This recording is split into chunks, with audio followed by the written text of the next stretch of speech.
Chapter 996, New Guild. Dodge. Fallen Wind shouted when he saw the undead Guardian's pillar of fire. The Guardian's attributes were no laughing matter. Now that it used flaming cross-slash, it had an attack range of at least 30 to 40 yards.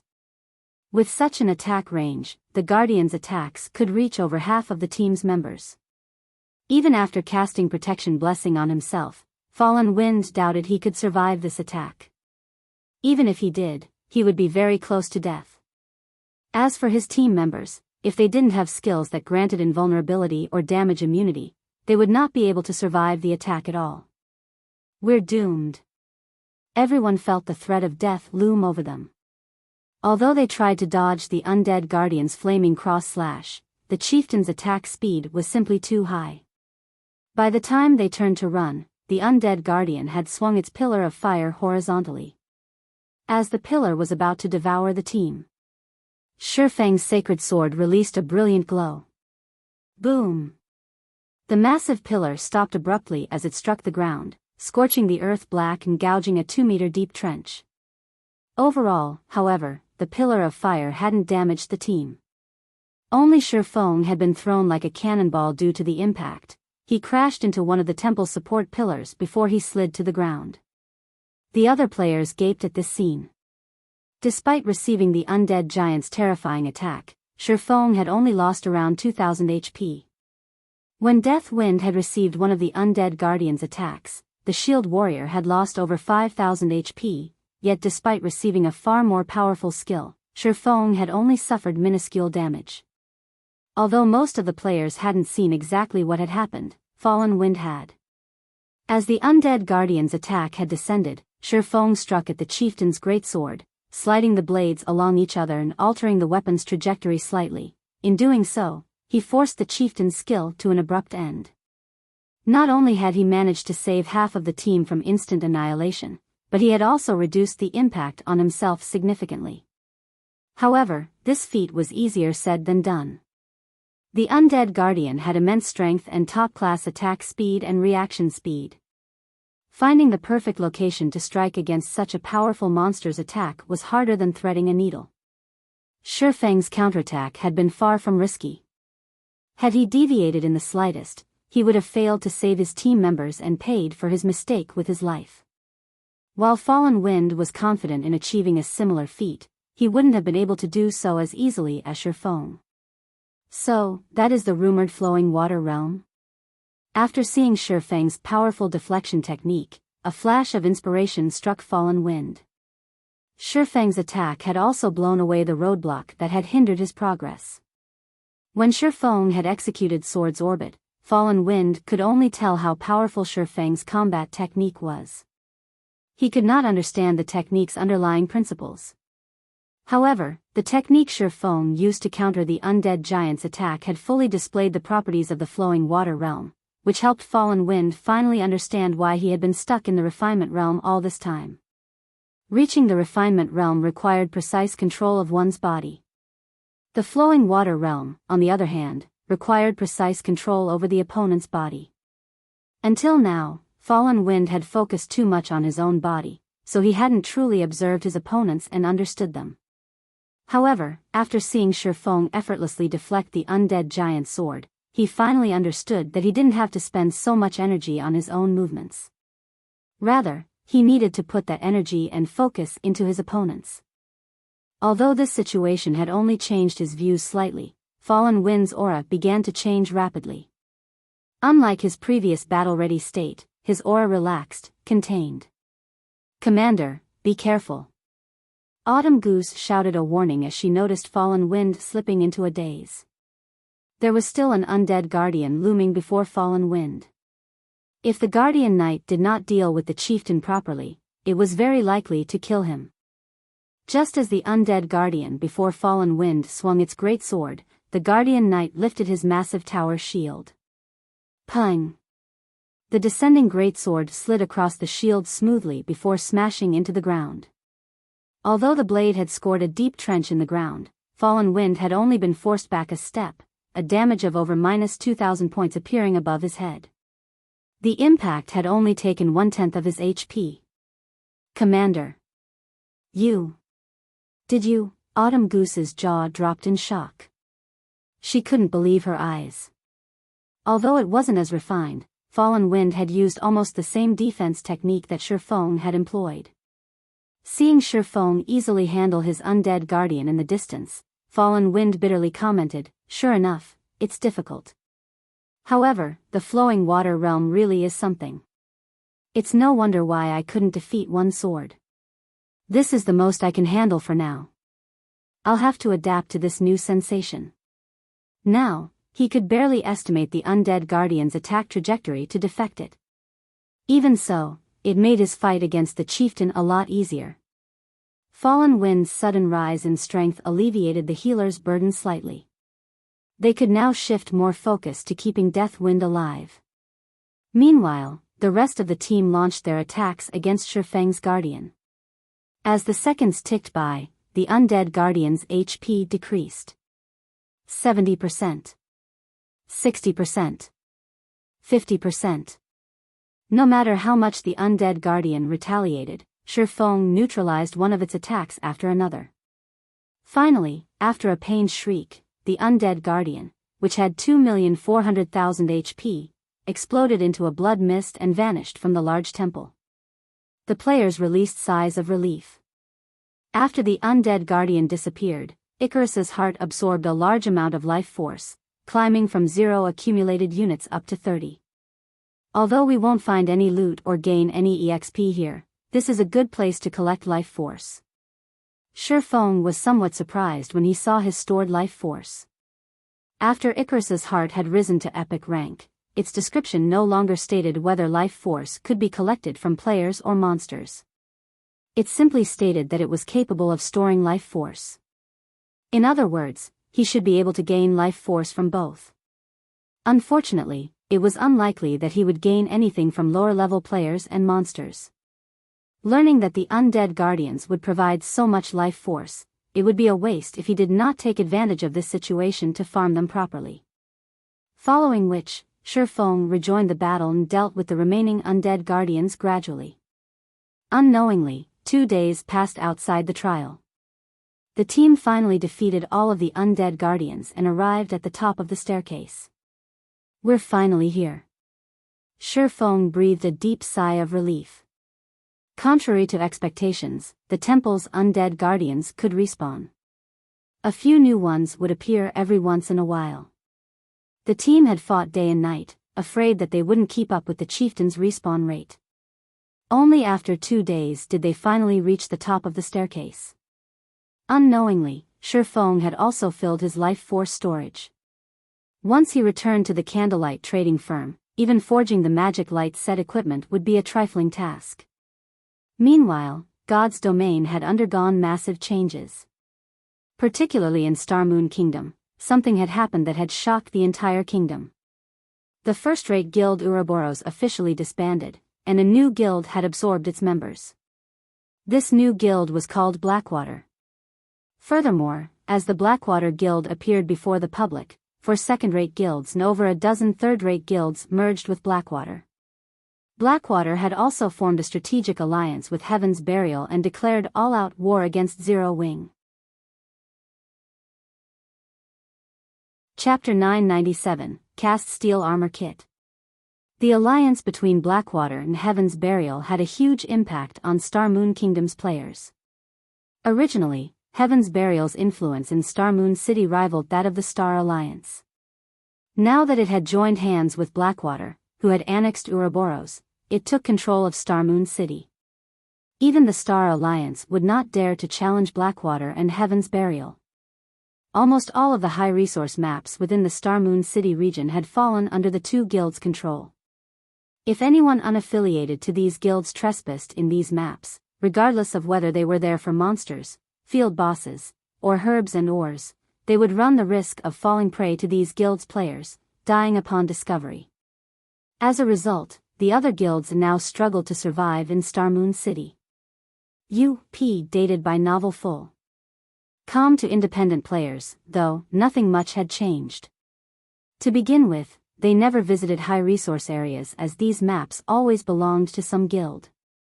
Normal leveling spots were their bread and butter. Moreover, even if Heaven's Burial and Blackwater had joined hands, the two guilds wouldn't have enough manpower to occupy every map. The various large guilds were trying to monopolize high-resource areas because they could send their members there to level quickly, maintaining their level advantage. At the same time, they could harvest plenty of raw materials. Large guilds had no interest in monopolizing normal areas. Aside from obtaining Ouroboros, the Blackwater Guild had annexed many other large guilds as well. In one night, Blackwater had taken control of nearly 30 NPC cities in Starmoon Kingdom. When Aqua Rose notified Shifeng of the news, he, too, had been surprised. He had never expected the Blackwater Corporation would actually be this swift and decisive. Moreover, it had annexed so many guilds without self-imploding. The corporation's guild could still function in an orderly manner. In fact, it had already begun to recruit new members in the various NPC cities. Usually, a guild needed to spend quite some time to stabilize its rule after taking over an ordinary NPC city before it could begin its recruitment. Even Zero Wing was no exception. The fact that the Blackwater Corporation had achieved such a feat showed just how frightening its foundation was. This sudden development gave Aqua Rose a massive headache. Just when Zero Wing had earned its title as Starmoon Kingdom's #1 guild and was about to expand, in came a giant like the Blackwater Corporation.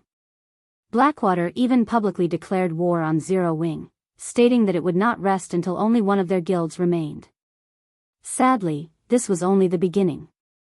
Their guild members were dying like flies in the fields. As Blackwater grew stronger, field battles between Zero Wing and Blackwater's members occurred more frequently. This would definitely affect their guild members' leveling speed. However, Blackwater's actions had not particularly surprised Shifeng. In the past, despite the Blackwater Corporation joining God's domain so late in the game and with only half of the strength it had during its peak, it had nurtured its guild to become a super guild. The main reason for its success was its powerful foundation. It also had an advantage that other corporations lacked. Now that the Blackwater Corporation had joined God's domain at its peak, this performance was no surprise. While Shifeng rested at the top of the staircase, Aqua Rose contacted him again. Guild leader, a short while ago, Blackwater's Blackwater trading firm and Heaven's Burial's Heavenly trading firm have begun to drop their prices. They have also introduced two new, highly competitive products. One is the cast steel armor kit, and the other is the mana mixture. Although they aren't selling these items in high quantities at the moment, many of Candlelight's customers have begun to turn to the two trading firms for products, Aqua Rose reported worriedly. Should we lower our prices as well? After all, we have more advanced lifestyle players than these two firms combined. Our production cost is slightly lower than theirs. Within these 2 short days, the Blackwater Corporation had rendered Aqua Rose speechless. Every move the corporation made disregarded cost. Blackwater was simply using overwhelming force to deal with Zero Wing. Now, it had begun to move on the Candlelight trading firm. If Zero Wing lost this revenue source, it would only be a matter of time before it fell to the Blackwater Corporation. Now that she was in this predicament, Aqua Rose had to admit that, while guilds with starting capital were amazing, guilds with both strength and capital were incredible. Blackwater even produced its own armor kit and potion. Even the Candlelight trading firm's advanced lifestyle players hadn't accomplished this. The cast steel armor kit was much stronger than the basic strengthened armor kit. Each cast steel armor kit increased defense by 180 points. It could already rival the intermediate mana armor kit. As for basic attributes, it increased roughly the same amount as the basic strengthened armor kit. However, the basic strengthening armor kit could not replicate one aspect of the cast steel armor kit: damage reduction. With each kit that players bound to their armor, they could reduce the damage they received by 1%. As players could bind a maximum of 3 kits, one could gain a maximum of 3% damage reduction. Although 3% did not seem like much, the kits would perform magnificently against bosses. An MT's ordinarily passive skill only provided 5% damage reduction. Unfortunately, such passive damage reduction skills were extremely rare and precious. These skill books easily sold for 10 gold or more. However, even at that price, these skills were hard to find. Guilds and workshops normally kept these for their own use. After all, unlike weapons and equipment, skills would never be outdated. Many skills were still useful after players reached level 200, unless, of course, players found a stronger replacement. However, doing so was easier said than done. As for the mana mixture, it was invaluable to magical class players. When consumed, the mana mixture increased a player's maximum mana capacity by 10% for 2 hours. While the potion did not possess a cooldown, its effects would not stack. Mana was magical class's second life source. The importance of being able to raise one's mana capacity by 10% went without saying. Healers, in particular, would increase their healing abilities by 10% with a 10% mana boost. They could last longer in dungeons. With the revelation of these two products, Candlelight instantly lost nearly half of its customers. The Candlelight trading firm wasn't worried about a price war. The two exclusive products, however, posed a huge threat. In addition, with the Blackwater trading firm and the Heavenly trading firm working with each other, their shops covered far more ground than Candlelight. With this, the increase in their market share would be even more frightening. Do you know their prices? Shifeng asked casually. These two items had also appeared in God's domain in the past. However, they hadn't appeared this soon. Heaven's Burial had relied on these items as trump cards to take control of Starmoon Kingdom. In this life, Shifeng hadn't expected Heaven's Burial create these items so soon. Currently, they're selling each cast steel armor kit at 1 gold, 50 silver, while 1 bottle of mana mixture costs 12 silver. Moreover, as they created these items personally, they can produce as many designs and recipes as they want. As more people learn these designs and recipes, their production volume will increase, Aqua Rose said. They're selling them so cheaply? Shifeng's curiosity grew. He clearly remembered that these two items had sold for a considerably high price in the past. Heaven's Burial hadn't been so consumer-friendly. Chapter 998, Confidence. Cheap. A hint of doubt flashed in Aqua Rose's eyes. Although players could earn more money now, their daily expenditures were increasing just as fast as was their reliance on various tools when grinding monsters. After all, nobody wanted to die, wasting several days of effort in the fields. Ordinary players would have to save for quite some time before they could afford a bottle of mana mixture. The cast steel armor kits, which cost 1 gold and 50 silver, were simply a luxury item. Only fairly powerful teams, independent experts, or those who bought coins with credits could afford the kit. What is their sales volume? Shifeng simply chuckled at Aqua Rose's confusion, not bothering to explain. Both the mana mixture and the cast steel armor kits were considerably good items at this stage of the game. They were also player creations, so they could be mass-produced. However, how could such valuable items not have drawbacks? If one pointed out these items' greatest drawback, it would have to be the items' required crafting materials. There were also the low production success rates to consider. In the past, although Heaven's Burial had opened the market using the cast steel armor kits and mana mixtures, due to the items' low production volume, the guild hadn't been able to dominate Starmoon Kingdom's market completely. Based on Shifeng's understanding, both items required rare materials.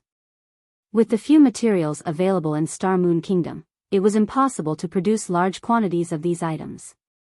In addition, based on the rumors of the past, it seemed that even advanced forgers only had a 20% success rate with the cast steel armor kit. The mana mixture's production success rate was roughly the same. To outsiders, a 20% success rate might seem high, but the lifestyle players involved in producing the items knew how low the success rate really was. With a 20% success rate, they would only have a chance of succeeding once out of 10 tries. Most of the time, they failed to produce anything at all. With lifestyle players' current standards, Blackwater, and Heaven's Burial wouldn't even come close to covering the production costs if they sold the cast steel armor kits and mana mixtures at such a low price. In fact, for every item they sold, the firms took a major loss. I've already sent people to investigate.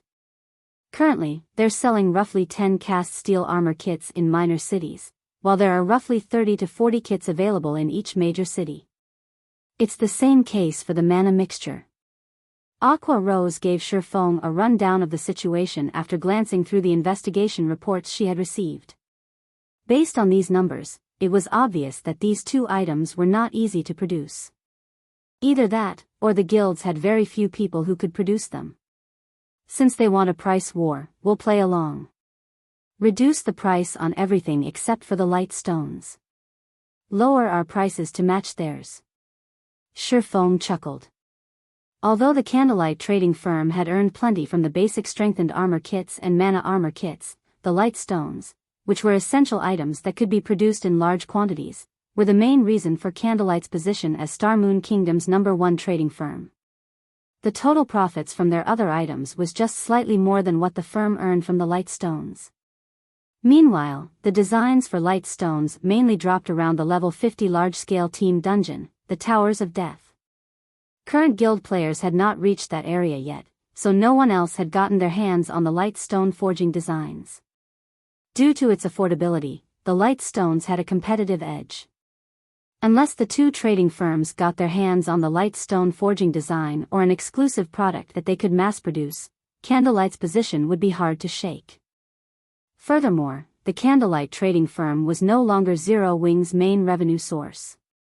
Now, the guild relied on the teleportations houses leading to the Twin Towers Kingdom. Due to the monster repellent scroll, monsters tried to invade Raven's town more frequently, now invading the town once per day. In 2 short days, Zero Wing had earned a total of 12,000 magic crystals. With the teleportation houses, these magic crystals easily transformed into a mountain of shiny gold coins. Even after deducting the cost of the magic crystals, they earned close to 6,000 gold every day.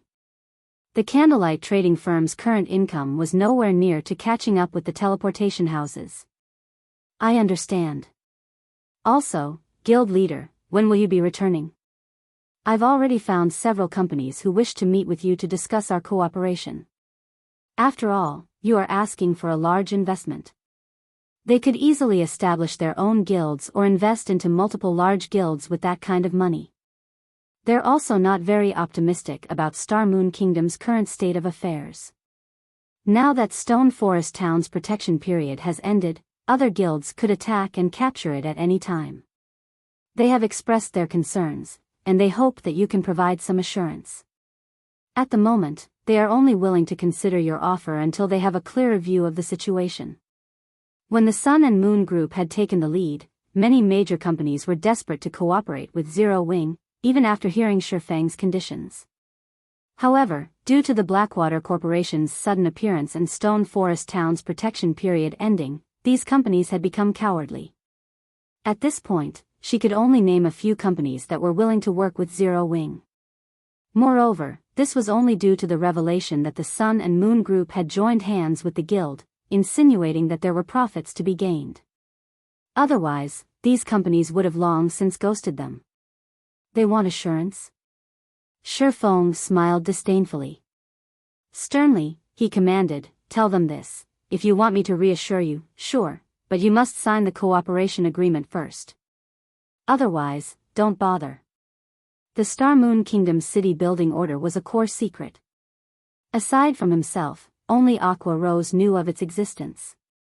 If this information got out to the public, the consequences would be unimaginable. Shifeng had no doubts that even super guilds wouldn't be able to sit idle if they learned of this matter, much less the Blackwater Corporation. They would try to eliminate Zero Wing at all costs. At that time, Zero Wing would be on a one-way trip to hell. Currently, Zero Wing only dared to provoke super guilds because the latter had already deemed that dealing with the guild was a waste of energy. Moreover, if they weakened themselves in the process of dealing with Zero Wing, other super guilds would have an opportunity to strike. However, the city building order was enough of a temptation for the super guilds to take the risk. Whether it was in the real world or a virtual reality game, even an innocent man would find trouble with enough money. Sherfong still had much to prepare. He still needed to build his strength. Otherwise, he would have started the city's construction long ago. Sherfang's words left Aqua Rose dumbfounded. If she really relayed this to the company representatives, they would most likely explode with anger. But she also understood why they couldn't reveal their trump card. However, there were too few companies that were both trustworthy and capable of investing such a large sum. If they chased these people away, it would be very difficult to find other collaborators within a short time.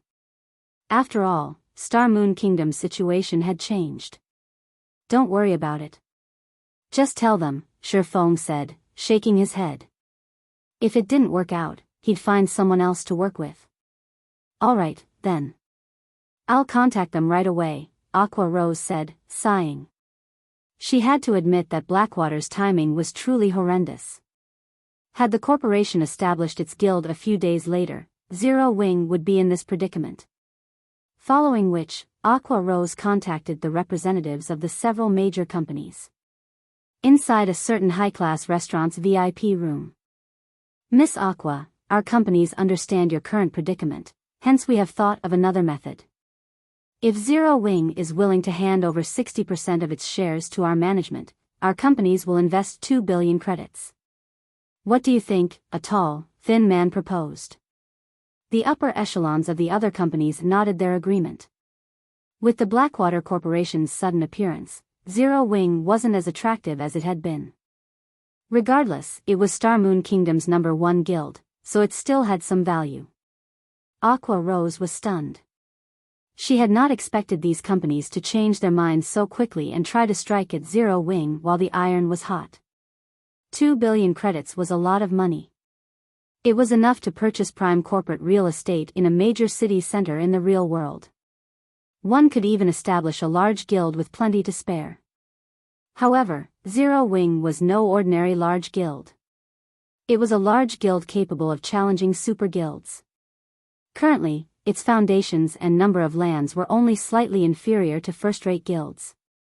It was also the ruler of White River City, Star Moon Kingdom's most populated city, and controlled the strategic Stone Forest town.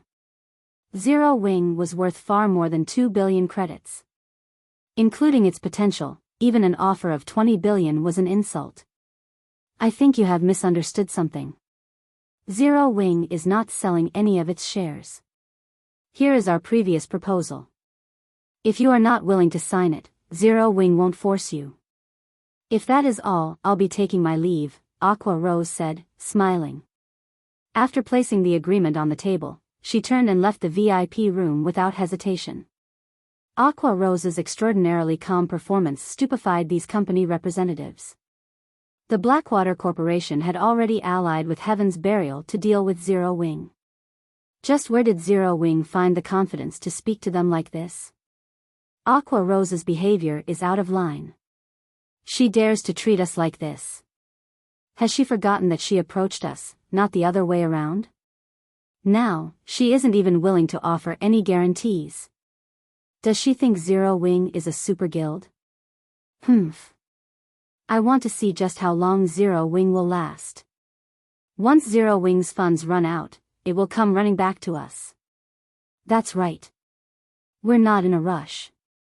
I refuse to believe that anyone other than fools or spendthrifts would be willing to work with Zero Wing. When the time comes, we only need to spend a little money to take over Zero Wing. The several representatives sneered. In their opinions, Zero Wing only behaved as such because of its pride.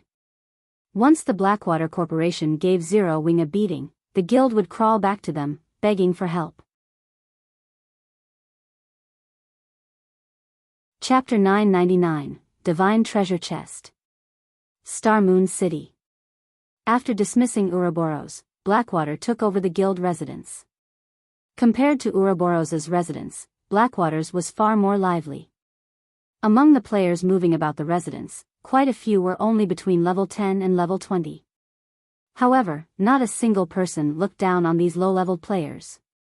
These players' auras were different from ordinary players. They all felt hostile. Their bodies were also tall and robust. Despite such low levels, even level 30+ ordinary players avoided them. Who are these people?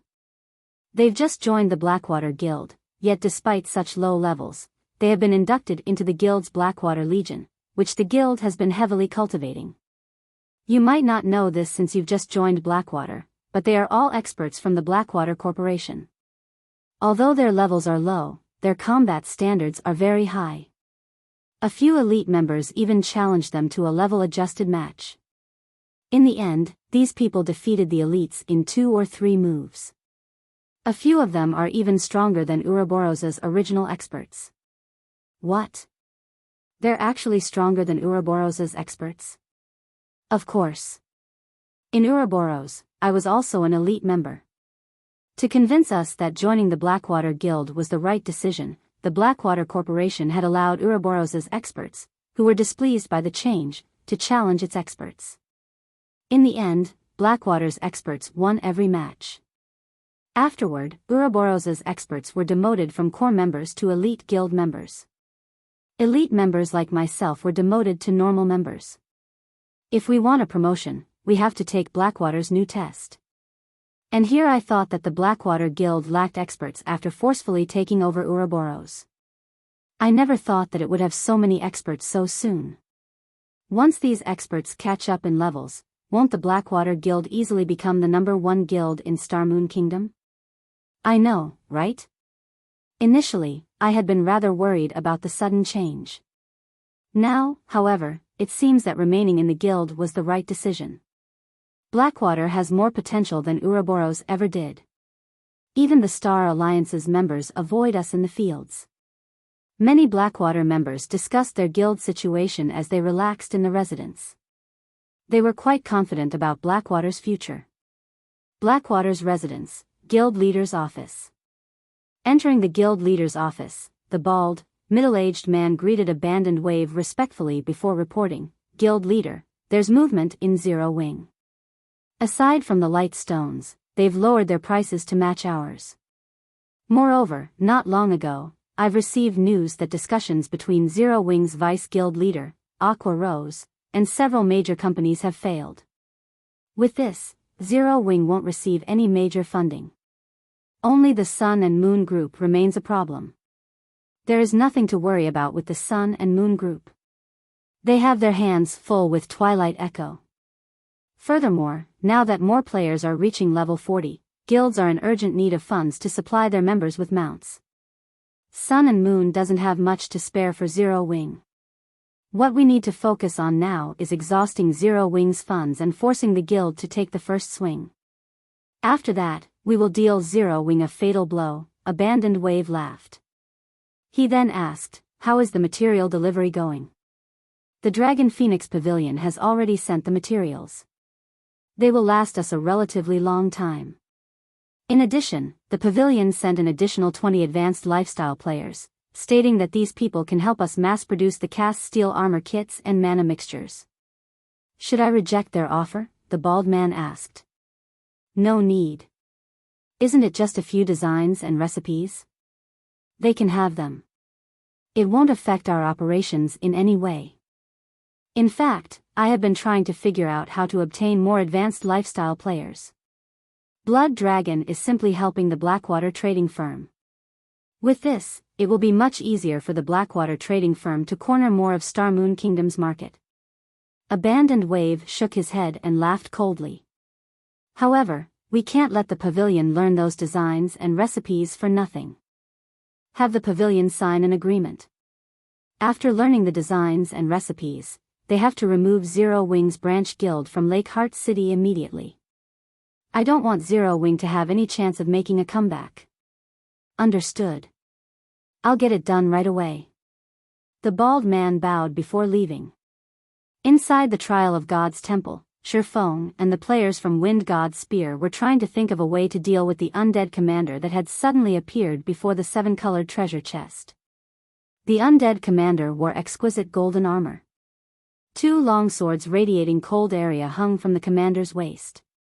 Despite standing quite a distance away from the undead commander, the team members could feel the chill from the 2 swords. As long as the team came within 100 yards of the undead commander, they immediately gained the debuff Chilling Field, which reduced their movement speeds by 50% and their attributes by 20%. In addition, their stamina consumption and the frost damage they received doubled. Undead Commander, Dark Creature, Great Lord, Level 50 HP 27,000/27,000,000. For a level 50 Great Lord, the Undead Commander's HP was relatively low. However, the Great Lord's Chilling Field gave everyone a headache. Their levels were already lower than the Undead Commanders, but now that their basic attributes had decreased by 20%, they were even less of a match for the Great Lord. They also had to deal with double the frost damage. Even a level 40 MT like Fallen Wind couldn't tank the Great Lord. If nobody could tank the Undead Commander, they would have no way of clearing this trial. Sure enough, a 7-colored treasure chest isn't easy to obtain. Shifeng smiled bitterly as he observed the Undead Commander. In the trial of God, every stage would provide rewards. This reward came in the form of treasure chests. However, depending on the trial's rank, the treasure chests would differ. Generally, the best that would appear in a 4-colored trial was a 5-colored treasure chest. The best in a 6-colored trial would be a 7-colored chest. Based on rumors Shifeng had heard, a 7-colored trial's top reward was a yin-yang treasure chest, also known as the Divine Treasure Chest. According to the official forums, the Divine Treasure Chest was even superior to a legendary treasure chest. Unfortunately, no one had ever managed to open a Divine Treasure Chest, even after a decade in God's domain. The 7-colored treasure chest before him was definitely the highest-ranking treasure chest Shifeng had ever encountered. Commander, should we use a Tier 2 summoning scroll and give it a try? Autumn Goose suggested as she watched the 3-meter-tall Great Lord.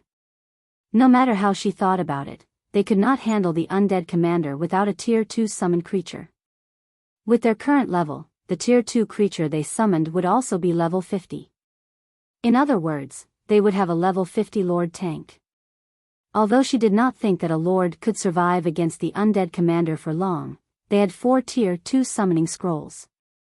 Fortunately, if they died here, they wouldn't lose an entire level like they would in the outside world.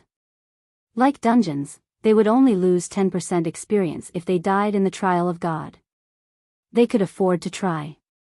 I guess that's our only choice. I'll use the summoned creature to test the Undead Commander's strength first. If it seems doable, we'll start the raid immediately, Fallen Wind said after giving it some thought.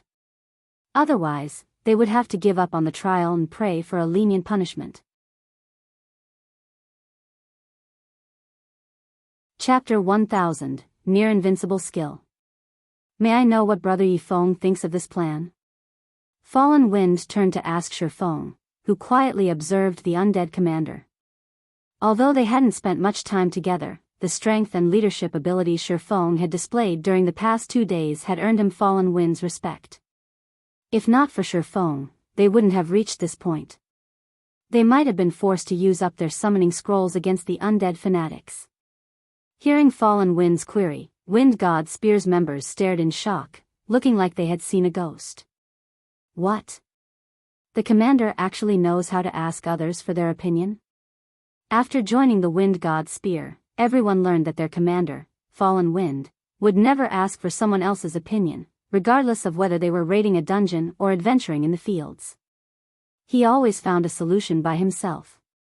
However, when they thought about it, they saw nothing wrong with this situation. After all, none of them could compare to their commander's experience or abilities. In the entire Dark Knight Empire, Fallen Wind was famous for both his strength and leadership. Very few people in the Empire qualified to offer him guidance. However, it was reasonable that Fallen Wind would ask for Shifeng's opinion, given the strength the swordsman had displayed. After all, among the Dark Knight Empire's many experts, they could not think of one that was more capable than Shifeng. My opinion? Shifeng was also surprised. He hadn't expected Fallen Wind to ask this of him. After some thought, he answered, "We don't understand enough about the undead commander right now. It is best if we let the summoned creature fight the Great Lord until its last breath and collect as much information as we can. We will then draft up a raid plan.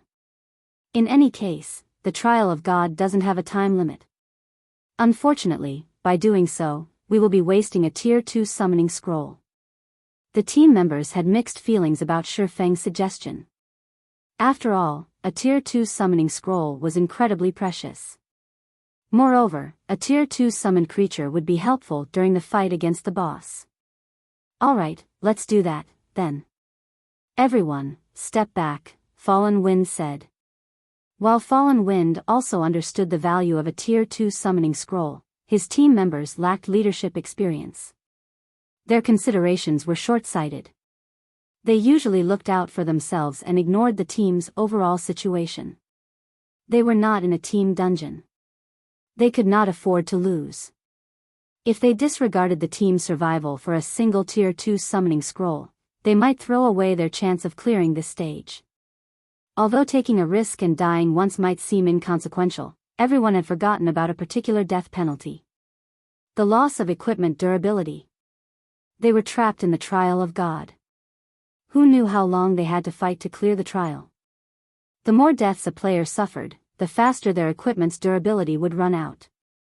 If their equipment's durability hit 0 midway through the trial, they would have to switch to weaker spares. How would they clear the trial of God then? After Fallen Wind finished speaking, he took out a golden magic scroll and activated it. Everyone immediately widened the distance between themselves and the undead commander. As for Shifeng, he, too, hid in a corner. The level 50 undead commander was foreign to him. If they charged into battle without analyzing the boss, they would easily team wipe. Without a doubt, sacrificing a Tier 2 summoned creature to analyze the undead commander's combat style and skills was the best decision. Fallen Wind summoned a level 50 Lord-ranked Thundercloud Tiger. Thundercloud Tiger, elemental creature, Lord, level 50 HP 9000000/9000000. The Thundercloud Tiger was much larger than the undead commander, standing well over 5 meters. Blue lightning arched around the tiger's body, giving it a very handsome and fierce appearance. Under Fallen Wind's command, the Thundercloud Tiger charged at the level 50 Great Lord. When the Thundercloud Tiger was within 40 yards, a greenish light glimmered in the Great Lord's eyes. Unlike its previous red glow, the undead commander's current gaze felt eerie and horrific. Moreover, the instant it opened its eyes, its chilling field expanded to 200 yards. The already cold temperature around it dropped further. Suddenly, the undead commander waved its hand. Icicles sprouted from the ground and pierced the Thundercloud Tiger's massive body, forcing a pained cry from the Lord. -32,814. -31,974. -32,427. The massive icicles dealt horrific damage. This scene sent chills down the players' spines. Before the Thundercloud Tiger had even reached the undead commander, its HP had already begun to fall. Against the commander's icicles, the Thundercloud Tiger's 9 million HP was a joke. What kind of skill is that? Is that really a Great Lord? How are we supposed to raid it with that kind of skill? Fortunately, we're 300 yards away from it. If we hadn't moved, it would have killed it before we could fight back. Everyone was stupefied when they saw the icicles. How was this a dual sword-wielding boss? It was a magical turret with infinite ammunition. Anyone that rushed at it would be throwing their lives away. They doubted that they could even land a hit before the undead commander annihilated them. It's just a Great Lord, but it possesses a domain skill? Shifeng was shocked. Domain skills were extraordinarily rare. This held true for both players and monsters. Any monster that had learned a domain skill was practically invincible among the same level and tier. Unless they had a death wish, players should take the long way around such a monster. However, after giving it some thought, Shifeng realized that it wasn't unreasonable. The treasure chest before him was a 7-colored treasure chest. How could the final monster guarding it be a simple level 50 Great Lord? Fortunately, the Thundercloud Tiger had plenty of HP. Despite the significant movement speed reduction, it reached the undead commander before using the Tier 2 skill Thunderclaw. Boom! The Thundercloud Tiger's Thunderclaw struck an icicle that had suddenly appeared, shattering it. However, the undead commander, who stood behind the icicle, remained unharmed. The Great Lord hadn't even drawn its swords yet. It waved its hands gracefully before more icicles lanced into the Thundercloud Tiger. Although Fallen Wind controlled the Thundercloud Tiger to the best of his ability, launching one attack after another, the undead commander had no interest in fighting the Lord. It focused on evading the Thundercloud Tiger's attacks and using its icicles to deal damage. Very quickly, the Great Lord whittled down the Thundercloud Tiger's 9 million HP to a critical low. With no other choice, Fallen Wind cancelled the summoning and allowed the Thundercloud Tiger to disappear, dispelling the majority of the aggro he had on the Great Lord. As for the remaining aggro, he dealt with it swiftly by using an isolation scroll and the Cleric's Disperse spell. Once he dropped the undead commander's aggro, the Great Lord returned to its original position and reverted to its calm state. It is simply too powerful. Not only does it have such a powerful skill, but its intelligence is also high. Defeating it is impossible. The corners of Autumn Goose's mouth twitched as she stared at the motionless undead commander. Although she had seen more powerful monsters than the undead commander, this was the first time she had seen a boss with such an outrageous skill.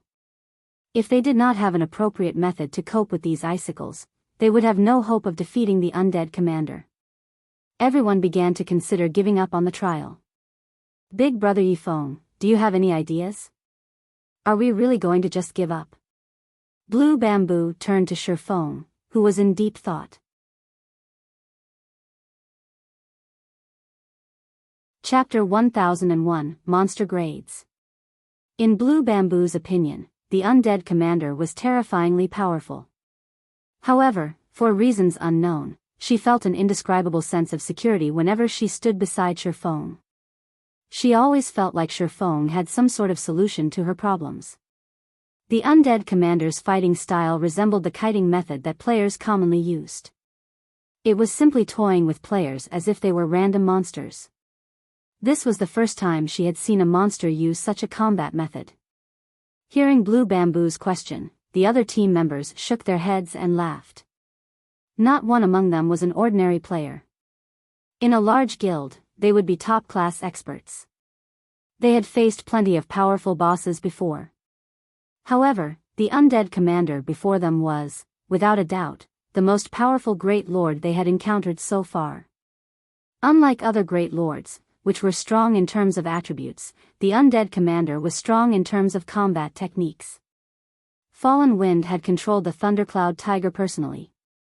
Even if the Thundercloud Tiger could not defeat a Great Lord of the same level, it should have been more than capable of dodging the boss's attacks with the combination of its powerful attributes and Fallen Wind's operation skills.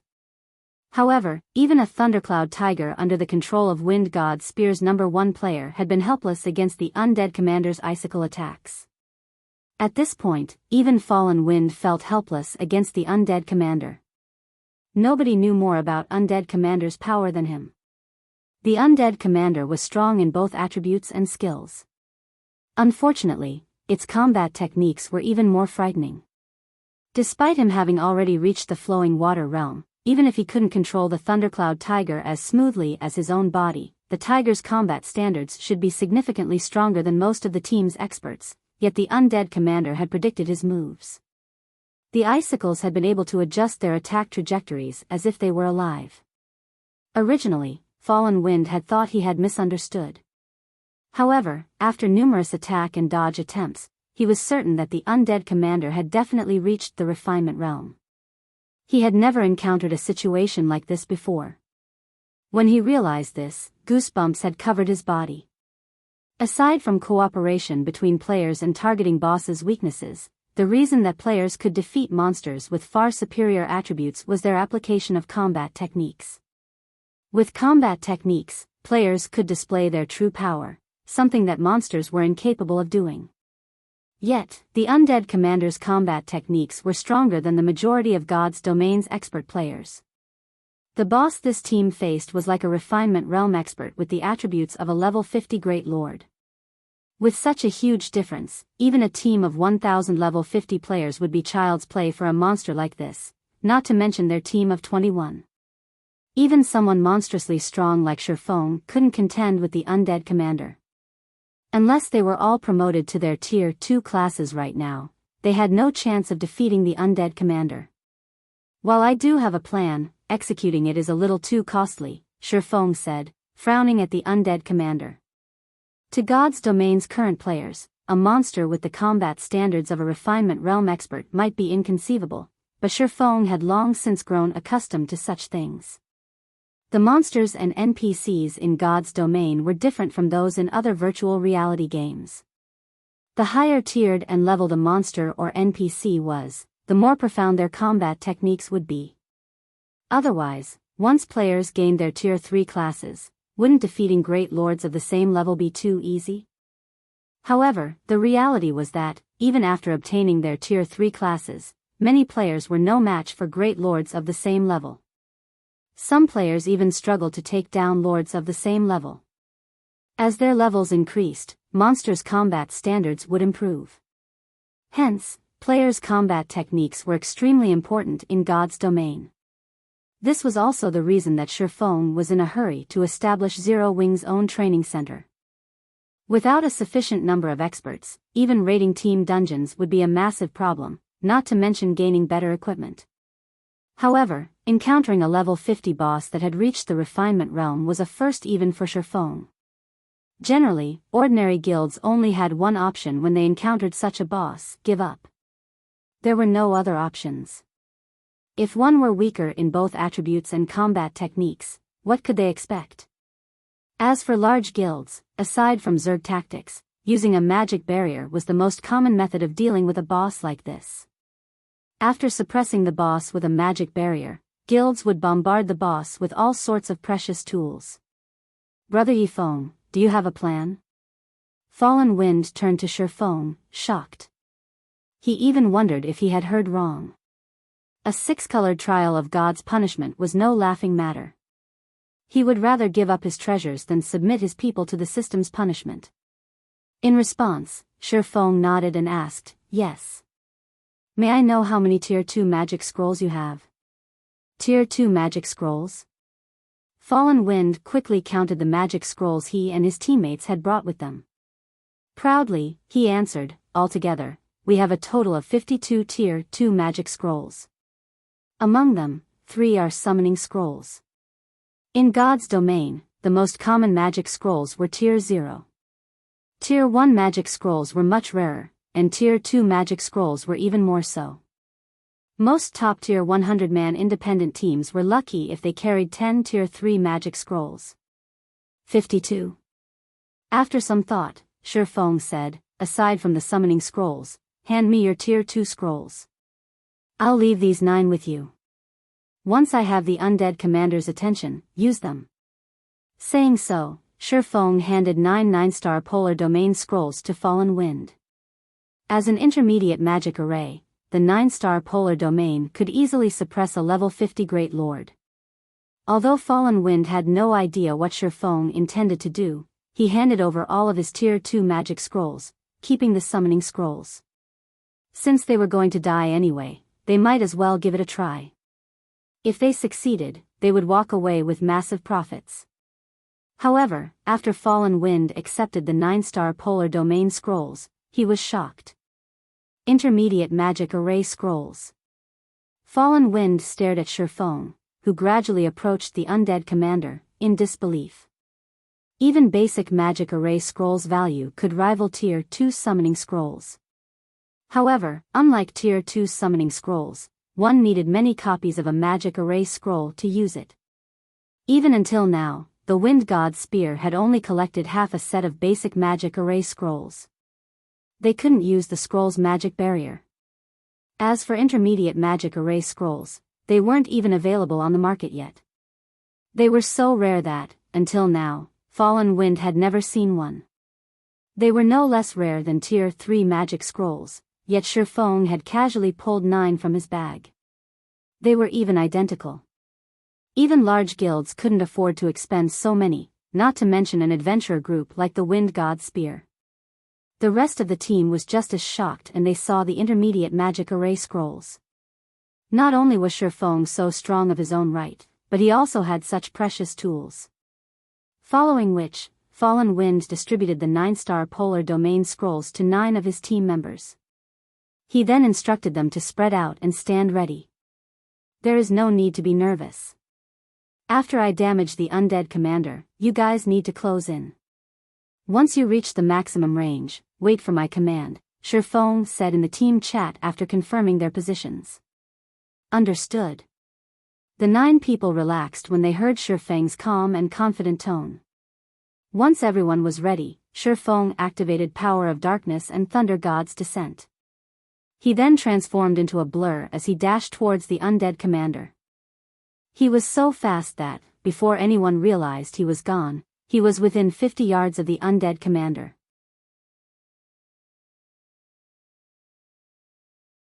Chapter 1002, Effects of an Advanced Combat Technique. So fast. Even the Thundercloud Tiger wasn't that fast. Was he not using his full strength before? Everyone was stunned by the afterimages that Shifeng left behind. With such speed, getting a lock on Shifeng would be difficult, not to mention hitting the swordsman with ranged attacks. Even the speed-type high lords they had encountered before were not as fast as Shifeng. The undead commander is making its move. Autumn Goose grew nervous when the undead commander suddenly opened its eyes. Shifeng's ability to damage the Great Lord would decide the fate of this raid. If he could hit the Great Lord, he could pull the boss's aggro. With this, everyone else would be safer while deploying the 9-star polar domain. On the other hand, if Shifeng failed to hit the undead commander, there was a good chance that boss would target the 9 scroll wielders as they approached. They would be especially vulnerable when they activated the magic array scrolls. Generally, when players activated a magic array to suppress a boss, they would attract the monster's attention. If one of the scroll casters died, their efforts would be for naught. Previously, when Fallen Wind had controlled the level 50 Thundercloud Tiger, he had not been able to deal a single point of damage. Although Autumn Goose thought highly of Shifeng, she felt a horrific aura that nearly stopped her heart when the Great Lord opened its eyes. She stood well over 100 yards away from the undead commander, yet fear took over her body when the Great Lord's gaze fell upon her, and her instinct screamed at her to run. The pressure felt as if she were facing a Grand Lord rather than a Great Lord. Autumn Goose wasn't the only one who felt like this. The other team members also felt a powerful sense of impending doom. Suddenly, the undead commander turned to Shifeng. It waved one of its hands towards the swordsman. Shio! Shio! Shio! Instantly, 5 massive icicles sprouted from beneath Shifeng's feet.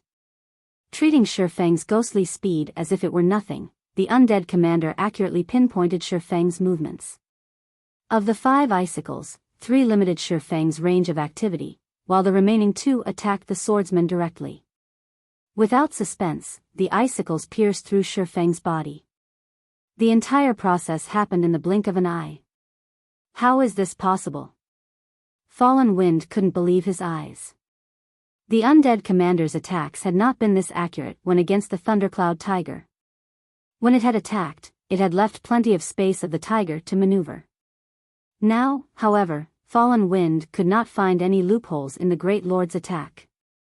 Seeing the undead commander's glimmering green eyes, Fallen Wind suddenly felt as if he had been toyed with. The undead commander had not used its true strength yet. No, Yifeng is still alive, Thoughtful Rain firmly stated as she watched the 2 icicles where Shifeng had been. That's not possible, right? Those icicles hit him. There is no way he is still alive after that kind of damage, Autumn Goose said as she shot Thoughtful Rain an odd look. She couldn't understand Thoughtful Rain's determination. Look at the team's status window, Thoughtful Rain explained. What? How is he unharmed? Everyone was surprised when they looked at the team's status window. As Thoughtful Rain had said, Shifeng was still alive. In fact, his HP was full. As the team members wondered what had happened, the undead commander began to gesture with its hands rapidly.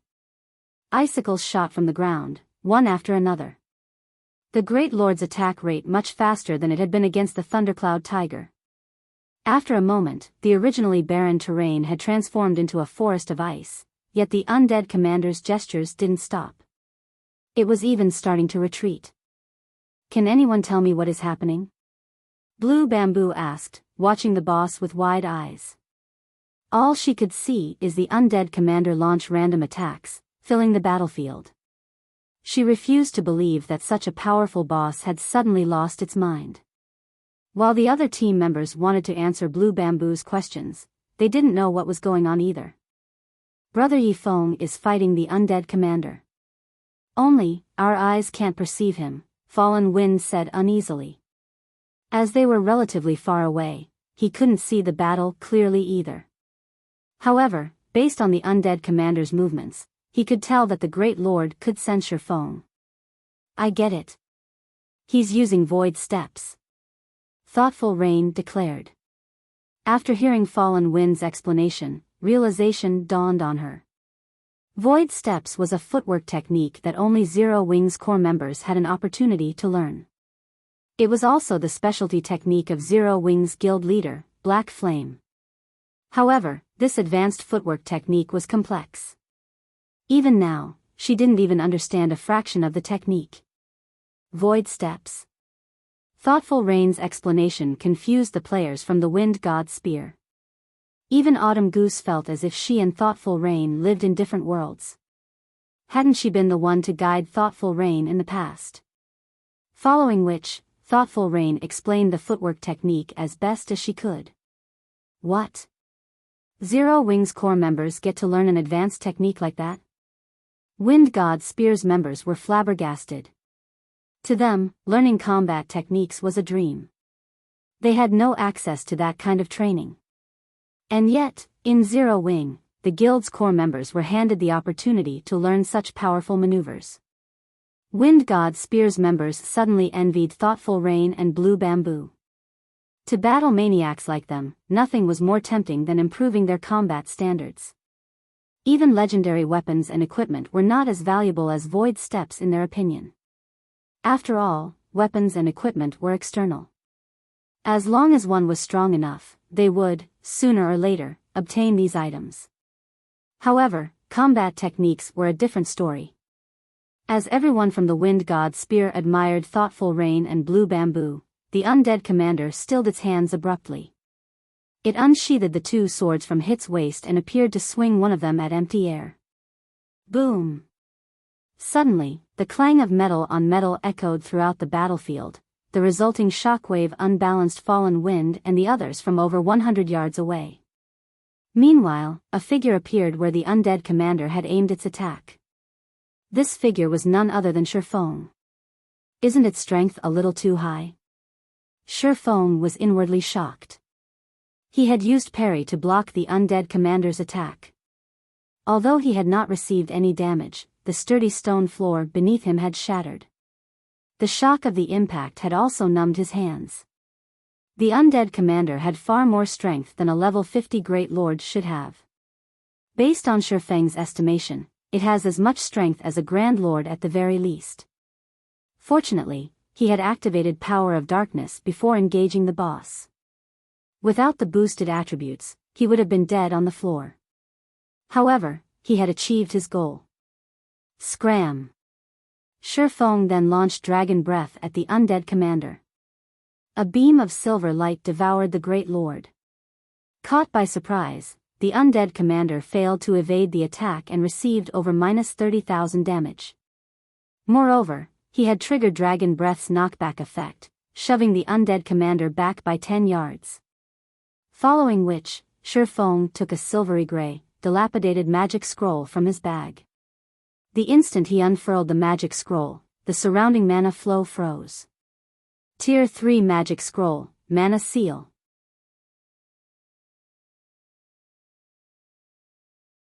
Chapter 1003, Advanced Title. After seeing the Tier 3 Magic Scroll in Yifeng's hands, the green flames in the undead commander's eyes flared. It could obviously feel the threat from the mana seal as it raised its swords and slashed forward. Numerous icicles emerged beneath Shifeng's feet, dense enough that dodging them was nearly impossible. However, predicting the move, Shifeng activated Defensive Blade and fended off the attacks. He then began to chant the scroll's incantation. As Shifeng finished the final verse, more than a dozen small, silver magic arrays appeared around the undead commander, surrounding the Great Lord. Although the undead commander tried to escape the encirclement, silver chains shot out from the magic arrays that bound the undead commander. As the chains tightened around the undead commander, its chilling field vanished. "Move!" Shifeng shouted in the team chat. The Tier 3 spell, Mana Seal, could only silence one target. Although its effects wouldn't last long against a Great Lord, it should be able to hold out for 4 or 5 minutes. At Shifeng's command, everyone snapped out of their daze. The 9 people wielding the 9-star polar domain scrolls rushed to surround the undead commander before activating their scrolls simultaneously. Immediately, the surrounding mana surged towards these 9 people, forming a purple-gold magic array beneath each player's feet. Roar! Sensing the battle's shift, the flames in the undead commander's eyes raged. It turned to charge towards the closest caster. "You're too late." Shifeng smiled as he pointed the abyssal blade at the undead commander. Abyssal bind. 9 pitch-black chains emerged from the ground and bound the boss. Although the Great Lord tore the chains like paper, they still managed to delay the undead commander. The brief moment allowed the magic arrays to merge, forming a golden magic barrier. Seeing the 9-star polar domain, the undead commander released an angry roar. However, no matter how much it struggled, its attributes decreased rapidly under the magic barrier's suppression. In the blink of an eye, the undead commander's maximum HP had fallen from 27 million to 12 million. The Great Lord's attributes had been reduced by more than half. Isn't this magic array a little too strong? These players were nearly speechless. They had seen large guilds use magic arrays to suppress field bosses before. Generally, a basic magic array was considered relatively powerful if it could reduce a Great Lord's attributes by 20%. However, the 9-star polar domain had weakened the undead commander by over 50%. Moreover, this magic array only required 9 people to activate. Compared to the 9-star polar domain, the magic arrays they had seen before were nothing but garbage. Although their team had sacrificed 9 members to maintain the magic array, the undead commander was now significantly weaker. Even the shield warrior Death Wind could tank the Great Lord, not to mention the Guardian Knight Fallen Wind. Use all of your Tier 2 summoning scrolls. Have the summoned creatures tank the boss. Everyone else, attack from the sides. Shifeng hurriedly commanded while he dodged and blocked the boss's attacks. Although the undead commander had lost over half its attributes, it still had a Great Lord strength. Even after activating a Berserk skill, Shifeng received over -1000 damage when he blocked the attacks. Moreover, this was after he had redirected a portion of the attack's power. Otherwise, he would have taken over -2000 damage. "We're using the scrolls now? Isn't that wasteful?" Some of the team members were reluctant. "Stop talking nonsense and use them." Fallen Wind shot his team members a glare. Some had begun to think that they could rest easy. However, Fallen Wind knew that this was far from true. The real battle was just beginning. The undead commander's attributes and skills were indeed powerful. However, what made this boss truly powerful was its combat standards. Even though the Great Lord's attributes had been reduced, its basic attributes were still far higher than players. It was more than capable of relying on its techniques to slaughter them. Following which, 3 Tier 2 summoned creatures were summoned and charged at the undead commander. Despite all 3 summoned creatures being level 50 lords, when they reached the undead commander and launched their attacks, the undead commander dodged 2 of them effortlessly. As for the third, the undead commander struck its vital points and sent it flying, devouring over 20,000 of the summoned creature's HP instantly. Everyone's jaws dropped. Why is it still so strong? Autumn Goose was a little dumbfounded. Not only had the 3 summoned creatures failed to damage the undead commander, but one of them had also taken damage. At this point, she started to doubt that their summoned creatures' lords. Although the 3 summoned creatures hadn't inflicted any damage, they had affected the Great Lord's actions slightly. This gave Shifeng an opportunity to strike the undead commander's joints, dealing a critical blow. Minus 12,216. It seems that this is quite effective. Shifeng smiled when he saw this damage. Although the summoned creatures hadn't performed as well as he had expected, they still alleviated his burden. In addition, the other team members bombarded the undead commander, whittling down the Great Lord's HP. 80%. 70%. 60%. Everyone's attacks were well organized. The more they fought, the more confident they became. Time passed quickly. When the undead commander's HP fell to 30%, the Great Lord's wicked laugh echoed in the players' ears. Green flames then covered its body, and the mana-sealing chains binding it shattered, one after another. Sensing the mana leaking from the Great Lord's body, everyone shuddered. The undead commander's chilling field once again flooded the battlefield. Unfortunately, the chilling field was also more powerful than it had been. Everyone's attributes instantly fell by 30%, increasing the gap between the players and the monster before them. Give it everything you've got. Fallen Wind knew that this was the crucial moment. Immediately, he used the Berserk skill Power of Judgment. Power of Judgment was a Berserk skill unique to Guardian Knights. Upon activation, it increased the user's defense by 200% and strength and endurance by 100%. However, it only lasted 90 seconds and had a long, 10-hour cooldown. The rest of the team also activated their Berserk skills, using this opportunity to close the gap. Unfortunately, their actions bore minimal effects. As the undead commander madly brandished its swords, one icicle after another exploded from the ground. With one wave of attacks, the Great Lord had claimed a life. The players maintaining the 9-star polar domain also received splash damage. Nobody could get near the undead commander. At this moment, Shifeng activated Wind Rider, dodging the undead commander's icicle attacks as he retrieved Tier 2 magic scrolls, activating them swiftly. Unlike the other team members, he wielded a sacred sword. His damage with magic scrolls doubled against dark creatures. As the Tier 2 magic scrolls activated, horrific damages in the tens of thousands appeared above the undead commander's head. Unfortunately, the Great Lord also claimed one player's life after another. By the time Shifeng had used all the Tier 2 magic scrolls Fallen Wind had given him, the undead commander only had around 1 million HP remaining. However, aside from the members maintaining the 9-star polar domain and Shifeng, only 4 players still lived. These 4 were Fallen Wind, Autumn Goose, Thoughtful Rain, and Blue Bamboo. All 4 had very little HP left. If not for Blue Bamboo activating Power of Darkness and increasing her healing capacity, they, too, would have long since succumbed to the icicle attacks. Suddenly, Shifeng's Power of Darkness came to an end. Possibly because it had realized the players were at their wits' end, the undead commander began to chant an incantation. A giant magic array then appeared above the battlefield. Isn't this the Tier 3 curse, Frozen Hell?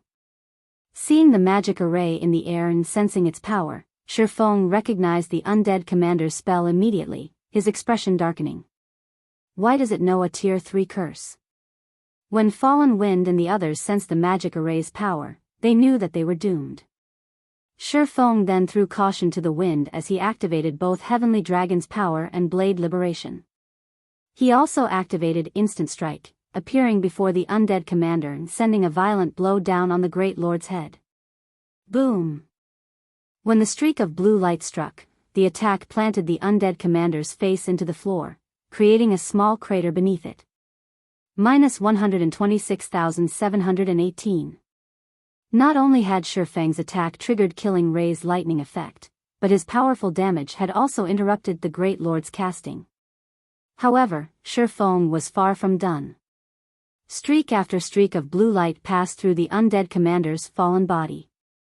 Although the Great Lord tried to defend itself with its icicles, the blue lights shattered the frosty lances.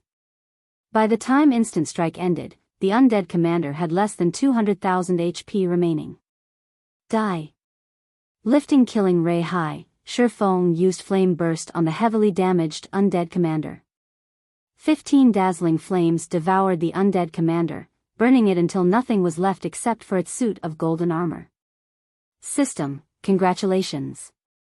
You have killed the immortal. Rewarding the advanced title, Spirit Slayer.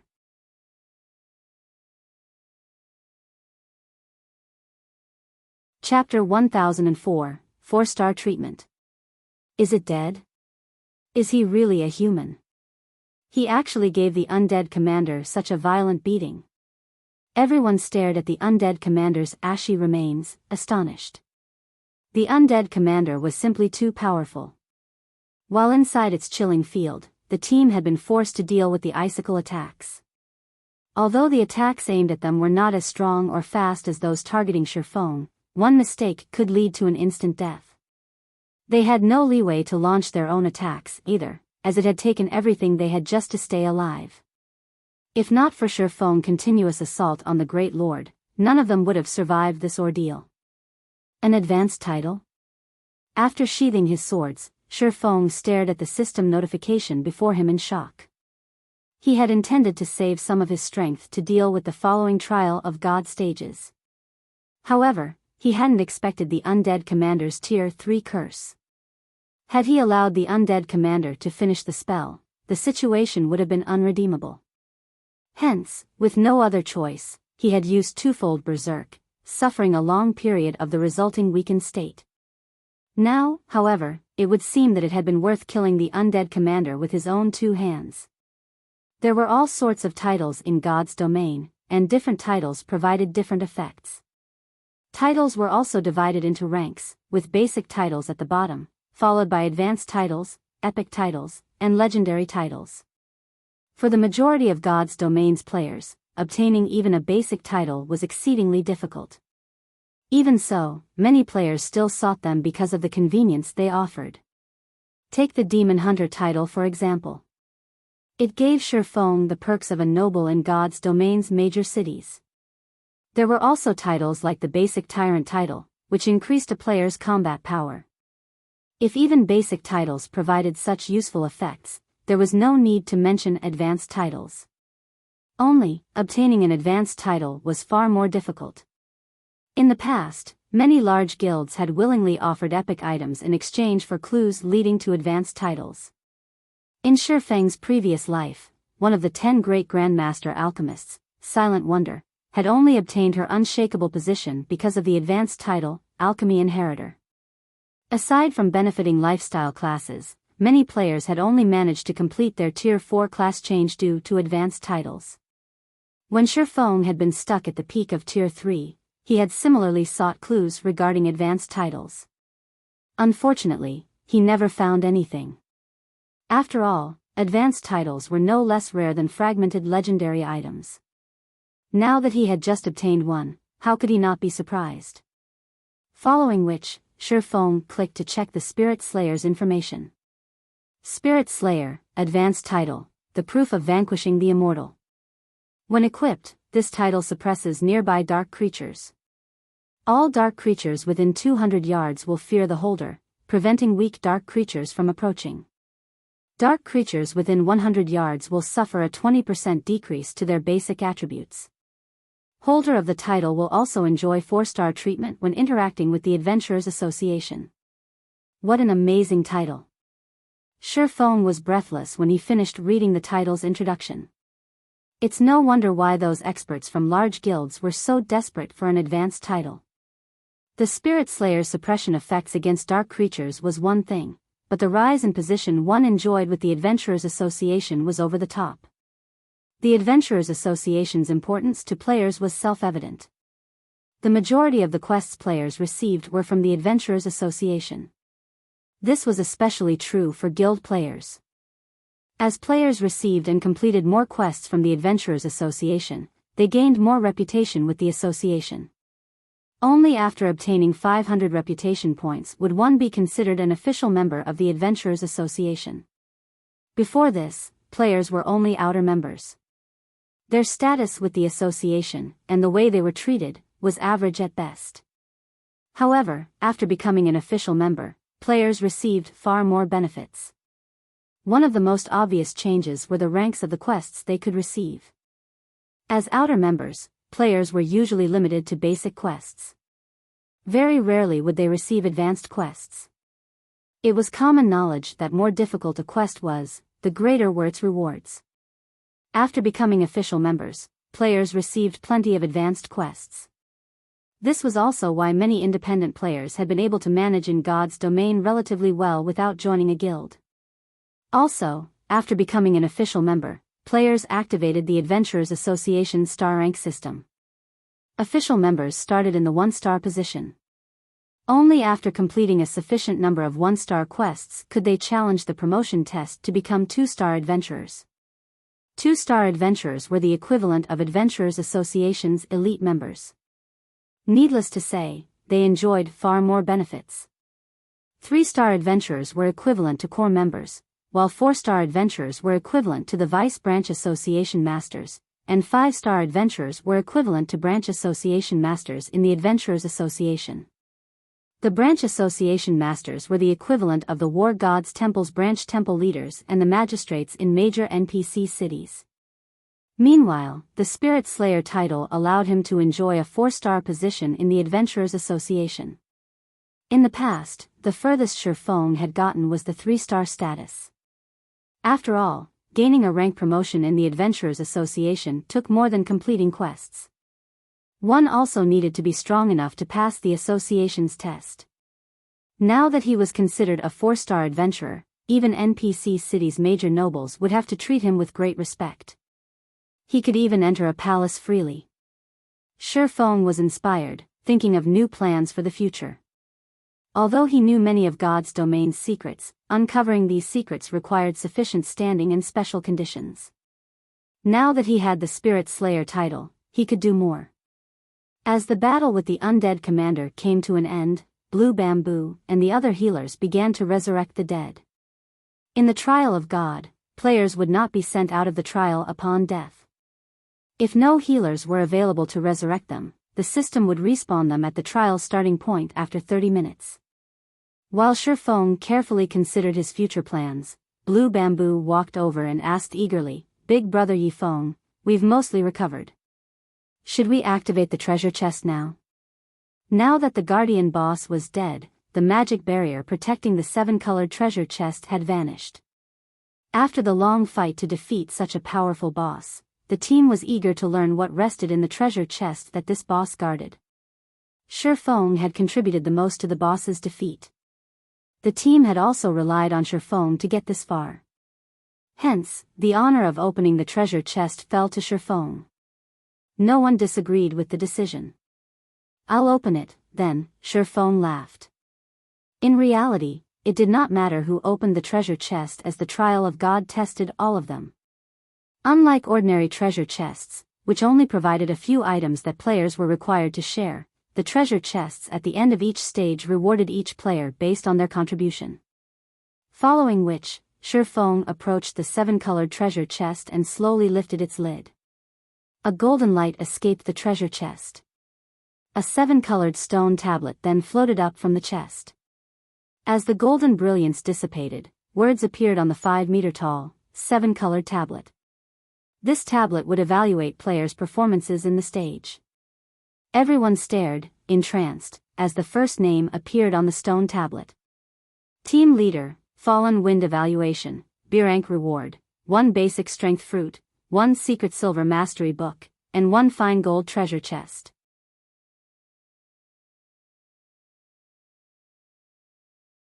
Chapter 1005, Divine Artifact. Holy crap! As expected of the commander. Everyone gasped when they saw their team leader's evaluation. Aside from the rarity of a fine gold treasure chest, the Secret Silver Mastery Book alone was a treasure that many experts dreamed of. Players usually only obtained 8 mastery points every 5 levels. Meanwhile, if players wished to raise their basic weapon damage, they could only do by increasing their weapon mastery. However, aside from the few points they earned when they leveled, there were very few means to obtain mastery points. Even Wind God Spear's members, who frequently accepted all sorts of dangerous quests, could only earn 1 or 2 mastery points from super rare quests or unique quests or by obtaining a bronze mastery book if they were lucky. Hence, even now, they possessed few mastery points. Only a few among their adventurer team had reached the advanced standard, which allowed them to deal 20% more weapon damage. Meanwhile, the majority of the team's level 35 players were only at the intermediate standard. If their weapon mastery reached 150 points, they would reach the basic master standard, increasing their weapon damage by 30%. A bronze mastery book provided anywhere from 5 to 25 points. In reality, however, most of the books only awarded mastery points in the single digits. Very few awarded more than 10 points. A secret silver mastery book gave between 20 and 100 points. Even if Fallen Wind were unlucky, he should earn at least 30 or so points. If he were lucky, he might get enough points to raise his weapon mastery from the advanced standard to the basic master standard, gaining a 10% boost to his damage. Commander, what are the strength fruit's effects? Autumn Goose asked curiously. Seeing as the fruit had been included with a secret silver mastery book and a fine gold treasure chest, it should be roughly as valuable as these 2 items. Let me take a look, Fallen Wind as he opened his bag. Examining the basic strength fruit's introduction, he was shocked. This fruit can actually raise its consumer's strength attribute permanently. Basic strength fruit upon consumption, player permanently gains anywhere from 5 to 20 points in the strength attribute. A maximum of 5 basic strength fruits can be consumed. This reward is so awesome. Everyone's jaws hit the floor when they saw the fruit's introduction. Tier 1 players only gained 8 free attribute points with each level up. Upon consuming the basic strength fruit, a player could gain at least 1 level's worth of attributes. The team's gazes shifted back to the floating tablet, anticipation filling their eyes. Shurfeng was also slightly surprised. He had never imagined that the 7-colored treasure chest's rewards would be this abundant. Moreover, that had only been a B rank evaluation. The system's evaluations were not fast. After Fallen Wind's name, evaluation, and reward were displayed, it took quite some time before the next person's name appeared. Death Wind evaluation, C rank reward, 1 mysterious iron mastery book, and 1 secret silver treasure chest. Gunfire evaluation, C rank pass reward, 1 mysterious iron mastery book, and 1 mysterious iron treasure chest. Autumn Goose evaluation, C rank excellent reward, 1 mysterious iron mastery book, and 1 fine gold treasure chest.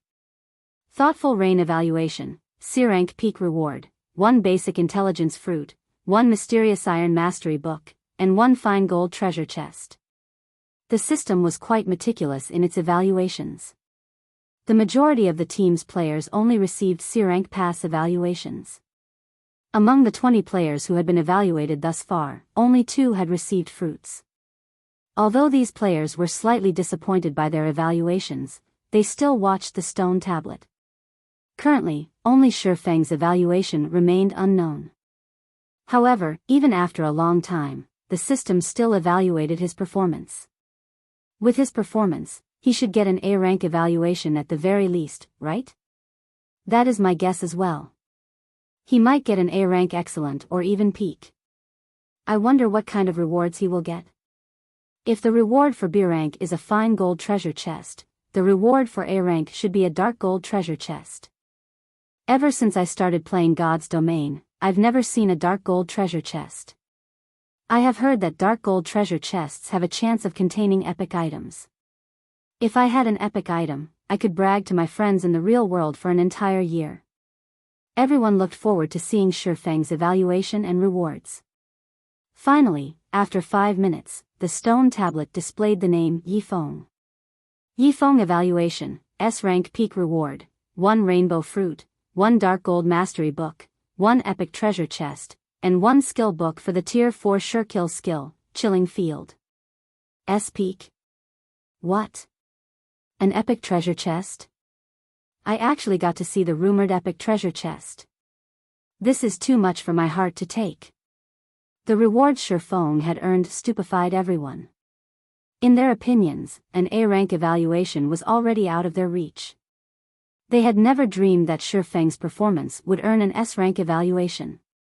The difference between their strengths was truly massive. Even Shifeng was a little surprised.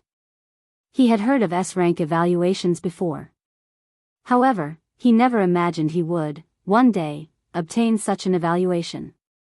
Moreover, his rewards were abundant. The skill book for Chilling Field was already enough to drive countless Tier 4 and Tier 5 players crazy.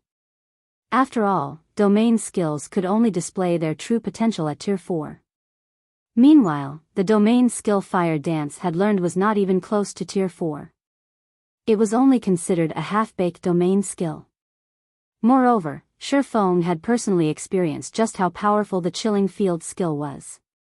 If not for the undead commander being a great lord and capable of only displaying the standards of a Tier 3 class, they wouldn't have had any chance of victory. This is the rumored rainbow fruit. Shifeng opened his bag to examine his rewards, his heart pounding furiously. The rainbow fruit was the size of an apple. However, it radiated the dazzling 7-colored light. The fruit was soft like jelly. Just by holding it in his hands, Shifeng could smell an intoxicating scent from the fruit. The rainbow fruit was a divine artifact in God's domain. It was far rarer and more valuable than even the legendary fruit of life. It was one of the fruits that provided the largest boost to a player's attributes. Shifeng had only read about the rainbow fruit in books. He had never actually seen one before. He never considered that he could obtain one in the trial of God. Rainbow fruit, a fruit that has absorbed the power of God. Upon consumption, players can obtain a permanent increase of anywhere between 15 to 40 points to all of their basic attributes and hidden attributes. EXP gain will also increase by 10%. And death penalty will be reduced by 10%. In addition, the rainbow fruit can be given to an NPC. When consumed by NPCs, the fruit will significantly increase their attributes and growth potential. A maximum of 3 rainbow fruits can be consumed. What an intense boost. Shifeng's jaw hung open after he read the introduction. It's no wonder why the books called it a divine artifact.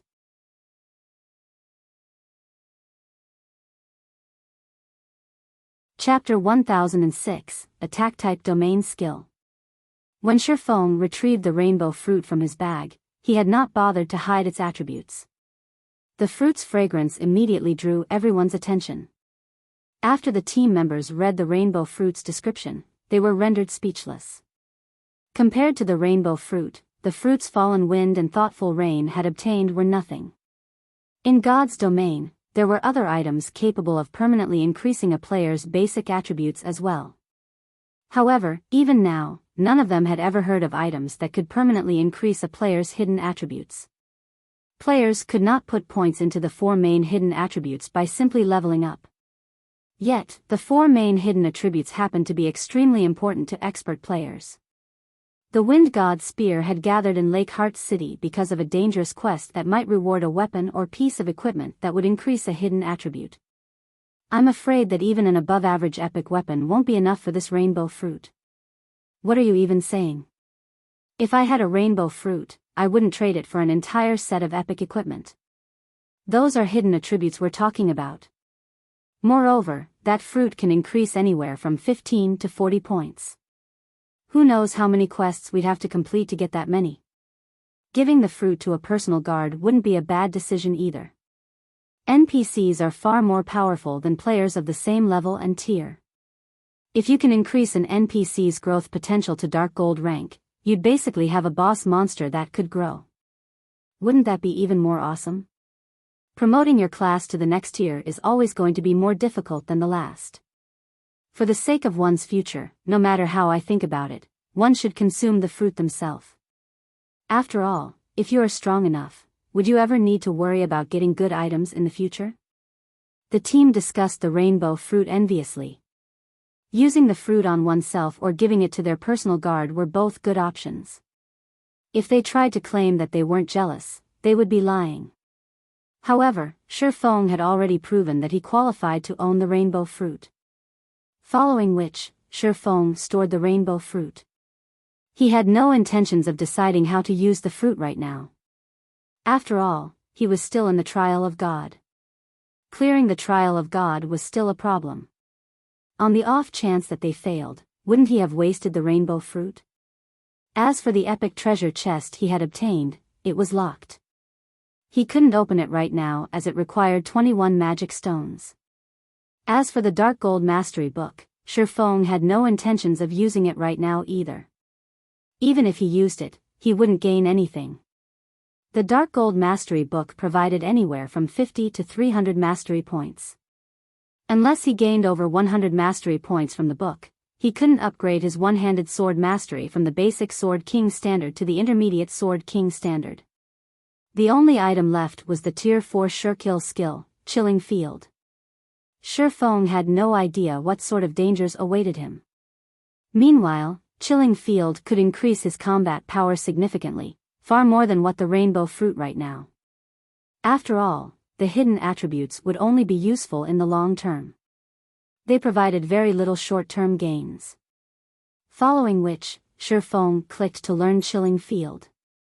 Chilling Field Tier 0, Level 1, requires 400,000 EXP to upgrade to Tier 0, Level 2, coverage radius of 30 yards. When activated, user may wield the power of frost within range to attack and defend. Attacks and defenses contain 70% of user strength. Can attack up to 6 targets simultaneously. Main target will receive 160% damage, while other targets will receive 100% damage. All enemies within Chilling Field will suffer a 10% attribute decrease, 20% movement speed decrease, and 10% increased stamina consumption. When using this skill, user cannot move from their position. Moving instantly cancels Chilling Field. Duration, 5 minutes cooldown, 2 hours. It's already so powerful at level 1? Shi Feng was surprised. He had seen Fire Dance's domain skill, Water Binding. As a Tier 3 Shurkill skill, it was considered a pseudo-domain skill. It simply could not compare to Chilling Field. Regarding control capabilities, Water Binding was superior to Chilling Field. However, Chilling Field had the absolute advantage regarding offense and defense. In God's domain, domain skills were divided into many types. There were attack types, defense types, and control types, among which were more detailed subcategories such as single target or AoE attack types. The same was true for defense types. To put it simply, all domain skills had their own strengths and weaknesses. There was no issue of weak or strong domain skills of a particular tier. It was only a matter of how suitable a domain skill was for a player. Obviously, Chilling Field was an AoE attack type domain skill. As for Water Binding, it was a control type domain skill that could only affect 2 targets at a time. In addition, the EXP required to level Chilling Field was double that of Water Binding. It would not be easy to upgrade it to Tier 4. However, Shi Feng did not pay too much attention to that right now. Immediately, he upgraded Chilling Field to Tier 1, Level 2. Any further, and his level would fall from level 44 to level 43, losing him the effect of the free attribute points he had gained and allocated when he reached level 44.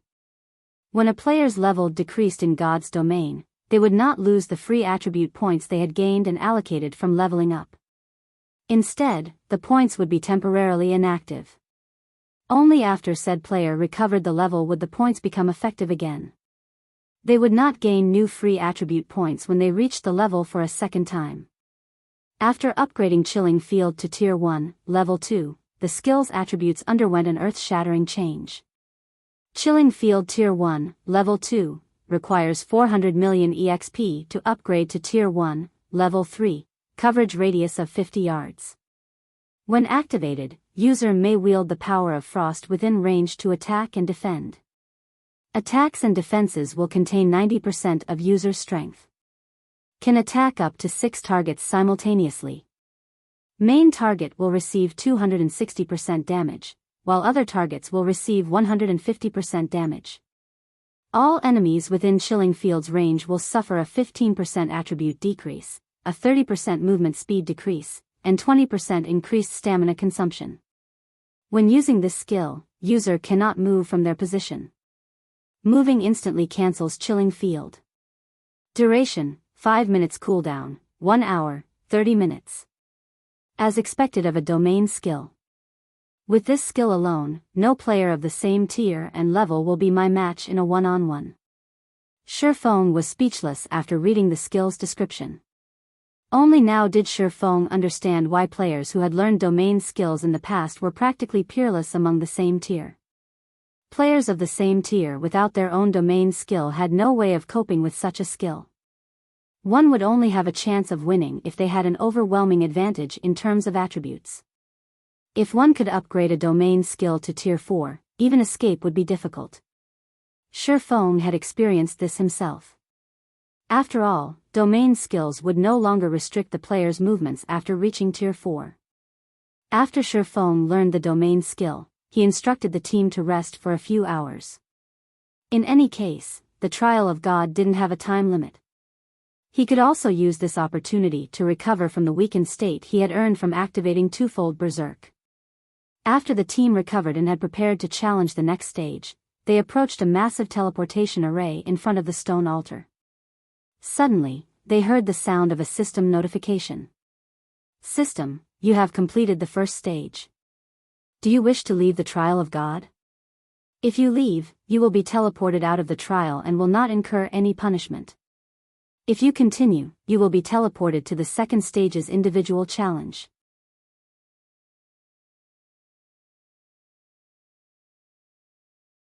Chapter 1007, Lively White River City.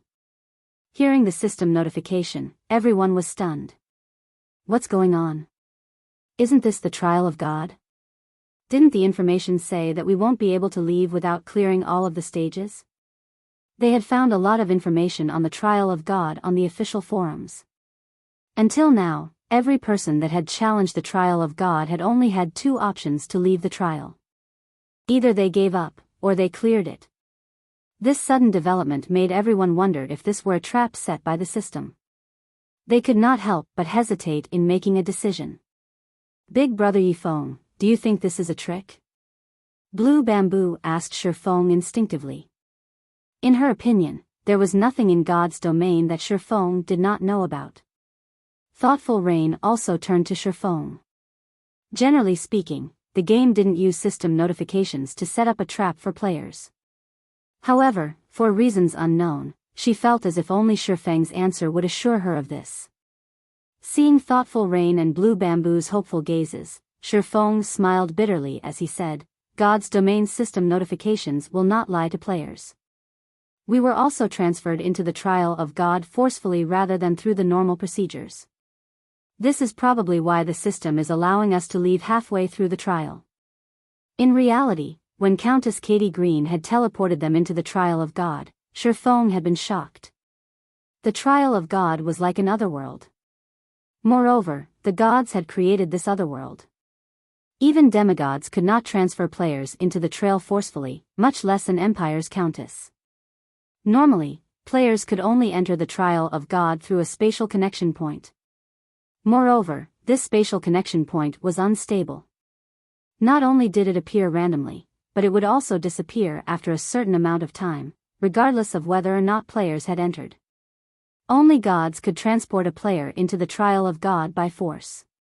How could the Countess of a mere empire achieve such a feat?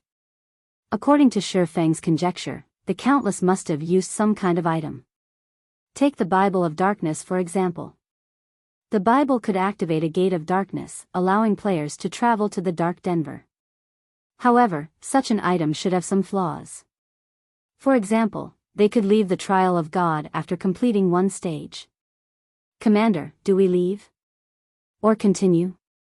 Autumn Goose asked hesitantly as she looked towards Fallen Wind. The trial of God's rewards were abundant. After obtaining the secret Silver Mastery book, Fallen Wind had finally pushed his shield mastery to the basic master standard, which significantly increased his damage reduction and defense capabilities. If they continued clearing this 6-colored trial, they would emerge transformed. At that time, no one within the Dark Knight Empire would be able to afford to underestimate the Wind God's spear. Even those super guilds and super first-rate guilds would have to be cautious when dealing with the adventurer team. "We're leaving," Fallen Wind declared. "If not for Brother Yifeng's help, we wouldn't have even cleared the trial's first stage. We are lucky that it's giving us the chance to leave." Although the trial of God awarded more with each cleared stage, the same was also true for the stage's difficulty. Accurately determining one's strength was one of the basics of being an expert. Moreover, the system had clearly stated that the next stage would be an individual challenge. They would not find any more loopholes to exploit and would have to rely on their own strength. If he had to guess who on his team could clear the second stage, he was sure that only Shifeng was capable of doing so. Everyone else, including himself, had no hope of clearing the trial. Why should they risk suffering the system's severe punishment? The team agreed with Fallen Wind's proposal. They all felt that greed had gotten the better of them and they had forgotten the reason they had come this far. Turning toward Shifeng, Fallen Wind asked in a very friendly tone, "Brother Yifeng, the Wind God's spear intends to leave. May I know what you plan to do next?" "Me?" After giving it some thought, Shifeng said, "I'll leave as well. Although the trial of God's rewards are tempting, I still have many matters that I need to attend to. Since that is the case, let's add each other as friends. If not for Brother Yifeng's help, we wouldn't have left this place in one piece. If you need any help in the future, please don't hesitate to ask. I will give my all to assist you," Fallen Wind said. He then sent Shifeng a friend request, hoping that he could become close friends with this swordsman. It was also thanks to Shifeng's display that he had finally entered the flowing water realm, which he had struggled to reach for many years. Among the many guild experts he had met, none had truly earned his admiration. Shifeng was the first expert he looked up to. He didn't even feel this way about one sword of the 8 sword heroes. Shifeng instantly accepted Fallen Wind's friend request. In the past, the Wind God's spear had been an apex adventurer team in God's domain. Although its fame was not as widespread as adventurer teams like the Midnight Tea Party and Owl, which even super guilds feared, they were still one of the few apex adventurer teams in the game. Gaining an ally like the Wind God's spear would definitely help Zero Wing's development in the future. If those super guilds found out that Zero Wing had formed a deep relationship with 2 of God's domain's future apex adventurer teams, they would most likely try to annihilate Zero Wing at all costs. Although, the fact that Shifeng possessed a city-building order in his hands was already enough of a reason for super guilds to target his guild. Following which, with Shifeng taking the lead, everyone teleported out of the Trial of God. He then returned to White River City with Thoughtful Rain and Blue Bamboo. After seeing Shifeng's group off, Fallen Wind glanced at his team members, addressing them seriously, "You witnessed today's situation for yourselves. Following this, Wind God's spear must work even harder. None of us can afford to be cocky anymore. God's domain is a far more amazing game than we assumed. Nobody knows just how many hidden experts are here." Although the Wind God's spear fared relatively well in the Dark Knight Empire, in the end, the Dark Knight Empire was only one of many empires in God's domain. It was truly laughable that they took pride in their current achievements. The adventuring players nodded in response to Fallen Wind's words. Setting Shifeng aside, they could already see how powerful Zero Wing was as a guild based on Thoughtful Rain's strength. Moreover, Zero Wing's core members had the opportunity to learn advanced combat techniques. This was not something their Wind God's spear could hope to compete with. Before this, they had all been proud of their ability to pick fights with large guilds. Star Moon Kingdom, White River City. Ever since Blackwater and Heaven's Burial had declared war on Zero Wing, the atmosphere in White River City had become somewhat tense. Blackwater and Heaven's Burial's members roamed the city. There were also plenty of players hidden under black cloaks. These people had a predator's gaze when they looked at Zero Wing's members. If not for the severe consequences of attacking another player within the city, there was no doubt that these people would have already made their move. Zero Wings Guild residents. These red players are getting increasingly brazen. They are bold enough to eye Zero Wings members openly on the streets. What can we do? I don't know what Blackwater did, but it has persuaded many dark guilds to join hands against Zero Wing. Not only do we have to be wary of ambushes from Blackwater's teams, but our elite parties also have to look out for sneak attacks from red players. Those bastards only know how to use cowardly tactics. Once they see us rush at them, they scatter and flee. If I get my hands on them, I'll give them a good beating. A few core members in Zero Wings residence angrily discussed the situation.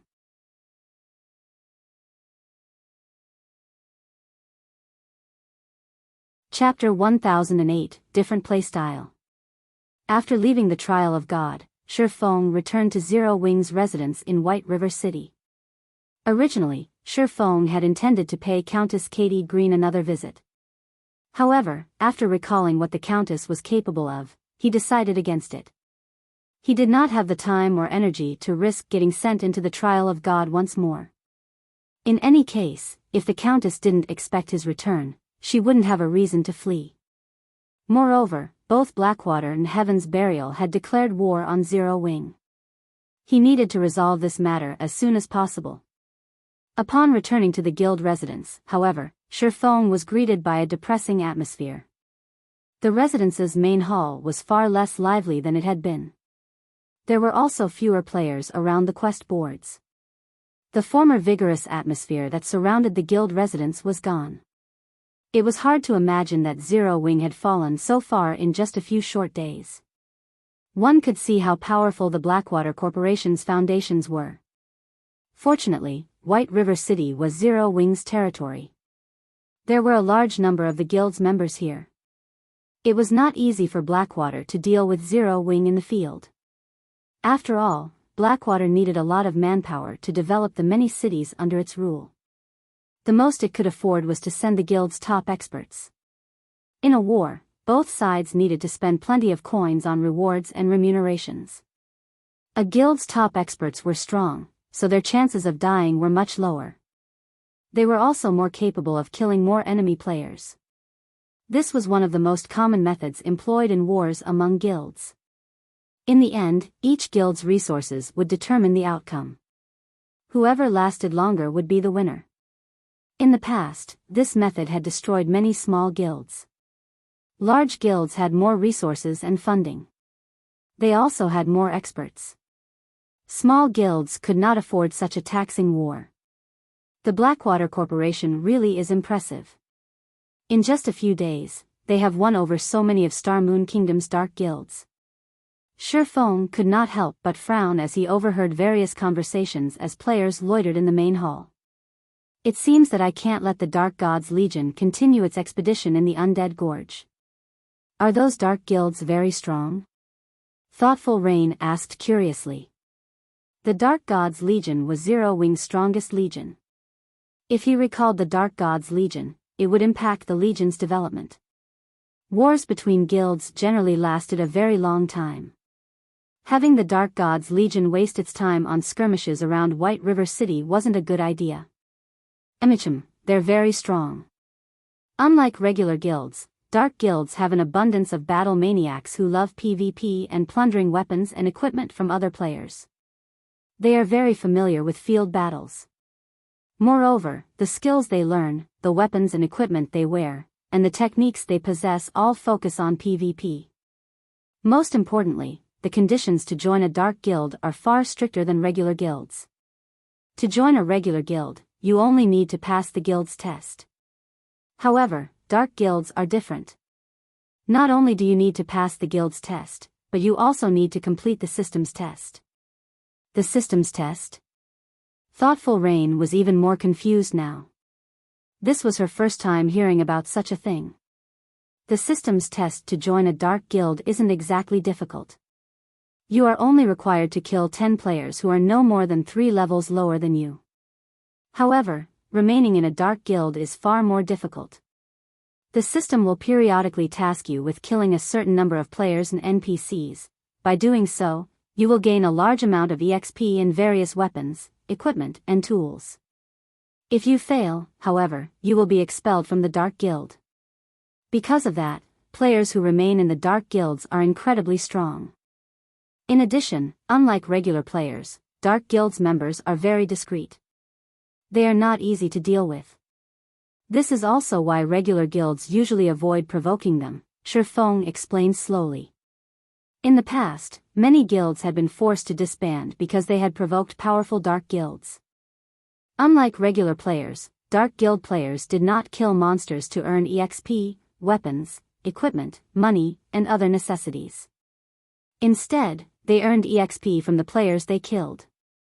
They also earned kill points, which could be traded for weapons, equipment, various tools of slaughter, money, and such. Dark Guilds could easily afford prolonged wars between guilds. It was just another day at the office. This was how these guilds continued to exist in God's domain, despite so few Dark Guilds in the game and so few members. Following which, Shifeng notified Aqua Rose and called for a war meeting. As soon as Shifeng announced for the meeting, every Zero Wing member burst with excitement. Yes! Our guild's upper echelons are finally going to make a move. I wonder what the guild plans to do this time. I've been waiting for this moment for so long. It would be awesome if the guild leader leads us into a decisive battle. It won't be easy to find a battle like that. Haven't you seen that the other party has no intentions of starting a head-on fight? They're trying to whittle us down, bit by bit. Moreover, thanks to those Dark Guilds, it is becoming more difficult to start a team battle in the fields. Zero Wing's members expressed their opinions as they discussed Shifeng's call for action.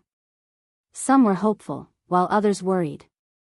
In a level 40 desert map near Starmoon City, large groups of level 20+ players engaged in battle.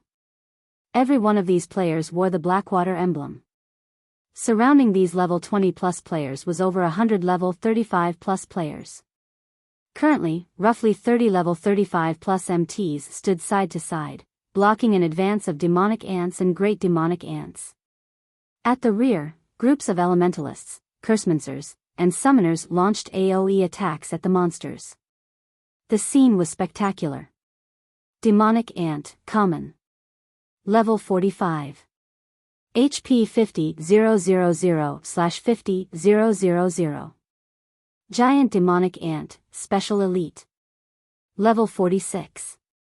HP 550,000/550,000.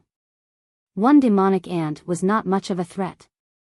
However, demonic ants never acted independently. They generally swarmed with hundreds, sometimes thousands, of their companions. Moreover, demonic ants didn't offer much loot, and the EXP they gave was average at best. Ordinary teams usually avoided them rather than wasting their time. However, demonic ants were one of the best monsters to grind for levels. The leveling speed here is not bad. Continue luring monsters. The more, the merrier, Abandoned Wave commanded as he sat leisurely behind the wall of players, enjoying a glass of wine as he watched his experience bar rapidly rise. A short moment later, the level 20+ players behind him leveled up again. Their leveling speed was so fast that it could render elite players speechless. Suddenly, an indifferent man in a black cloak, with most of his face covered in black bandages, appeared beside Abandoned Wave. The few level 40 experts guarding Abandoned Wave instantly tensed. Glancing at the indifferent man, Abandoned Wave raised his hand and said, "No need to panic. He's one of ours." Hearing this, the level 40 experts relaxed slightly.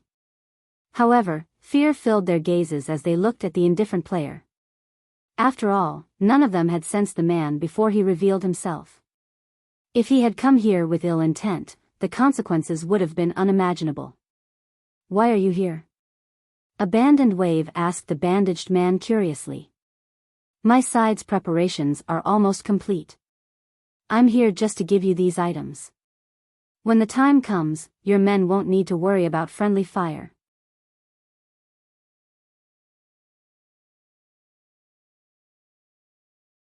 Chapter 1009, Moon God's Robes.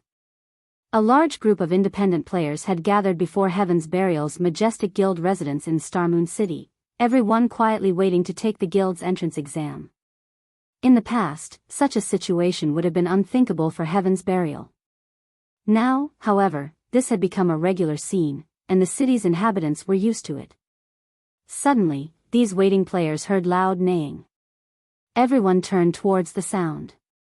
Wow, so many mounts. Are those common mounts? Those are warhorses. I heard that warhorses are bronze rank at the very minimum. Heaven's Burial is so amazing. It has so many warhorses. I have to join Heaven's Burial no matter what. If I get a bronze mount, all of the time I've invested into God's domain will worth it.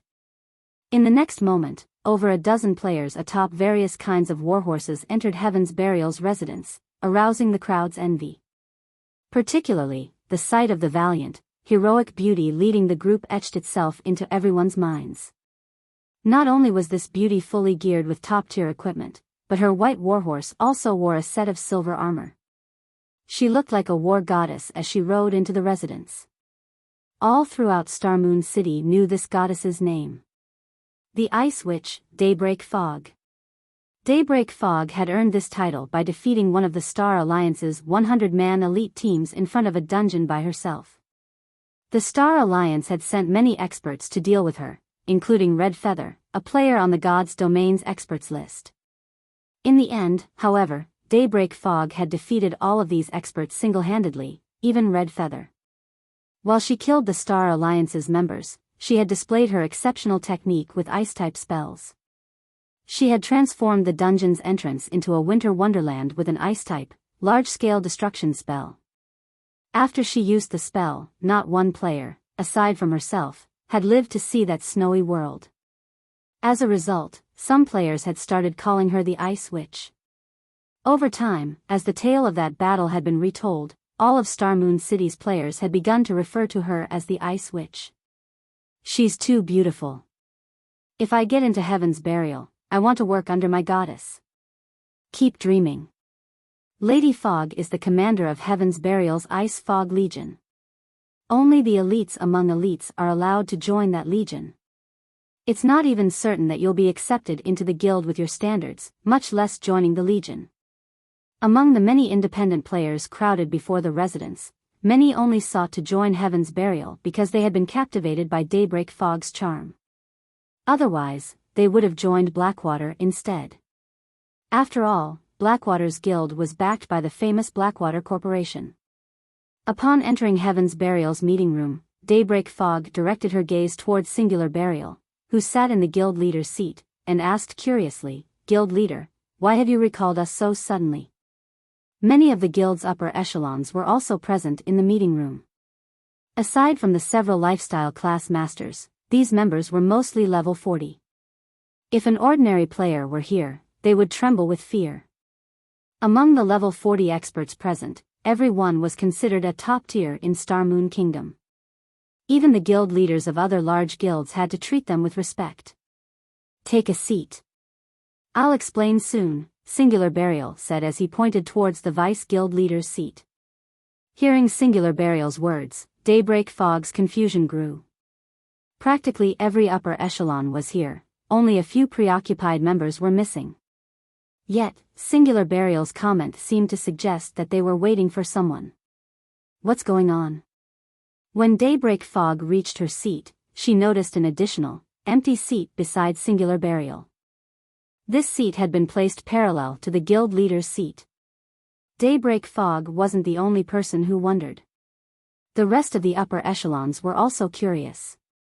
In Heaven's Burial, Singular Burial was their one and only leader. He had single-handedly supported the entire guild.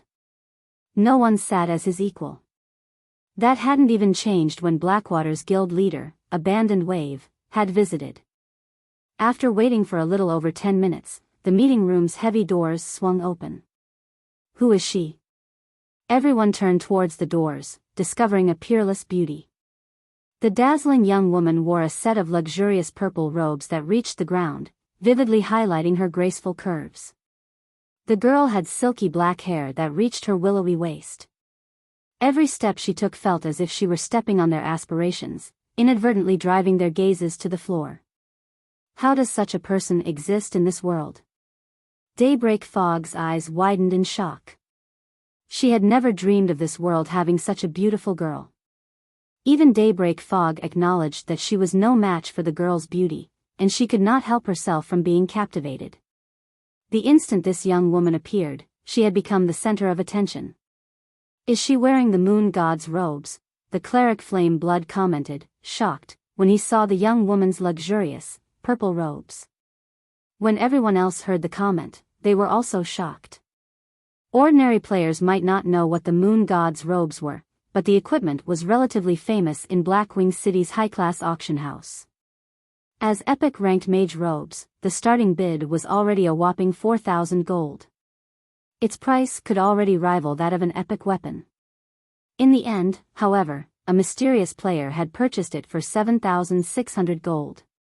Many players had ridiculed this mysterious player. After all, this player had spent so much money to compete with the NPC nobles over a single piece of epic equipment. Had that person spent a little more money, they could have afforded a major city's golden land. It would have been easy to earn back the cost then. They had never dreamed that such a peerless beauty had been the mysterious player who purchased the moon god's robes. These guild members instantly activated their identification skills, hoping to discover this beauty's identity. However, even after using advanced identification skills, they had failed to learn anything. "Sorry for the delay. I had some matters to deal with," the young woman apologized after taking her seat. "All right, since everyone is here, let me introduce you. This is the Blackwater Corporation's representative, Miss Ling Jingxian. She has come here to discuss the raid on Stone Forest Town," Singular Burial said, respect filling his voice as he introduced Ling Jingxian. Although the introduction had been simple, everyone was shocked. Singular Burial's respect for Ling Jingxian was one thing, but they had not expected that their discussion would involve raiding Stone Forest Town.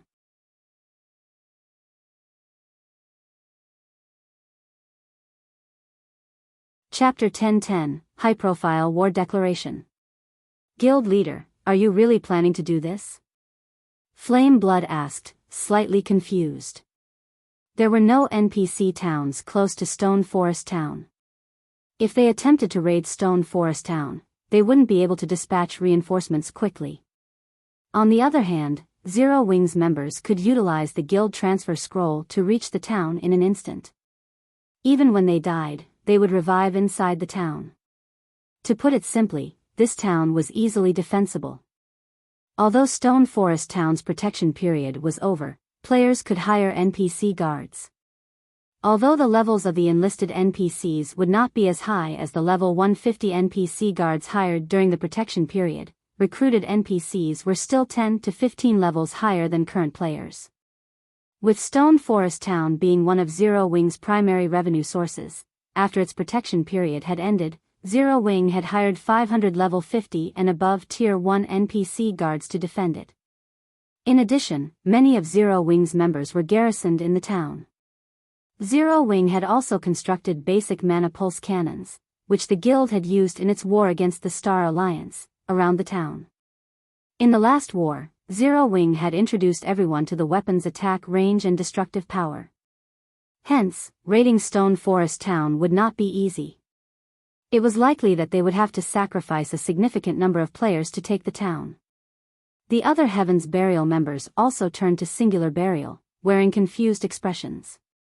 While they had considered raiding Stone Forest Town before, it was too early for that. God's domain was only starting to transition into the era of mounts. They should wait a little longer. I understand your concerns. However, I have already considered this problem. Since we are going to make a move, I am confident in our success. Singular Burial chuckled. However, I would like to invite Miss Ling to elaborate on this point. Everyone shifted their gaze towards Ling Jingxian, questioning looks filling their eyes. I've received news that Zero Wing has recently contacted several major companies to gain financial support. In addition, the Dragon Phoenix Pavilion has begun to move against Zero Wing and is dealing with Zero Wing's branch guild in Lakeheart City. In response, Zero Wing has dispatched quite a number of their members to the Black Dragon Empire. Hence, the guild's member population in Stone Forest Town has decreased significantly. However, most importantly, Zero Wing has begun to show signs of activity in White River City. They have even recalled their guild's strongest Dark Gods Legion. As long as Zero Wing is focused on hunting down Dark Guild members, the latter will think of a way to pin down Zero Wing's main forces for as long as possible. After that, both Blackwater and Heaven's Burial can take the opportunity to attack Stone Forest Town. Ling Jingxuan's explanation had caught these upper echelons' interest. If Zero Wing pitted everything it had to defend Stone Forest Town, they would never be able to capture the town. However, now that Zero Wing's members were scattered, it would be a piece of cake to take Stone Forest Town with the strength of both guilds. I have a question. Daybreak Fog suddenly declared. If Zero Wing's members use their guild transfer scrolls, they can easily gather in Stone Forest Town. Regardless of how fast we assemble our forces, we're not faster than Zero Wing. As if she had expected this question, Ling Jingxian took out over a dozen old, tattered scrolls, displaying them on the table. Those are. Curiously, everyone examined the scroll's introduction. Immediately, everyone's jaws dropped. None of them could believe their eyes. A sealing magic array. This magic array would seal off an area for a certain amount of time, preventing the players from teleporting out of or into the area. This was a godly tool for raiding towns and cities. If Zero Wing could not teleport players into Stone Forest Town, with the small number of players garrisoned in the town, they could successfully raid it. As long as they took Stone Forest Town, Zero Wing would lose its main source of income. Meanwhile, their two guilds, who captured Stone Forest Town, would enjoy the town's massive profits. With this shift in power, it would only be a matter of time before Zero Wing was annihilated. I'll leave the sealing magic array in your hands. I hope that you can construct it quickly. If there's nothing else to discuss, I'll be taking my leave. After Ling Jingxian said so, she left the meeting room under everyone's watchful gazes. Fog, you and everyone else here, get ready.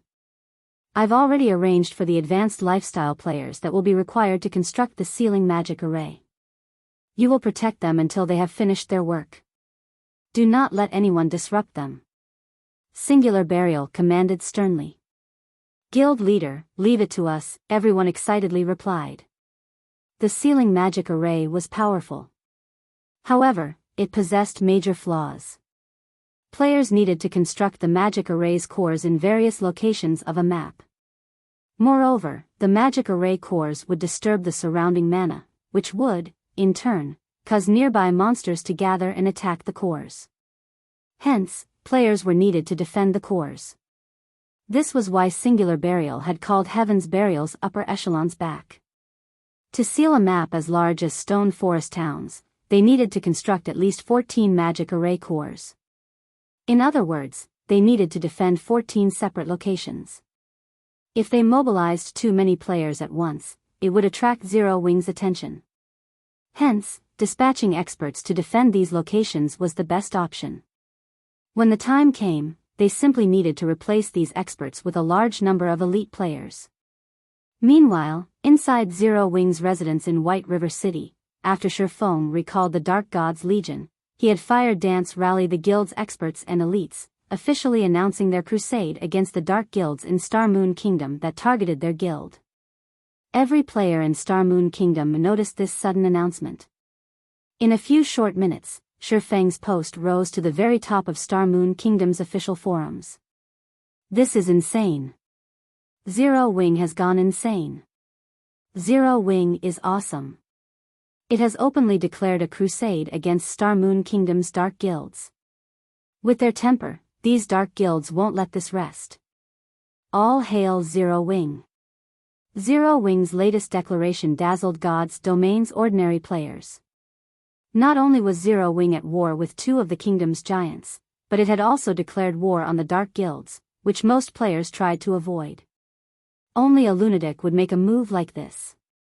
The various guilds were even more shocked by Zero Wing's declaration of war. Ordinary players might not realize the truth about dark guilds, but they were perfectly aware. Although dark guilds had very few members, these people were extremely obstinate. Dealing with large guilds like theirs was just another day at work for these people. Moreover, even if these players died, their dark guilds wouldn't compensate them for any losses. They would only have themselves to blame for not being strong enough. Speaking of the survivability of dark guild players, they were much stronger than regular guild members. Most importantly, unlike regular guilds, dark guilds did not possess a permanent base of operations such as a guild residence. Instead, they operated like independent players. A simple bar was enough of a base for them. They could easily move between towns controlled by the forces of darkness. Hence, it was very difficult to launch a concentrated attack against dark guilds. Regarding sustainability, regular guilds were even less of a match for their dark cousins. Dark guilds players could level up by killing other players. This was not an option for regular guild players. If an extended war occurred between a regular guild and a dark guild, the latter would only exhaust their enemy to death. Hence, regular guilds generally overlooked dark guilds as none of them wanted an unnecessary confrontation. Logically, Zero Wing should have been more focused on dealing with Blackwater and Heaven's Burial after it realized that its enemies had hired dark guilds to take action. After all, dark guilds were merely hired guns. It was easy enough to hold them at bay. Once their employers were gone, they would go back to their normal lifestyle. Yet, not only had Zero Wing ignored Blackwater and Heaven's Burial, but it had also provoked the various dark guilds deliberately. Zero Wing's priorities were clearly skewed.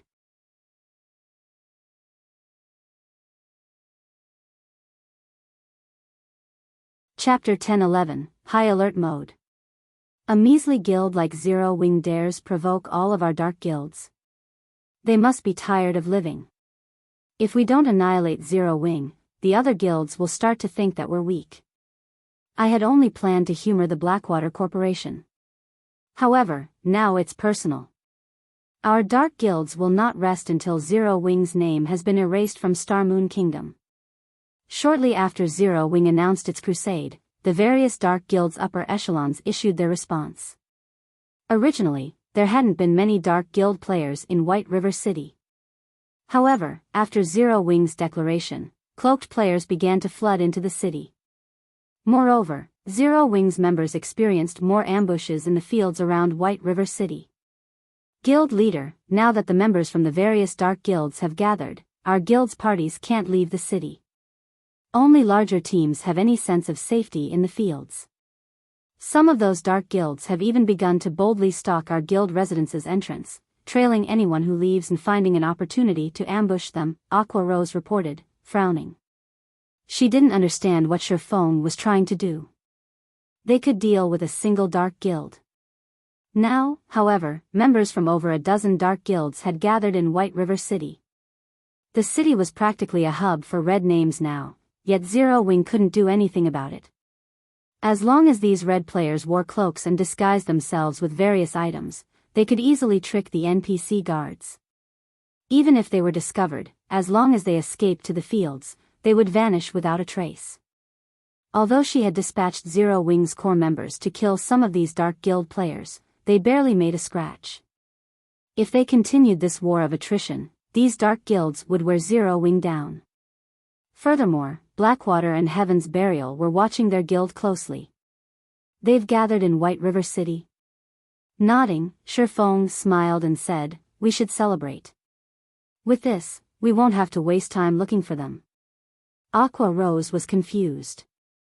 Despite the increasing number of enemies, Shifeng thought this was a good thing. However, Shifeng did not bother to explain. He simply led Aqua Rose and Fire Dance to the Adventurers Association. In the end, dark guilds were still dark guilds. They were no different than street rats that were forced to hide in dark corners. Now that they were acting so bold inside an NPC city, they had to pay the price. "Hello, sir, how may I be of service to you today?" the blonde NPC beauty behind the counter asked as she watched Shifeng's group approach. "Hello, I wish to purchase a blood aura crystal. Also, I want to activate White River City's high alert mode, Shifeng said. Neither Aqua Rose or Fire Dance had any idea of what was going on. They had never heard of the blood aura crystal or the so-called high alert mode. Sir, you'll need to be at least a 2-star adventurer to purchase the blood aura crystal. As for activating White River City's high alert mode, you need to be a 3-star adventurer to apply for that, the NPC beauty explained. Will this identity be enough? Shifeng chuckled as he switched to the Spirit Slayer title. The Spirit Slayer title was an advanced title that allowed him to enjoy 4-star benefits in the Adventurers Association. His status was equivalent to that of a Vice Branch Association Master. So, it is Lord Spirit Slayer. Here is the Blood Aura Crystal. As you are a 4-star adventurer, you will receive a 30% discount. You may purchase the Blood Aura Crystal for 700 gold. As for applying for the city's high alert mode, you must pay a 1,400 gold application fee. Upon seeing Shifeng's title, the NPC beauty adopted a more respectful tone and posture as she spoke with Shifeng. Alright, Shifeng said. He then handed 2,100 gold to the NPC. Both the Blood Aura Crystal and the city's high alert mode were red players' nemesis. This was why players from the various dark guilds avoided NPC cities. The Blood Aura Crystal could detect players' blood aura within a certain range.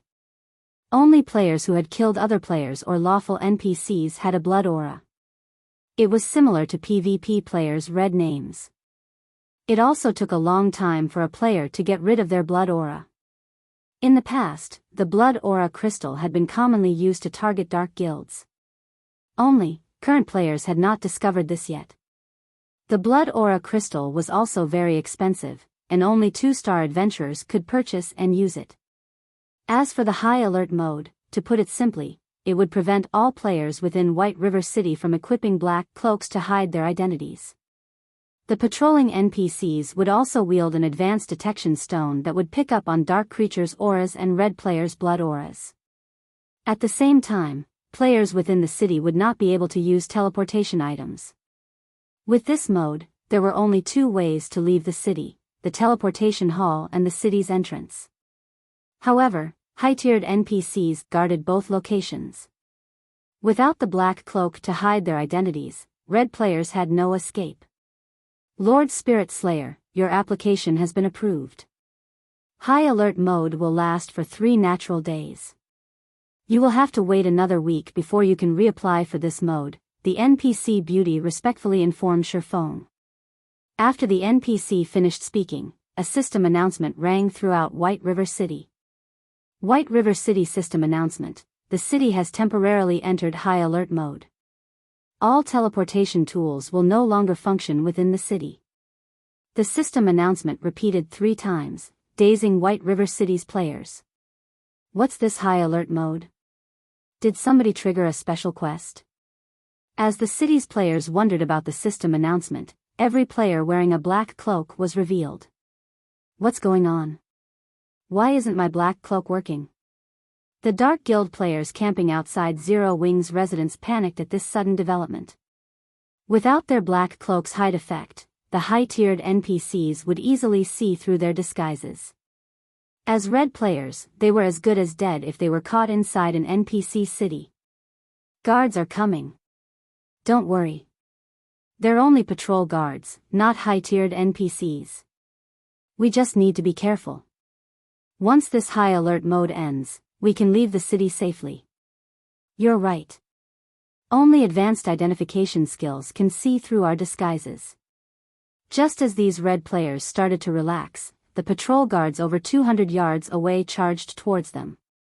Without hesitation, the NPC guards began to slaughter these Dark Guild players. For a time, battles broke out across White River City, shocking the city's ordinary players. After a few minutes, all Dark Guild members within White River City were dead. Not one had survived the NPC guards' onslaught. However, this was not the worst part. It was common knowledge that, in White River City, the punishment for attacking another player was quite severe. If the city's NPCs caught these Dark Guild members, who had killed countless players. These players' only real option was to delete their accounts and start all over.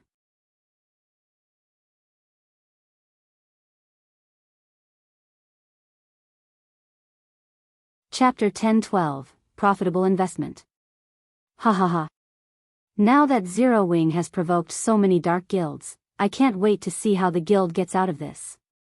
Even I am starting to pity Zero Wing. Gentle Snow can't get her priorities straight either, refusing to join Underworld. I wonder how much she's regretting that decision. Young Master Feng, should we head to White River City and take care of Zero Wing's members, too? That's a nice idea. Now that so many guilds are targeting Zero Wing, we can disguise ourselves and use this opportunity to rake in some profit. If we can get rid of 10 or so Zero Wing core members, we can upgrade everyone's equipment. If we're lucky, we might even get a cut of White River City. My position in the organization will rise again, and I won't have to listen to that damnable woman anymore. Currently, Feng Xianyang led a team to grind level 42 mine gnomes, using them to power level to level 40. However, as his team lacked good equipment, they couldn't afford to venture too far into the mine. If they could upgrade their equipment, they could increase their grinding speed. However, when Feng Xianyang thought about how he had been forced to lead this team personally, he was indescribably frustrated. He had been one of Underworld's middle managers. Now, however, he had been reduced to leading a team to grind monsters. This was all due to Underworld's upper echelon's sudden focus on Yulan. They had even transferred Maple City's management, as well as 5 other major cities, to Yulan. This was a nightmare. Just you wait. When Zero Wing falls, I'll poach Zero Wing's top players and regain possession of Overwhelming Smile. Feng Xianyang inwardly chuckled. Zero Wing's elite members and experts were extraordinarily strong. If Zero Wing were defeated, these people would refuse to join guilds like Blackwater or Heaven's Burial. At that time, he simply needed to offer an appropriate price to recruit them. After making these people his own, Underworld's upper echelons would have no choice but to focus on him. When Feng Xianyang and his team reached White River City, they were astounded by what they saw. The NPC guards were slaughtering numerous players inside the teleportation hall. In the face of the level 180 guards, level 40 expert players were infants. The NPCs only needed one hit to defeat each player. One cloaked player, who had just teleported into the city, died before he had even realized what had happened. What's going on here? Chills ran down Feng Xianyang's spine as he looked down at the Dark Guild player corpse beside him. Feng Xianyang wasn't the only player who wondered what was happening. Many other guilds that had teleported to White River City to take advantage of Zero Wing's predicament were stupefied. Inside the spacious teleportation hall, several hundred disguised red players had died. The scent of blood lingered in the air. White River City had become a forbidden ground for red players.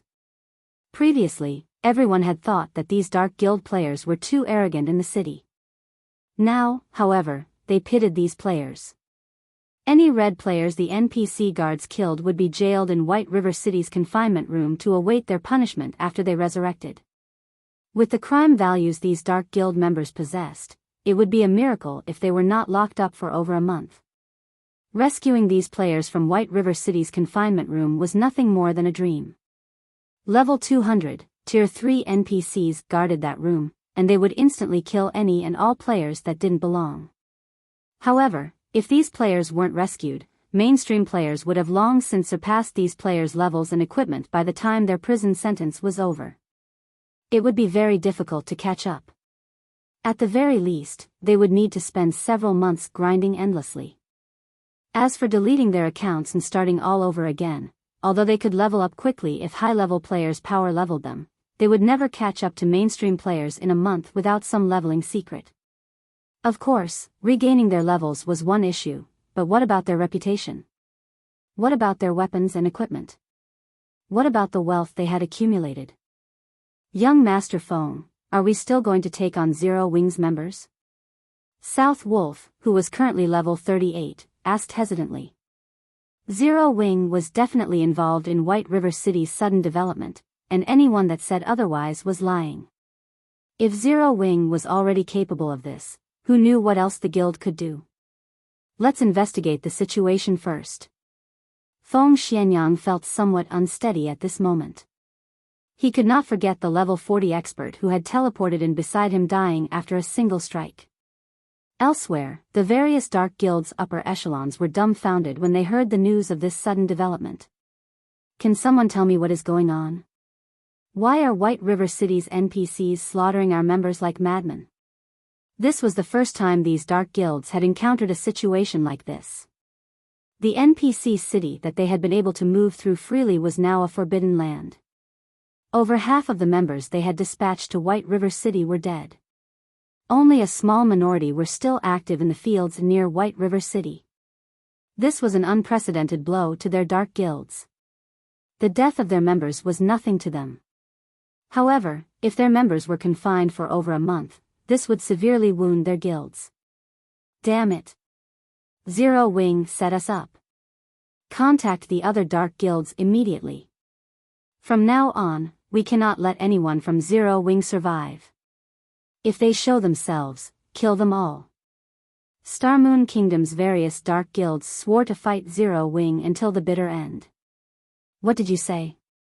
Over half of the Dark Guild members have been locked up in White River City's confinement room? How is that possible? Didn't they have their disguise tools? Abandoned Wave's expression froze when he received the news. He could not bring himself to believe it. While Dark Guilds were not strong in a head-on battle, their survivability and ambushing capabilities in the fields were top-notch. This was precisely the reason that he had paid a massive price for these dark guilds to whittle down Zero Wing's strength. Yet, now, over half of them had been killed and jailed in White River City. With this, it had become far more difficult to deal with Zero Wing's members. Guild leader, what should we do now? Now that over half of the Dark Guild players have been locked up, the threat on Zero Wing has been reduced significantly. Moreover, some of the regular guilds that intended to strike Zero Wing have decided on the wait-and-see approach, the middle-aged, bald man asked. After some thought, Abandoned Wave commanded, this development has affected our plans slightly, but no matter. Contact the Dark Guilds immediately. Tell them that we'll send some of our top players to assist. If they can delay Zero Wing's top players, we'll reward them.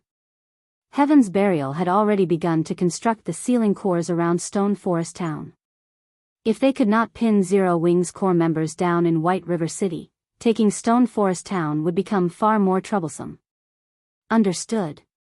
After hearing this, the middle-aged man retreated to contact the various dark guilds. Meanwhile, inside White River City, Shifeng was in a very good mood. He had simply spent some money to exterminate the pests in White River City. He had never expected such a huge windfall. After he had activated the city's high alert mode, over 10,000 red players had died and were captured. This result earned him yet another advanced title. City Protector.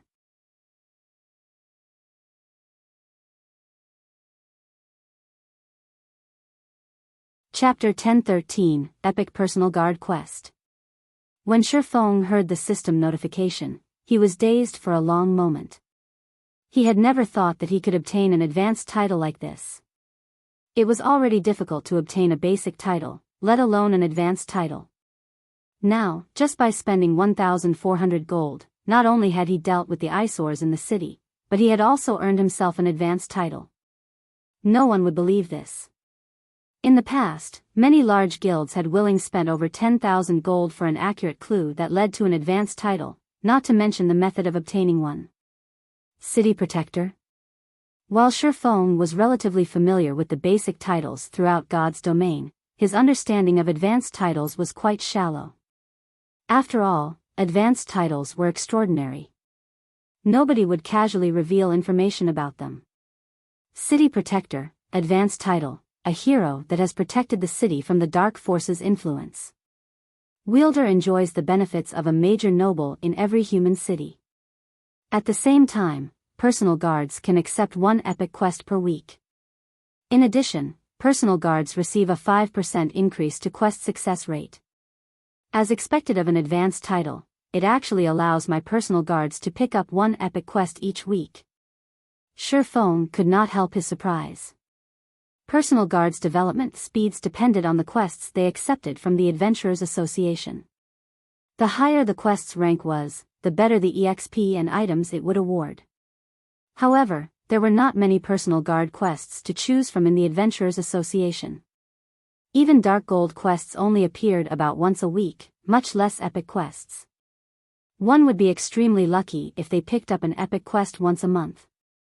If his personal guards could complete an epic quest once a week, their improvement speed would be unimaginable. They also had a 5% success rate. Even if he allowed Dark Gold guards like Kite and Anna to challenge a Dark Gold quest, their success rate was only 50%. If they were very well equipped, their success rate could top out at 80%. As Shifeng understood it, even extremely well-equipped Dark Gold guards only had a 30% chance of completing an epic quest. Otherwise, ordinary Dark Gold guards only had a 20% chance for success. As for fine gold guards, even with top-tier equipment, they'd be lucky if they had a 10% success rate. Hence, the City Protector title's 5% increase to his guard's quest success rate was amazing. Thinking up to this point, Shifeng immediately replaced his Spirit Slayer title with the City Protector title. He then summoned Kite and Anna to his side. Both Kite and Anna had leveled up significantly after some time away from Shifeng. The last time he saw the two NPCs, both were only level 60. Now, however, both had reached level 65. Meanwhile, Aqua Rose and Fire Dance, who stood beside Shifeng, were shocked upon seeing Kite and Anna. How are they so strong? Aqua Rose asked curiously.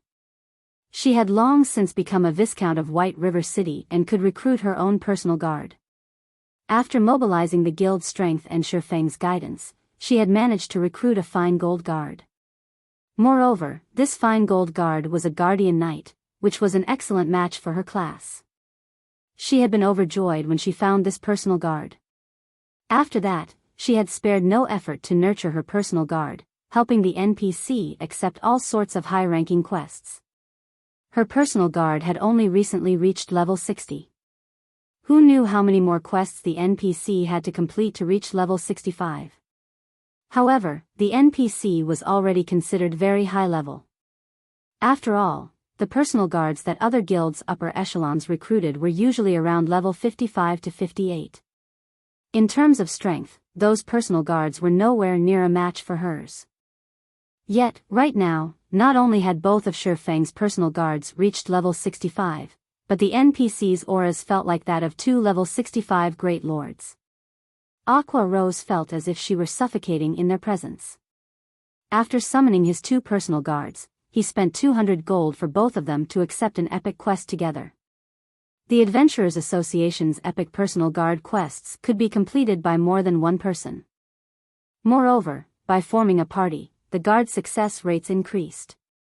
However, only personal guards that belonged to the same player could form a party. Multiple players' personal guards could not form parties together. With both Kite and Anna challenging the epic quest, the displayed success rate had increased substantially. Including the benefits from Shifeng's title, their current success rate was 37%. That percentage was high enough to excite many players, but Shifeng was not satisfied. Although a 37% success rate seemed relatively high, Shifeng knew that Kite and Anna might only succeed one of 5 attempts, rather than the theoretical one of 3. However, these NPCs could only accept one epic quest each week. In other words, it could take 5 weeks for Kite and Anna to complete one epic quest. To Shifeng, who started in God's domain with nothing and had not had the support of any corporation, this efficiency wasn't favorable. It seems that I'll have to use it.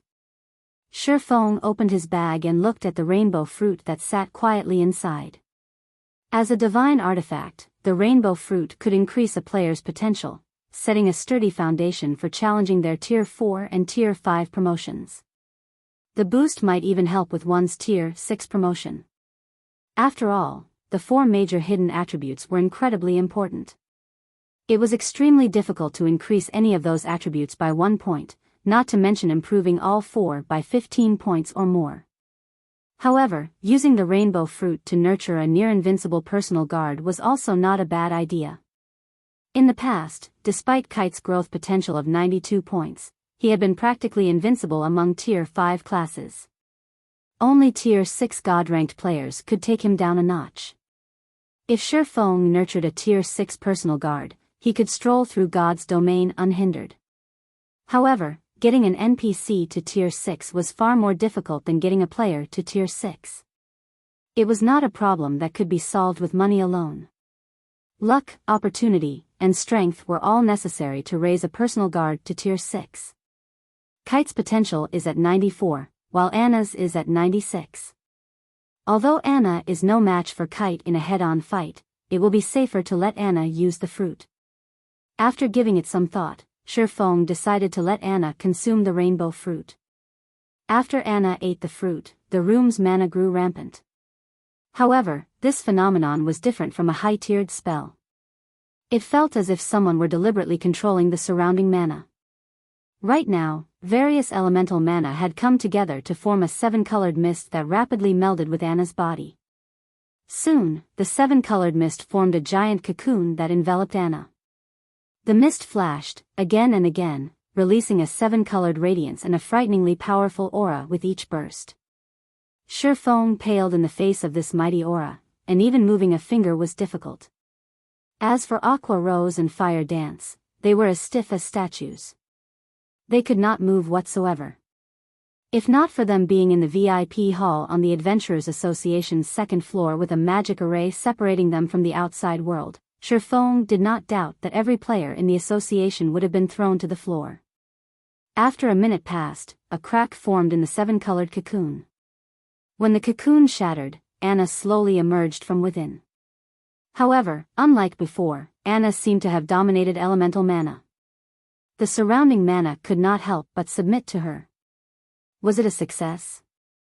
Shifeng anxiously examined Anna's statistics.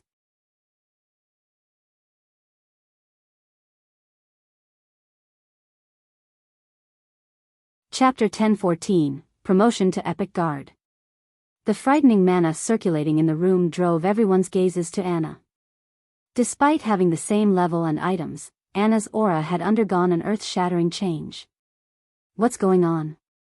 Guild leader, what did you do? Aqua Rose's eyes widened in shock as she looked between Shifeng and Anna. She had no idea what Shifeng had done to transform his personal guard. Previously, she had felt Anna radiate a powerful pressure. Now, however, she felt nothing from the woman. This was not the first time she had experienced such a situation, so she knew full well what had caused the change. The greatest danger was one that you couldn't sense. To put it simply, Anna's new strength was outside her range of perception. While Aqua Rose and Fire Dance were shocked, Shifeng was extremely anxious. The rainbow fruit was a divine artifact. It was likely that he would never obtain another. If Anna remained a dark gold guard after consuming the fruit, the loss would be tremendous. Shifeng took a deep breath before taking a look at Anna's statistics. Anna, Yifeng's personal guard, level 65 loyalty, 95 growth potential, 105. Epic rank. She reached epic rank. Shifeng was ecstatic. He had never heard of an epic guard. As to whether or not epic guards had existed in the past, he had no idea. He had merely been the guild leader of a second-rate guild back then. He had not been privy to many of God's domain's secrets. However, he was certain of one thing. Even among epic guards, one would be hard-pressed to find one with a growth potential as high as 105 points. In God's domain, the importance of an NPC's growth potential grew as they reached higher levels. At higher levels, even an extra point would result in a massive boost to the guard's attributes with each level up. Hence, even personal guards of the same rank and level could have drastically different attributes. Take Kite for example. Although his growth potential was only 2 points higher than it had been, after he reached the same level and tier that he had been in the past, his strength would surpass his past self by a minimum of 10%. If it came down to a battle, the present kite could easily suppress and defeat the past kite within a short time. Moreover, this was only a 2-point difference for Dark Gold rank. There was even less need to mention Epic rank. There had not been any clear standards in the past for Epic guards. Any NPC whose growth potential exceeded 100 points was considered an Epic guard. Currently, Anna's growth potential exceeded Kite's by a whopping 11 points. By the time Anna reached level 70 or 80, he had no doubt that she would defeat Kite even in a melee battle. In terms of combat power, even the current Anna could defeat Kite. As both NPCs continued to level, the gap between them would only grow wider. In the end, even Kite would have to look up to Anna. Amazing! Anna's promotion to Epic rank has raised the Epic Quest success rate to 67%. I doubt even a full party of Dark Gold guards could achieve such a percentage. Shifeng was speechless. With her promotion, Anna had learned many new skills. She now had 3 Tier 2 curses, one more than before. Most importantly, she had learned a Tier 2 domain skill. With this domain skill, Anna was practically invincible among Tier 2 classes. Unless the other party also possessed a domain skill, even 2 kites were no match for Anna. Following which, Shifeng had Kite and Anna set out to complete their epic quest. The sooner they completed it, the more they could improve their strength. Guild leader, I've just received news that Blackwater has dispatched many of their top players. From the looks of it, it seems that they were sent to help those dark guilds. Meanwhile, the members of the various dark guilds have joined forces. Not only are they targeting parties, but they've also begun ambushing 100-man teams, Aqua Rose reported once she received this information. In addition, Blackwater has opened another shop in White River City and is selling cast steel armor kits and mana mixtures in large quantities. They've even reduced their prices. They've already lured a lot of players to their shop. They've also started purchasing rare herbs and ores at high prices from all over Star Moon Kingdom. It looks like they're getting serious. Getting serious, huh? Shifeng smiled. Since they want to play this game, then we'll get serious as well. Saying so, Shifeng purchased 100 cloaking scrolls from the Adventurers Association. The cloaking scrolls were unique to the Adventurers Association. Only 3-star adventurers could purchase them, and each scroll cost 20 gold. The cloaking scroll were considerably useful to players adventuring in the fields. When used, the scroll provided a cloaking buff to players within a 20-yard radius, which prevented them from being tracked, searched, and perceived. It also increased these players' movement speeds by 10% for 2 hours. This was a must-have tool for escaping and pursuing enemies. Unfortunately, only the person who purchased items from the Adventurers Association could use them. 2-star adventurers could purchase a scroll similar to the cloaking scroll, but the scroll was only effective on themselves. Following which, Shifeng gathered the Dark Gods Legion's members and Zero Wing's main force in the guild hall. He then used the Blood Aura Crystal and Cloaking Scroll. Everyone immediately obtained a buff. White River City Region, Snowy Forest. The Snowy Forest was a level 40 to level 50 high resource map. Usually, White River City's various large guilds came here to level. Now, however, this had become the main battlefield in the war between Zero Wing and the various dark guilds. Godfire, you really are amazing. You actually defeated that level 39 expert from Zero Wing in 3 moves. A level 39 mighty berserker in spiked armor gushed with admiration as he gazed at a level 40 emaciated youth wearing dark gray mage robes. As their dark guilds had agreed to work together, they no longer operated individually or in small parties. They now moved in large teams. After experiencing several battles together, everyone on this team admired this level 40 elementalist. It's nothing. Zero Wing's experts are noobs. They couldn't dodge my great fire dragon technique. If I were fighting our guild's experts, they would have easily dodged an attack like that rather than succumbing to my chain attacks, the youth named Purgatory Godfire said, laughing. Godfire, you're too humble. I've heard that you are the top 5th elementalist in your guild. Among the elementalists in Star Moon Kingdom, only a handful are as strong as you. another level 40 masked assassin said. Others might not realize Godfire's strength, but he knew. After all, Godfire's dark guild was far from ordinary. The Elementalist was a member of Smiling Angel. It was a top-tier dark guild that operated in multiple kingdoms and empires.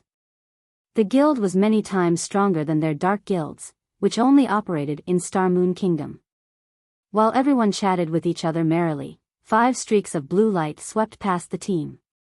In the blink of an eye, 5 of the team's 50 players died, transforming into light particles before vanishing and leaving behind a few pieces of weapons and equipment. Who? The Dark Guild players finally reacted. They turned towards the blue light's origin. They were all experts, yet they had only noticed the ambush after 5 of their team members had died. This was unprecedented. Don't even think that you can escape with your lives after killing Zero Wings members.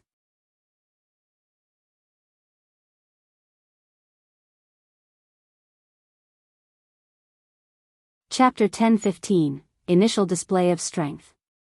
As a deep voice echoed throughout the forest, over a dozen figures emerged from the woods. Every player bore a silver, 6-winged emblem on their chests. Moreover, the lowest leveled player among them was level 39, while many of them were level 40. These players also brandished awe-inspiring weapons and equipment. However, after these dozen or so players appeared, the anxious Dark Guild members calmed, wearing mocking grins. And here I thought Zero Wings members had surrounded us. It seems these people have only found us by coincidence. Indeed. It seems that we're quite lucky, though the same can't be said for them. With so few, we won't even break a sweat. A team of Zero Wings core members. If we get rid of them, we'll earn more excellent equipment. These are Zero Wings experts. With just a dozen or so players, they dare to ambush us? Their foolishness knows no bounds. Let's finish this quickly. If we waste any more time, Zero Wings' other members will catch up. While Zero Wings' sudden appearance had given them a scare, after a closer look, the difference in strength between them was clear.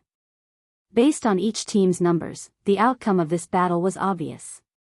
Although they had lost 5 players, they still had more than 40 team members. On the other hand, there were only a dozen or so Zero Wing members. These red names had an overwhelming advantage. Not to mention, they also had a top-tier expert on their team. Leader, leave that ranger to me. I'll use him as practice for killing Black Flame. I'll leave the others to you, Purgatory Godfire said, smiling as he focused on Minor Wind, the ranger that had fired the first 5 arrows at their team. He could sense that, among these dozen or so players, Minor Wind was undoubtedly the strongest. He was even stronger than the Zero Wing core members he had already killed. Minor Wind was the best practice target. Alright, leave the rest to us, the mighty level 39 berserker who led the team replied. He realized that even he could not take down the level 40 ranger, Minor Wind. Leaving the ranger to Purgatory Godfire was definitely the best choice here. However, as soon as this mighty berserker finished speaking, his expression darkened.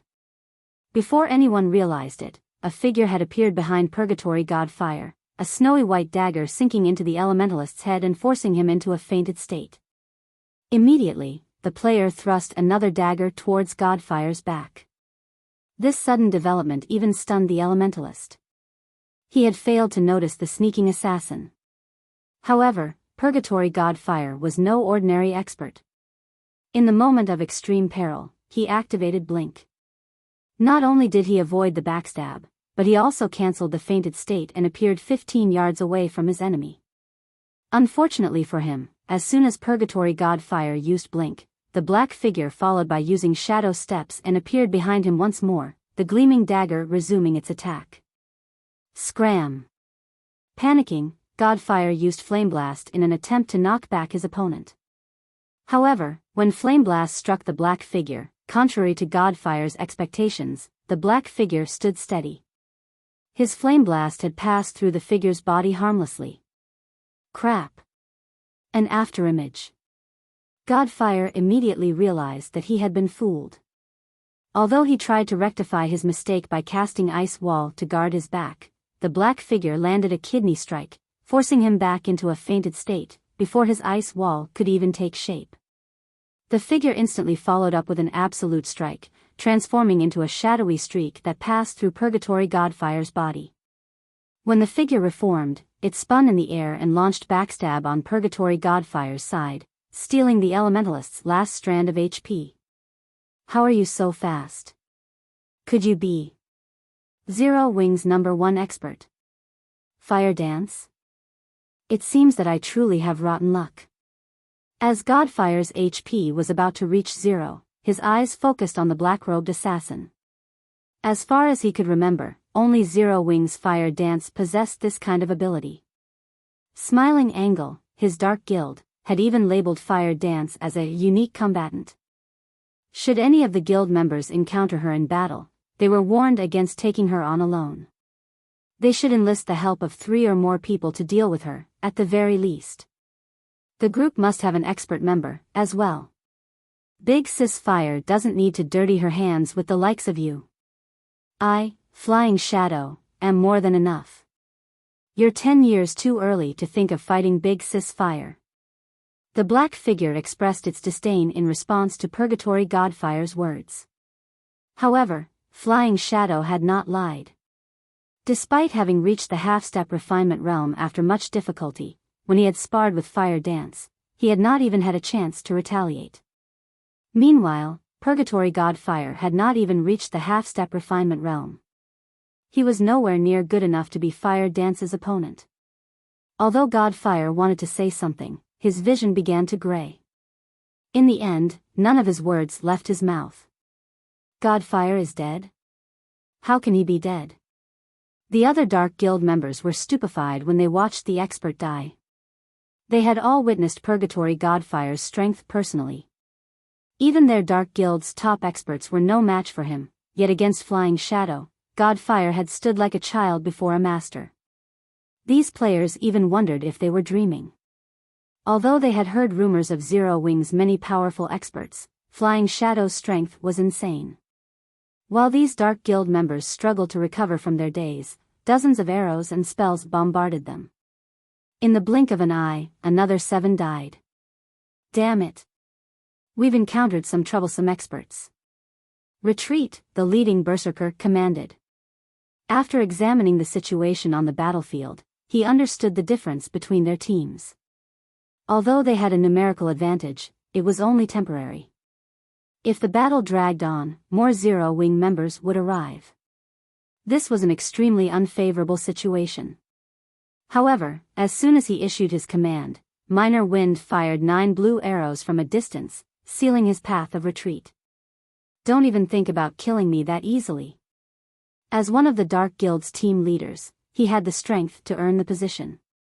Immediately, he activated Whirlwind Slash to block the incoming arrows. Pung. Pung. Pung.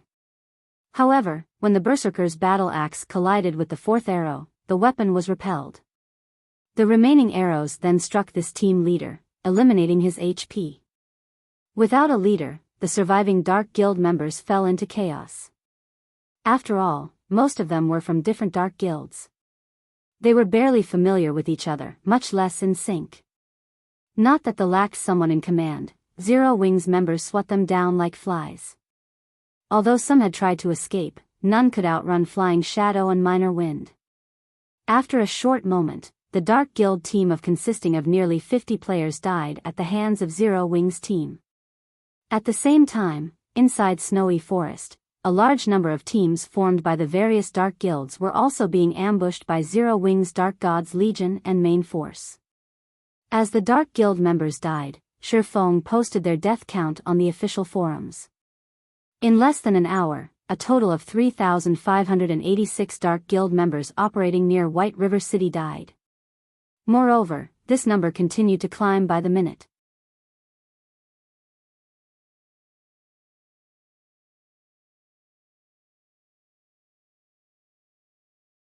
Chapter 1016, Unsealing the Advanced Book of Magic. Shortly after Shifeng publicized the death count on the official forums, players throughout Star Moon Kingdom were in an uproar. The various guilds, who watched from the sidelines and planned to take advantage of Zero Wing's misfortune, were particularly stupefied. Dark guilds were famous for their abstinence and resilience. Although they had few members, taking down a dark guild in a field battle was extremely difficult for regular guilds unless they wanted to invest far more players and resources into the endeavor. Unfortunately, that was just too costly. Furthermore, on the off chance that the operation failed, the guild would suffer. This was why most regular guilds avoided provoking dark guilds. Yet, not only had Zero Wing lured over half of the Dark Guild members into a death trap, but the guild had also begun to plow over the remaining members like a bulldozer. These dark guilds were toothless and clawless beasts against Zero Wing. They posed no threat to the guild whatsoever. Zero Wing's methods were truly incredible. Most importantly, until this point, Zero Wing had suffered little to no losses during its hunt for the Dark Guild members. At the end of the day, strength decided the field battle's victors. If the teams Zero Wing had dispatched were not strong enough, they would never achieve such frightening results. This development inspired the various large guilds to re-evaluate their opinions of the strength of Zero Wing's Dark Gods Legion and main force. However, compared to Star Moon Kingdom's various large guilds and players, the Dark Guild's upper echelons were fighting a headache over this situation. They could not understand how this had happened. They were famous for their stealth and evasion techniques in the fields, yet Zero Wing had arbitrarily slaughtered their forces. Moreover, according to the reports they received from their subordinates, Zero Wing's members moved like ghosts, capable of approaching giving away their presence. Zero Wing must have possessed some sort of tool that could target them. Anyone that said otherwise was lying. If this were the only problem, they could deal with it. The crucial issue was how few members Zero Wing had dispatched. The guild had accomplished this terrifying win with only a fraction of its power. To dark guilds like theirs, who usually won their fights through quality over quantity, this was humiliating. They had become a laughingstock throughout the kingdom. What should we do now? Do we continue fighting Zero Wing? What else can we do? Don't forget our agreement with Blackwater. If we pull back now, everything we've done will be for nothing. Indeed. Our only choice is to continue the operation. However, we don't actually need to fight Zero Wing. Our job is simply to keep them busy. As long as we pin down Zero Wing's Dark Gods Legion and main force, we will have fulfilled our part of the bargain. When the time comes, we simply need to watch as Zero Wing loses Stone Forest Town. Without Stone Forest Town, Zero Wing can't afford to sustain its development. We can strike then. I want to see just how they plan to fight our dark guilds. That's right. We'll let Zero Wing maintain its arrogance for now. I want to see their faces when they realize we're only bait. The various dark guilds' upper echelons held a secret meeting to discuss their current predicament. As for facing Zero Wing head-on, that was just a dream. Although Blackwater had dispatched quite a few expert and elite players to assist them, White River City was Zero Wing's territory. A direct confrontation with the guild here was suicidal. Even if the Blackwater Guild were willing to pay the price for such a confrontation, it would only result in heavy damage to Zero Wing's strength and reputation. If Zero Wing wanted to stage a comeback, it had everything it needed. However, if Blackwater captured Stone Forest Town and severed Zero Wing's main source of income, Blackwater would only need to suppress Zero Wing financially, and it would eventually collapse into itself. When the Dark Guild representatives concluded their meeting, the various Dark Guild members around White River City split up, acting independently. With this, Zero Wing would have a harder time dealing with them. After the Dark Guild's weak behavior, the various large guilds that had watched the situation began to withdraw to their own territories, afraid that they would suffer the same circumstances as these dark guilds. Despite Blackwater clearly being the mastermind behind all of this, Zero Wing had deliberately chosen not to target Blackwater's members. Rather, it had decided to teach the assisting dark guilds a vicious lesson. After realizing this, they had no desire to take that risk. Guild leader, your plan is brilliant. The guilds that have been watching from the shadows are too afraid of becoming our next target and have withdrawn, Aqua Rose said. She hadn't been able to hide her smile when she received the report. The players from the various large guilds have split up. Although they are somewhat more bothersome to deal with now, if we invest a little more time, we'll eradicate them, sooner or later. Even if the dark guilds intend to oppose us, I'm afraid they won't be able to. Not only had the dark guild's defeat increased Zero Wing's morale, but it had also improved the world's evaluation of Zero Wing. Some major companies, which had been pessimistic about Zero Wing's chances, had begun to express their interest in cooperation. Only, Shifeng rejected all of these offers. However, he had not done so because he no longer lacked money. Rather, these corporations demanded a cut of Zero Wing's shares in exchange for their cooperation. Shifeng would not tolerate that. Crap. Zero Wing is too arrogant. Do they really think that a small guild like Zero Wing can stand against the Blackwater Corporation? Without our support, the Blackwater Corporation will, sooner or later, reduce Zero Wing to nothing. The various corporations' representatives were enraged when they received the blatant rejection. Guild leader, should I utilize my family's authority to invest some of the Star and Moon Group's funds? Aqua Rose asked somewhat worriedly. The Blackwater trading firm dropped its prices, again and again. They were now taking a loss with almost every item they sold. However, Aqua Rose had to admit that it was quite effective. The Candlelight trading firm had been losing profits as a result. In addition, Zero Wing had recently established 2 more branch guilds. It cost a considerable amount of coins to maintain the additional main forces. Furthermore, a battle raged in Lakeheart City. No need. I'll find a way to earn more coins. Shifeng shook his head. He had already upgraded Icarus's heart to epic rank. He had even filled the necklace's life force storage. This was a good opportunity to show what the necklace was capable of. If he became a master forger, not only would he have a higher success rate when forging the fine gold-ranked magic light set equipment, but he would also unlock the next item in the Advanced Book of Magic. The Advanced Mana Armor Kit. Previously, the strongest armor kit Shifeng had been able to produce was the Intermediate Mana Armor Kit. One of these kits could increase the wearer's attributes by over a dozen points. With 3, the total attribute boost was the equivalent of an additional piece of dark gold equipment. However, the Advanced Mana Armor Kit was more astounding. It was also the strongest item one could learn from the Advanced Book of Magic. In the past, countless players had gone crazy over the Advanced Mana Armor Kit. This kit was precisely the reason that a small guild had risen in the massive world of God's domain.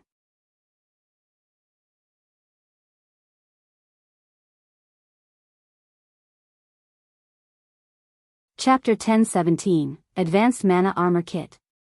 Starmoon City, Heaven's Burial's residence. Although the Dark Guild's defeat had significantly increased Zero Wing's prestige in Starmoon Kingdom, this outcome had not affected Heaven's Burial in the slightest. There was still a long line of players queued up outside the guild's residence. Rather, things had become even more lively outside the guild residence.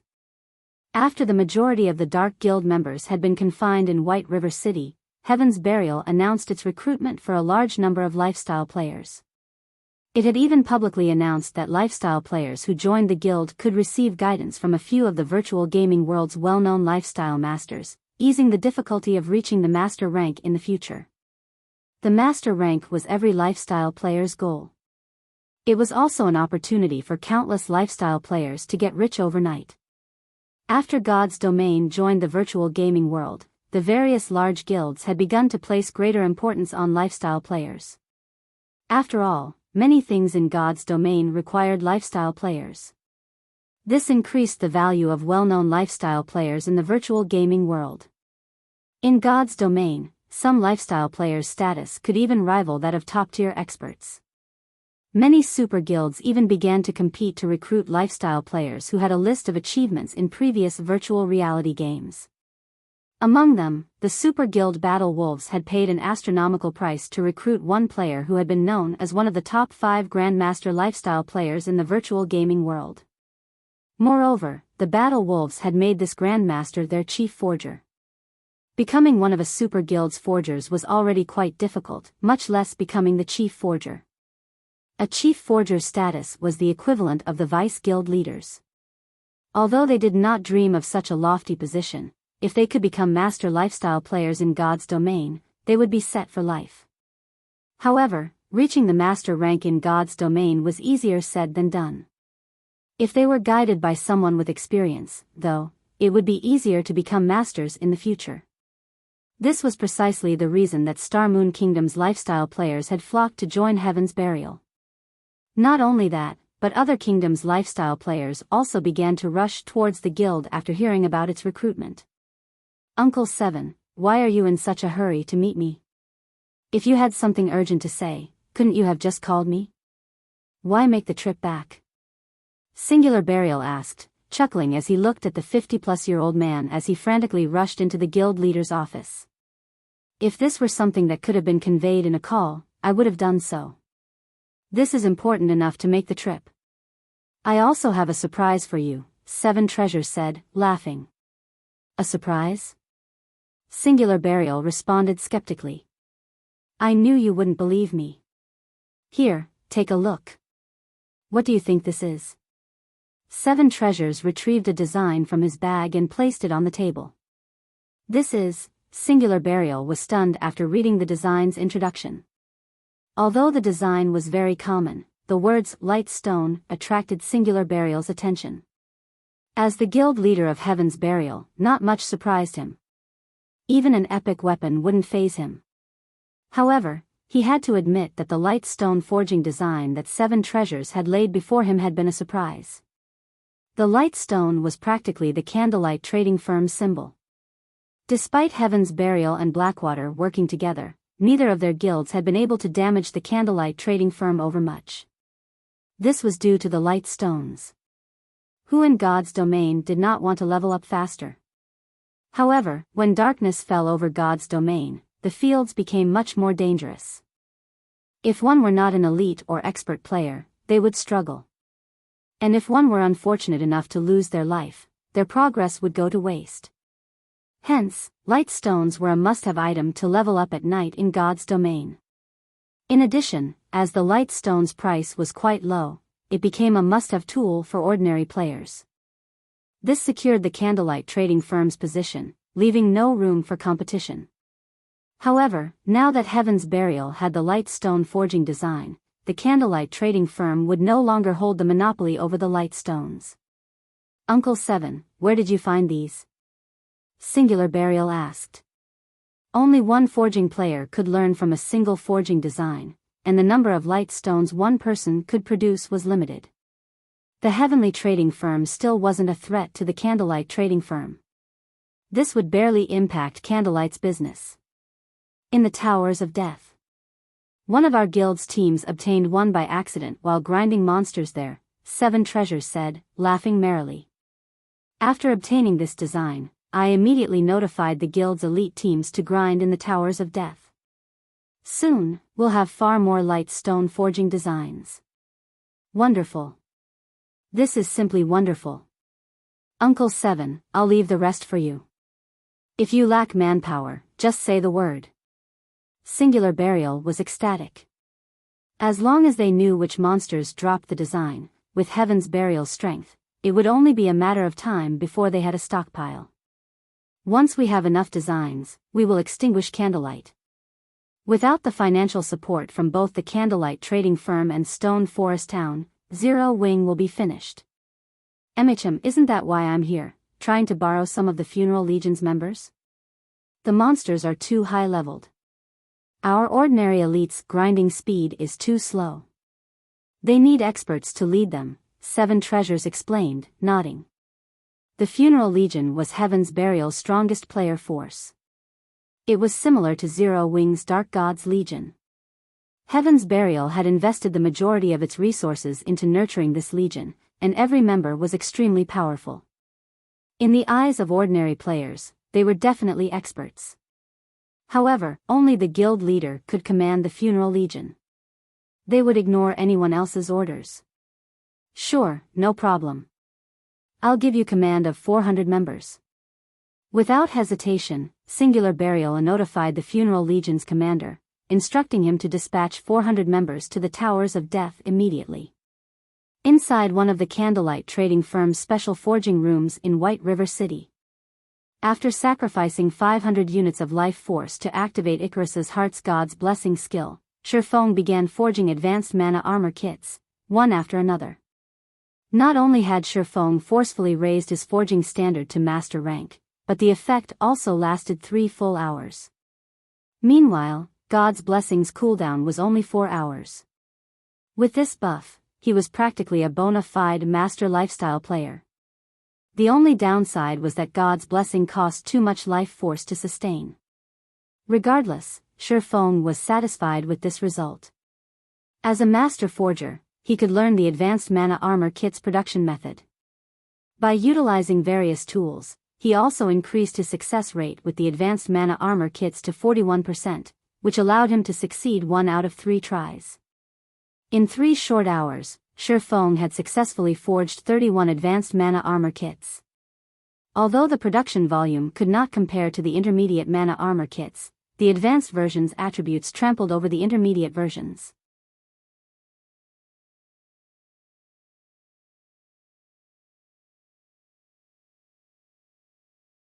Chapter 1018, Master Forger. There were many kinds of armor kits in God's domain. However, few armor kits were suitable for high-tiered players. The advanced mana armor kit was one. Armor kits suited for high-tiered players also had another name. Extraordinary armor kits. While armor kits such as the intermediate mana armor kit and the cast steel armor kit were acceptable for Tier 1 and Tier 2 players, to Tier 3 players and above, the attributes those armor kits provided were simply too pitiful to the point of being negligible. After all, as players reached higher tiers, they received far more free attribute points with each level.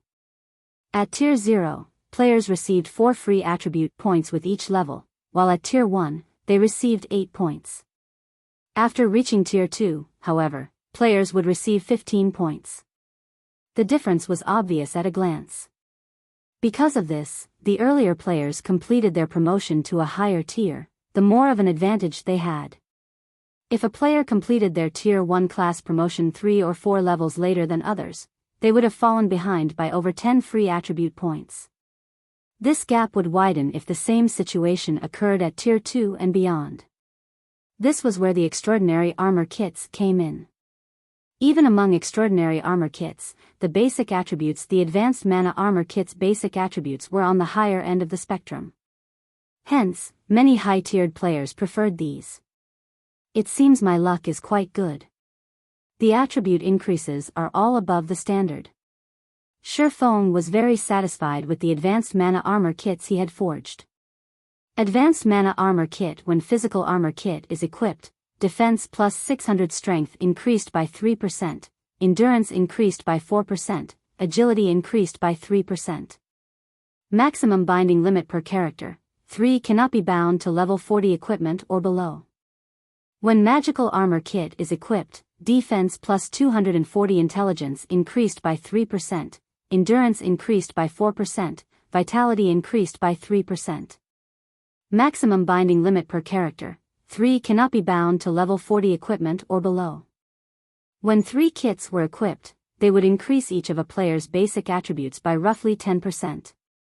This was a considerable increase for ordinary players, not to mention expert players, who wore full sets of excellent equipment. A 10% increase to a player's basic attributes could increase one's combat power by roughly 20% to 30%. With such a huge boost to combat power, a player with 3 advanced mana armor kits could easily defeat a player possessing the same combat standards, weapons, and equipment, who did not have any armor kits equipped. Hence, many high-tiered players would flock to purchase the advanced mana armor kits. What a pity. Shifeng felt a twinge of sadness as he looked at the advanced mana armor kits he had produced. Although the advanced mana armor kit was very good, its flaws were obvious. These armor kits took significantly longer to produce than the intermediate mana armor kits. Moreover, only he could produce them. Its production volume was fated to be low. He'd be lucky to produce enough for Zero Wings core members. At most, he could use the advanced mana armor kits to attract players to the Candlelight trading firm. These kits were not profitable products right now. Following which, Shifeng waited for an hour to pass before he used another 500 units of life force to activate God's Blessing, continuing to craft the advanced mana armor kits. Once Shifeng had made 100 armor kits, he switched to forging the Magic Light set equipment. While the advanced mana armor kit provided a powerful increase to a player's attributes, its true purpose was to help high-tiered players. To current players, its increase was extremely limited. After all, current players' basic attributes were still relatively low. Compared to the armor kits, the Magic Light set equipment was far more valuable to current players. As a level 50 fine gold set equipment, the attributes it provided were far superior to a level 45 dark gold equipment. The set's total attributes could even put a tier 1 set equipment to shame. Although Shifeng had obtained the Magic Light set equipment forging design, he had been an advanced forger. He hadn't been confident of successfully forging the level 50 fine gold set equipment. Only after reaching the master rank was he confident of succeeding. If a player could equip the fine gold ranked Magic Light set as soon as they reached level 50, aside from players who owned multiple epic items, they would surpass every player of the same level. If the Magic Light set were dark gold rank, even a player with multiple epic items would be no match. Moreover, players were not necessarily required to reach level 50 to equip the Magic Light set. As long as they possessed weapons or equipment that reduced level requirements, they could equip the set below level 50. This was one of the benefits of owning epic or growth-type equipment. Shifeng possessed the 7 Luminaries Ring and the even more powerful Heavenly Dragon's Breath, which decreased items' level requirement by 5 and 10 levels, respectively. Shifeng was currently level 44. He was fully capable of equipping the level 50 Magic Light set right now. There were also a few players within the guild that possessed weapons, equipment, or tools that lowered level requirements. Although none of those items were as impressive as the Heavenly Dragon's Breath, they still enabled their owners to equip the Magic Light set before reaching level 50, gaining overwhelming attributes. Shifeng was incredibly pleased. Following which, Shifeng went into action. While he had been in the Trial of God, the Candlelight trading firm had purchased plenty of emeralds in Emerald City. He had more than enough to make numerous Magic Light sets. Aside from the emerald requirement, which was a powerful mana conductor, the Magic Light set also required mana stones. Hence, Shifeng took out a pile of magic crystals and began his alchemical synthesis. After the 1-hour cooldown of God's Blessing ended, Shifeng stood before a large mound of mana stones. He then activated God's Blessing once more and began to forge the Magic Light set equipment. Compared to the advanced mana armor kit, forging the Magic Light set was significantly more difficult. Even with his various tools, Shifeng barely managed a 45% success rate. He needed roughly 3 attempts to produce a complete set. However, Shifeng was satisfied with this result. If any other master forger attempted to craft the set, they'd be lucky if they achieved a 35% success rate. Rather than producing one set out of 3 tries, they should thank the high heavens if they produced one set out of 5 tries. Forging one complete fine gold ranked Magic Light set required 18 mana stones. Meanwhile, 50 magic crystals were needed to synthesize one mana stone. According to magic crystals' current market price, each Magic Light set would need 225 golds worth of magic crystals. With the other materials, crafting the Magic Light set was abhorrently costly. If an ordinary master forger tried to forge the set, their production cost would be well over 1,000 gold. There were not many guilds throughout God's domain who could afford such a steep price. Fortunately, Shifeng had a sufficiently high success rate. When he was lucky, he could forge one set every 2 tries. With his normal luck, he produced one set in 3 tries. By crafting these himself, Shifeng saved hundreds of gold. After 3 hours, maybe due to his high luck attribute, he produced a total of 5 Magic Light sets with his 9 attempts. As for the remaining 4 sets, they were defective products at secret silver rank. Even so, he could still make decent money from these defective products. After all, once players reached level 50, secret silver set equipment would still be relatively rare. Even guild elites would generally wear level 50 mysterious iron equipment. As Shifeng had nothing better to do while he waited for God's blessings cooldown, he took out the epic treasure chest he had obtained from the Trial of God. He hadn't carried any mana stones on him while he had been in the trial. Now that he had a pile of them, he could use this opportunity to open the treasure chest. The last epic treasure chest Shifeng had opened had surprised him. It was especially true for the Beastmaster's compendium. Now that he had obtained another epic treasure chest, Shifeng grew nervous. Silently, he began to pray. Please don't be an epic item. Please don't be an epic item. Epic items were the most worthless items one could obtain from an epic treasure chest. The truly valuable items were designs and recipes. Following which, Shifeng sacrificed 200 units of life force and activated Divine Providence, instantly increasing his luck by 70 points. He then activated the epic treasure chest.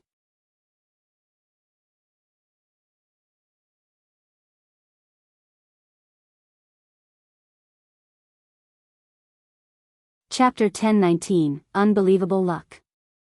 When Shifeng opened the epic treasure chest, a purple radiance enveloped the forging room. Had he opened the chest in the middle of White River City, he would have attracted everyone's attention. As the purple light faded, the room's mana density increased significantly and remained that way for quite some time. There were a total of 3 items in the epic treasure chest. One item was luxurious red armor fashioned with white detailing. The armor was encrusted with 7 gemstones, neatly arranged to form a miniature magic array. The surrounding mana gathered around this magic array, condensing into a thin layer of 7-colored mist, which made the armor extraordinarily eye-catching. When he saw the finished product, even Shifeng was shocked. This was definitely the most visually appealing armor he had ever seen. What kind of armor is this? Shifeng wondered. This was the first time he had seen equipment that could increase the surrounding mana density. Despite not wearing the armor, his mind felt much clearer than before. The special forging room's mana was even denser than the basic meditation room. If a player's mind could be this clear all the time, it would massively help their training and battles. Following which, Shifeng clicked to check the armor's introduction. 7 Luminaries Battle Armor, Chest Plate, Fragmented Legendary Rank, Equipment Requirement, Strength 1000 Class Requirement, Berserker when equipped, Defense increased by 100 * player's level. All attributes increased by 3 * player's level. Strength increased by 60%. Agility increased by 40%. Endurance increased by 60%. Magic resistance increased by 30%.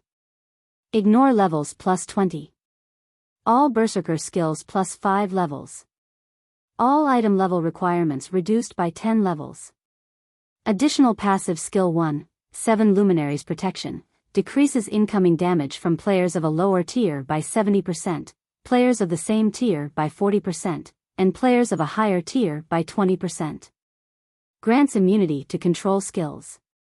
Additional passive skill 2, Magic Reinforcement, increases the strength of wearer's attacks by 50% and improves wielder's physique by 30%.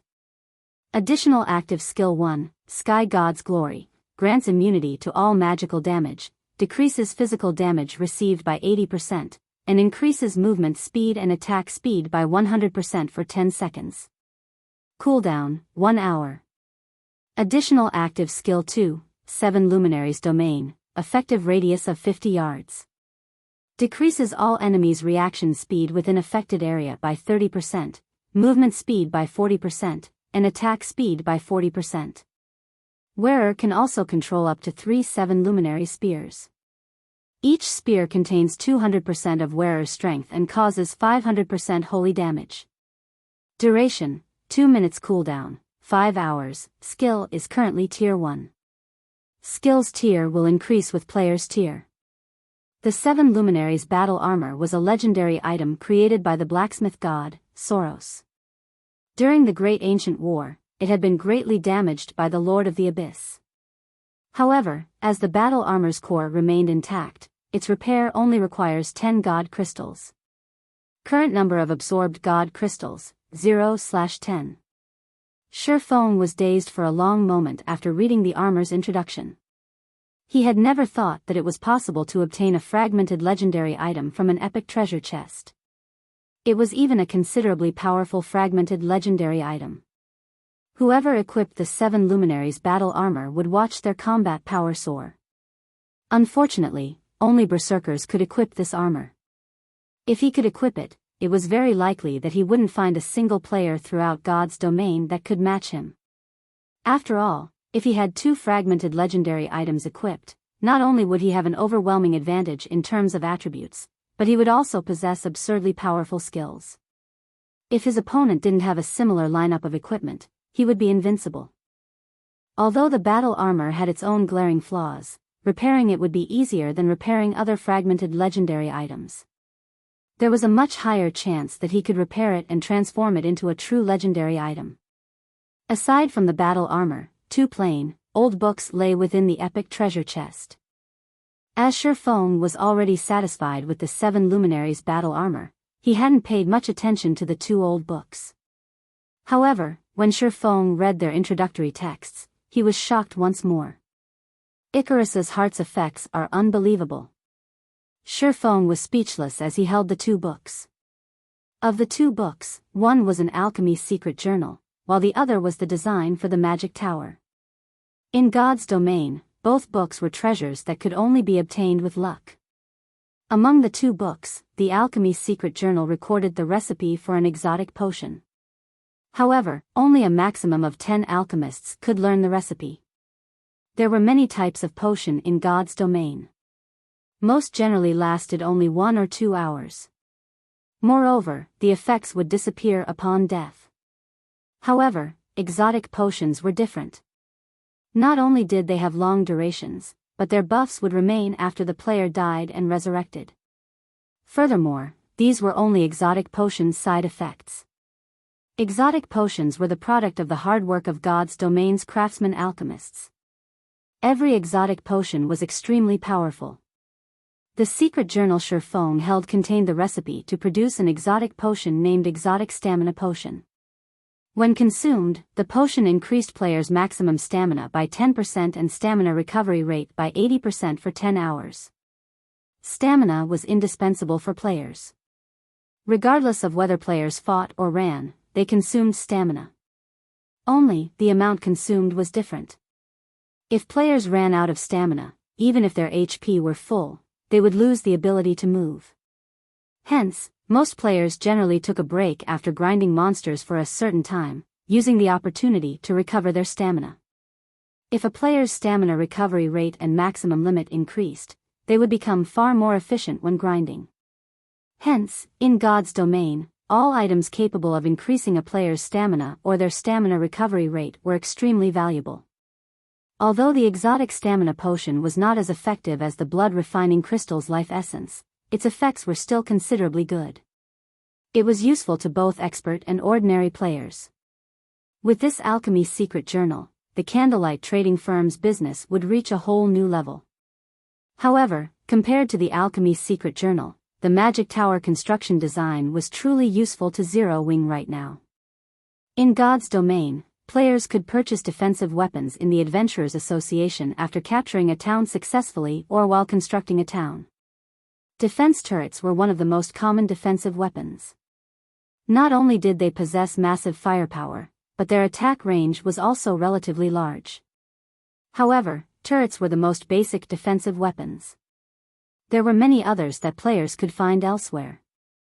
The basic mana pulse cannon was one example. Unfortunately, it was very expensive. Moreover, not only did it possess a very long cooldown, but it was also costly to operate. Even so, its attacks were a force to behold.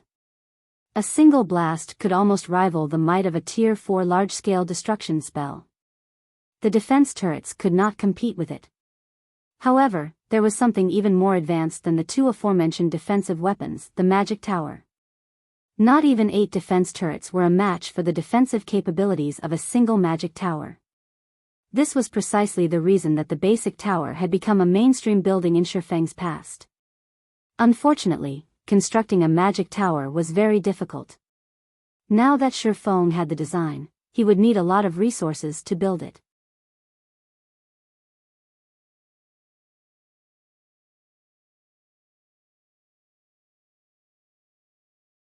Chapter 1020, Soaring Attributes.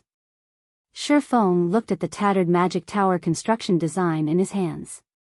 He would be lying if he said he wasn't excited right now. In reality, the magic tower was not very valuable to God's domain's current guilds. It wasn't even worth as much as the alchemy's secret journal. To Shifeng, however, its value far surpassed that of a fragmented legendary item. If he constructed a city in Starmoon Kingdom, the city's potential profits would even be enough to tempt super guilds to strike against them, disregarding all costs to themselves. After all, a city was much larger than a town.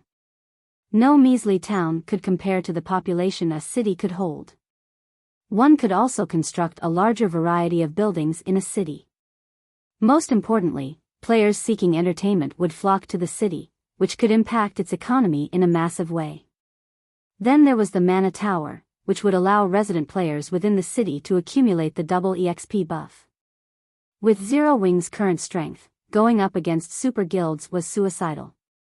Once the city's protection period ended, Zero Wing wouldn't be able to defend the city with its own strength. When the time came, others would take the city from them. Shifeng didn't want to see that happen. That was the reason that Shifeng wouldn't construct the city right now, regardless of whether or not he could afford to. Without sufficient strength, excessive wealth only invited disaster. He would not naively believe that those super guilds would kindly offer to cooperate with Zero Wing. To begin with, these existences were playing virtual reality games to earn money, not to have fun. If they were fully capable of reaping the benefits by themselves, why would they share?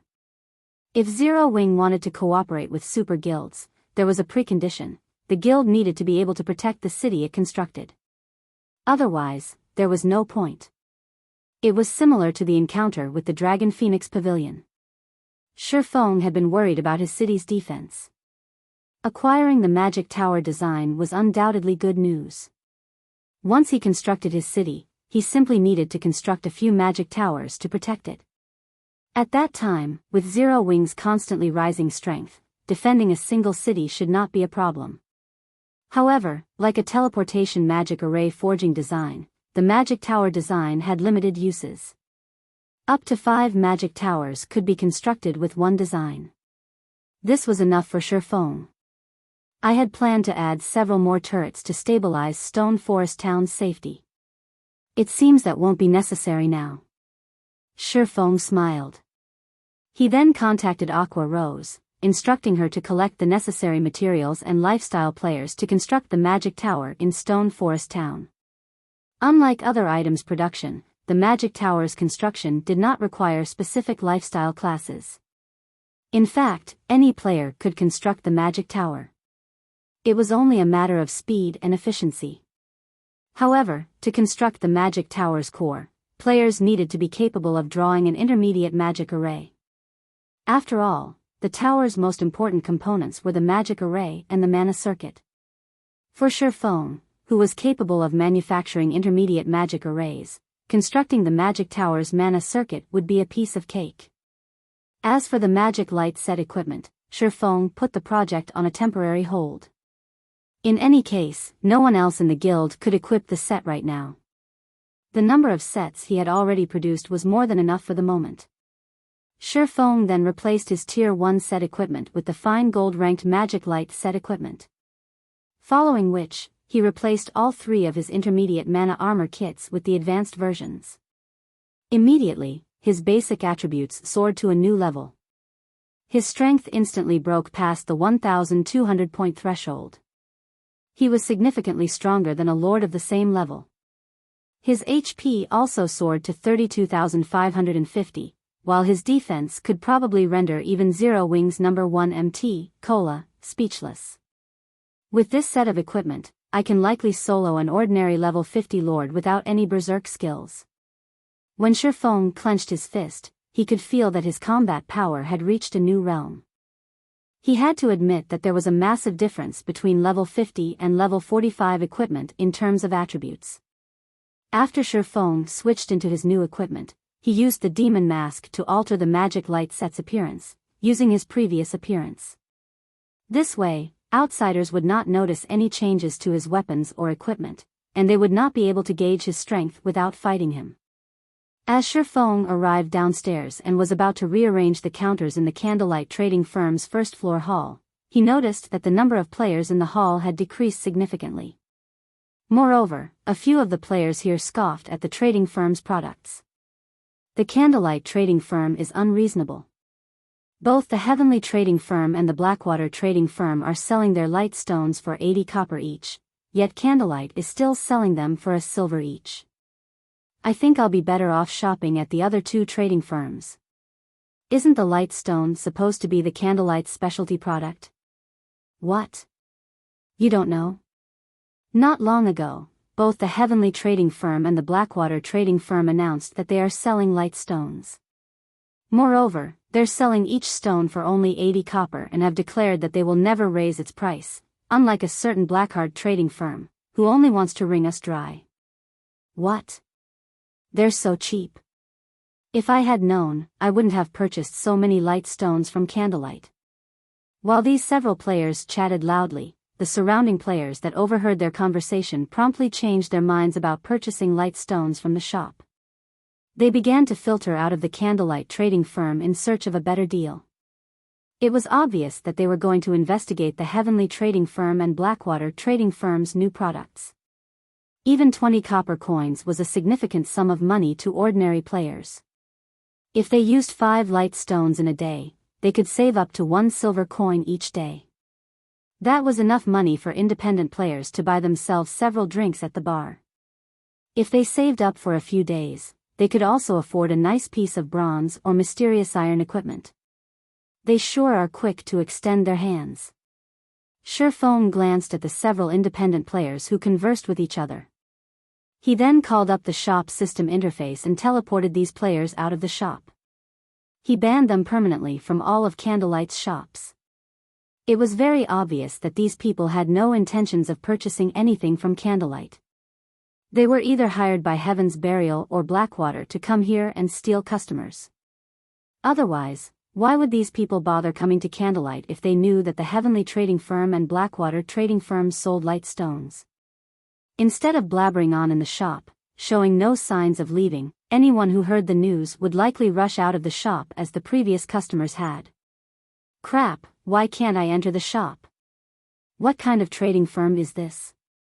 They dare to chase away their customers? I'm never coming back. After Shifeng banished several independent players from the Candlelight trading firm, those players stood outside the shop, cursing in indignation. Very quickly, they attracted passers-by's attention. The Candlelight trading firm is outrageous. How can they randomly kick people out of their shop? Isn't there some saying stating that customers are akin to God? They dare to kick God out of their shop. They must want to go out of business. In my opinion, Candlelight is no longer a friend to players. Hearing those words, the crowd on the street began to discuss the Candlelight trading firm, their discontent rising as the discussion stretched on. However, Shifeng didn't pay any attention to the situation outside of the shop. Instead, he opened a new counter in the first-floor hall. He then placed 10 advanced mana armor kits on display inside the counter's cabinet.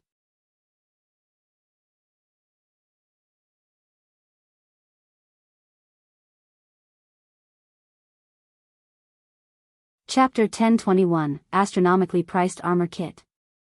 I can't wait to see what the Candlelight trading firm plans to do now. As several players felt triumphant, thinking that their actions would damage the Candlelight trading firm's business, they noticed that the player traffic entering the firm gradually began to increase, rather than decrease. Moreover, among these players, there were even members from various large guilds. A flood of advanced horse carriages also began to stop near the shop's entrance. Quick! Quick! If we're late, they will sell out. One after another, guild players alighted from the carriages. What's going on? The independent players who had been banned from the shop realized that something was off, but they had no idea what was wrong. Although they wanted to enter the shop to investigate the situation, no matter how hard they tried, they could not take one step into the building. They could only stare at the establishment from outside. Fellow brother, do you know what's going on inside the Candlelight trading firm? It seems that Candlelight has revealed a new product in the first floor hall. After hearing what a friend told me, I stopped what I was doing and hurried over immediately. The new product is called the Advanced Mana Armor Kit, and I heard that its attributes trump the intermediate version. However, the production volume is much lower. Hence, Candlelight intends to hold an auction in a few minutes. If I can get my hands on one, I'll definitely make a fortune by reselling it later. Advanced Mana Armor Kit? The several players that Shurfeng had chased out were stupefied. They had been tasked to observe the Candlelight trading firm and to cause some trouble while they were at it. Yet, as soon as they had been kicked out of the shop, the Candlelight trading firm began to sell the Advanced Mana Armor Kit. Everyone in Star Moon Kingdom and the several surrounding countries knew about the Mana Armor Kits. However, due to their rarity, very few players could actually get their hands on them. For the intermediate Mana Armor Kits, only Zero Wings members had reliable access to them with their guild contribution points. Even then, elite members were only allowed to purchase one kit, while only core members were allowed to purchase 3. Because of this, the various large guilds were forced to purchase the intermediate Mana Armor Kits from Zero Wings members secretly and at a high price. Moreover, only their guild's top-tier experts qualified to use the kits. Now that Zero Wing was selling the superior Advanced Mana Armor Kit, it would cause an uproar throughout Star Moon Kingdom. It was no wonder why the various large guilds had frantically dispatched their representatives to Candlelight. Even the large guilds, who had come to White River City to grind abyssal monsters, surged into the Candlelight trading firm. Thinking up to this point, these spies contacted Blackwater's upper echelons immediately, hoping these upper echelons would send representatives to purchase the kits. If they could make it in time for the auction, the guild might decide to forego their punishment. However, as soon as they began to contact their upper echelons, they heard a cheer from inside the Candlelight trading firm. Following which, a loud, clear voice echoed down the street. Welcome, everyone, to the Candlelight trading firm. The auction for the Advanced Mana Armor Kits will now begin. When the announcement ended, some new arrivals rushed into the shop with eager smiles. Upon hearing news of the Advanced Mana Armor Kits auction, they immediately teleported to White River City and rushed over in an advanced horse carriage. Had they waited a minute longer, they might have lost their chance to purchase the armor kits.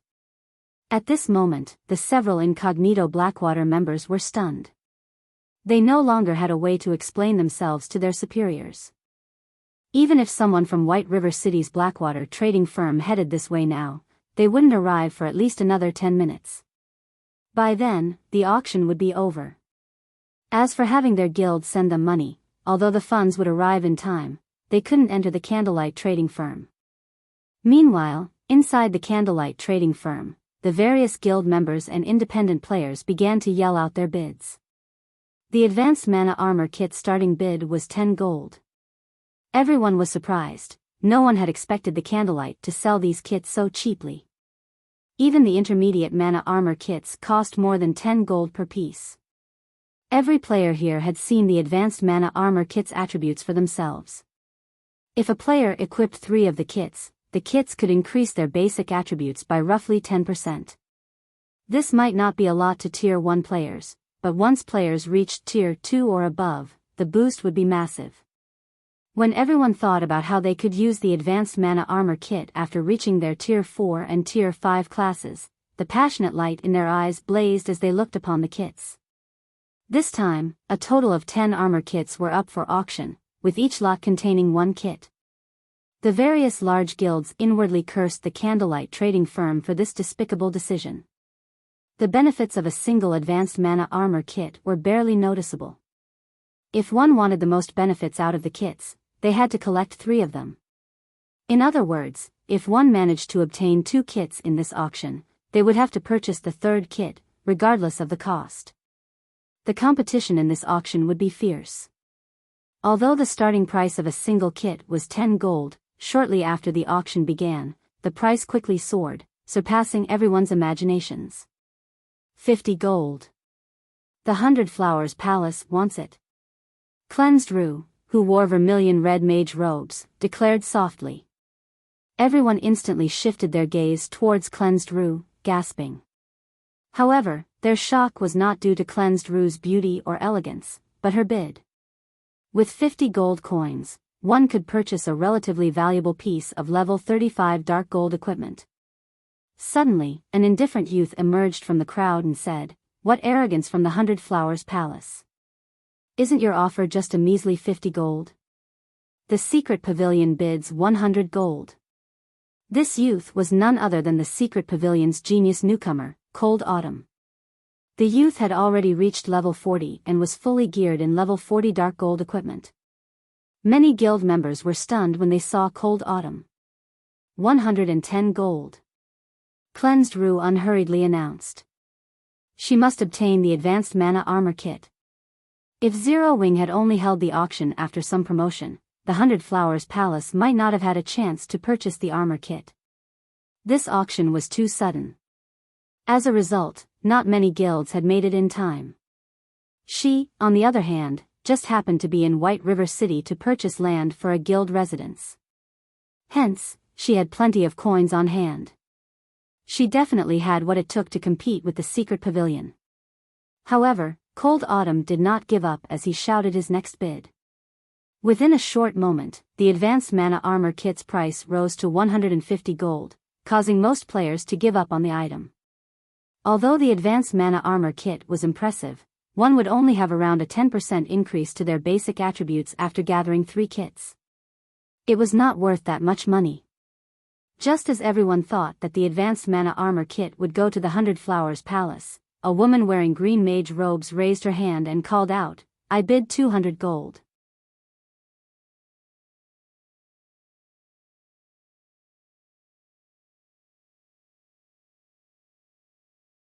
Chapter 1022, Candlelight's Large-Scale Auction. 200? She is insane. With that much money, I'd rather buy a level 40 dark gold weapon. Everyone inside the hall looked towards the woman who had placed the latest bid. What they saw, however, stunned them. The woman who placed the bid was level 41. Among the crowd in the hall, there were only a handful of players who had reached level 40. Meanwhile, every one of these players was an expert from a powerful guild such as Cleansed Rue from the 100 Flowers Palace and Cold Autumn from the Secret Pavilion. Even among their own guilds, these people were top-ranking personnel. Even so, they were relatively far from level 41, yet this woman had surpassed them. More importantly, such a powerful expert did not wear a guild emblem on her person, which was truly surprising. Alluring Summer? Who is she? When she saw the woman, who was no less attractive than herself, Cleansed Rue was astonished. She had practically memorized all of the well-known experts' names in Star Moon Kingdom. She also knew about many powerful experts, who hid from the public eye, in the various large guilds.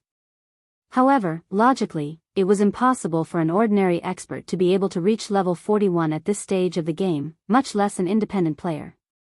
Cleansed Rue wasn't the only one surprised by Alluring Summer's presence. Even Cold Autumn was shocked.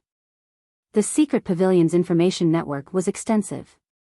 However, despite his search, he found no information relating to Alluring Summer. Not only did this woman feel dangerous, but she was also clearly wealthy. Logically, a person like this should not be able to hide from the public. The Secret Pavilion's records even included the notable achievements players from some cities had accomplished, yet they included nothing about Alluring Summer. This was too strange. To Cleansed Rue and Cold Autumn, 200 gold was not much money. However, neither of them was a fool. At this point, the advanced mana armor kit's price was already way above its actual value. Hence, in the end, they decided to let Alluring Summer have it. Following which, the auction for the advanced mana armor kits became a bidding competition between these 3 players. In the end, however, Alluring Summer purchased the second and third armor kit for 200 gold each, astounding everyone who took part. It would have been fine if a guild player had purchased the armor kits for such a high price.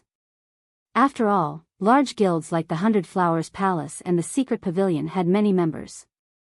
Naturally, they could get their hands on a lot of money. To ordinary players, however, 200 gold was undoubtedly astronomical. Even expert players could not produce that much money.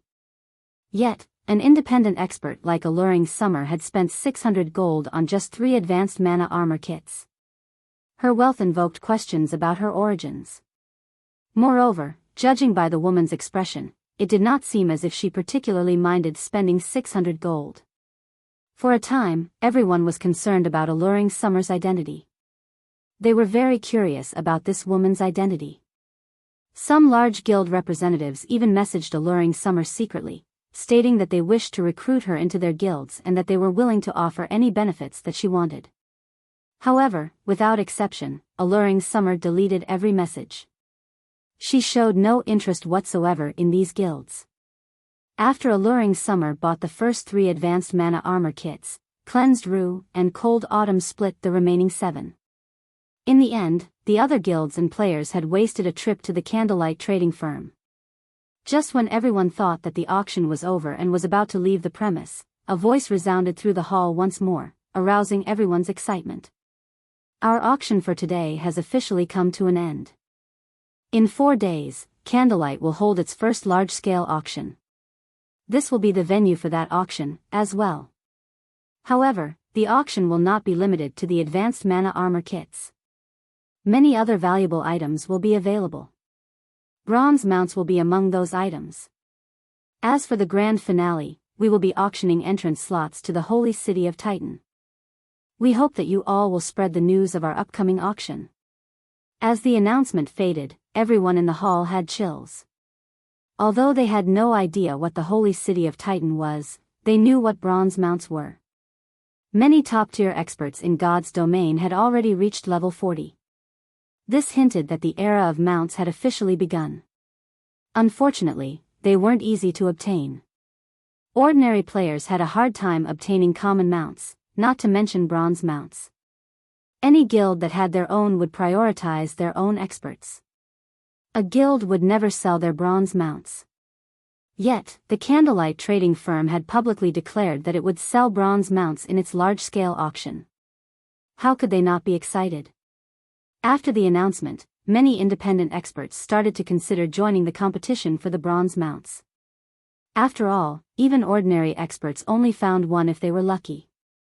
However, if it were only a matter coins, then independent experts had a chance. At this moment, some independent experts were even considering to purchase coins with credits. Bronze mounts were different from common mounts.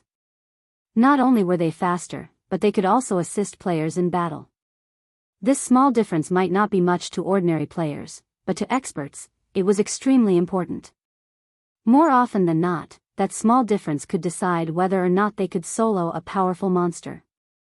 Moreover, if they had the assistance of a bronze mount, their survivability and hunting capabilities in the fields would increase significantly. Hence, even if they had to spend a lot of credits to get their own bronze mount, they would do so. This was the equivalent of investing into one's business. What? Is Zero Wing that desperate for money? They're even selling the Titan City slots?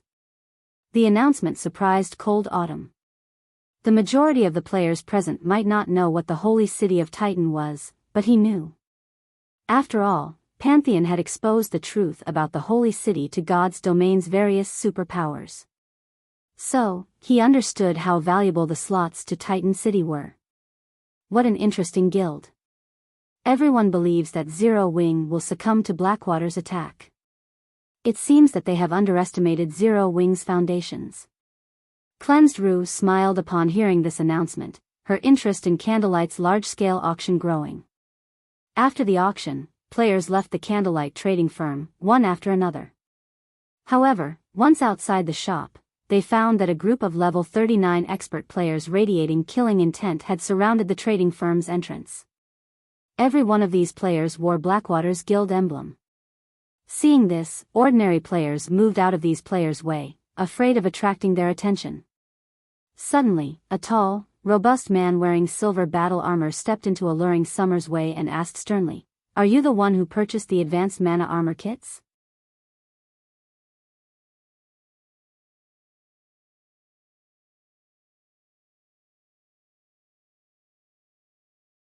Chapter 1023, Intense Battle at the Entrance. When Blackwater's members blocked Alluring Summer's path, the people on the street turned to watch what was happening. Setting aside Alluring Summer's great beauty, her level 41 drew everyone's admiration. Between that and Blackwater's menacing players, this group had no difficulty attracting attention. "So, he's Laughing Drunkard of Blackwater." Cold Autumn's gaze chilled when he saw the leading silver-armored man. Laughing Drunkard was one of the few experts who had risen to prominence in the Blackwater Guild. Although his battle record was limited, he had, single-handedly, defeated the Star Alliance's Purple Eye and a dozen or so experts, wounding the first-rate guild. He already ranked within the top 1,000 on the God's Domain experts list. Moreover, it was obvious that Laughing Drunkard had not used his full strength in his last battle. Due to this, the secret pavilion had investigated this man thoroughly. Even now, Cold Autumn could remember Yuan Tianxin's words, warning him that, should he encounter Laughing Drunkard in the fields, caution would be best. His safest option was to step aside and take a long way around. Now, after observing Laughing Drunkard in detail, Cold Autumn discovered that the man radiated quite a pressure. Laughing Drunkard wore a full set of excellent level 40 dark gold equipment. The man also carried a snow-white spear across his back. Overall, the man looked like a daunting general on a battlefield. However, with his current strength, he shouldn't need to fear Laughing Drunkard to the point of avoiding contact. This left Cold Autumn confused about Yuan Tianxin's warning. While Cold Autumn watched Laughing Drunkard, the man shot the youth a look, revealing a sneer, as if he had sensed Cold Autumn's gaze. He then ignored Cold Autumn and returned his attention to the woman before him. Watching Laughing Drunkard and the others, Alluring Summer nodded and said, "That's right. What business do you have with me?" "Good. We'll give you 150 gold. Sell us all of your advanced mana armor kits," Laughing Drunkard said in a commanding tone after confirming that he got the right person. "Of course, you can choose not to sell them. But I can't guarantee you will leave White River City with your life." As soon as Laughing Drunkard made the threat, the dozen or so level 39 players beside him encircled Alluring Summer, sneering at the woman. Laughing Drunkard had not spoken softly. Almost every player watching his group had heard him clearly.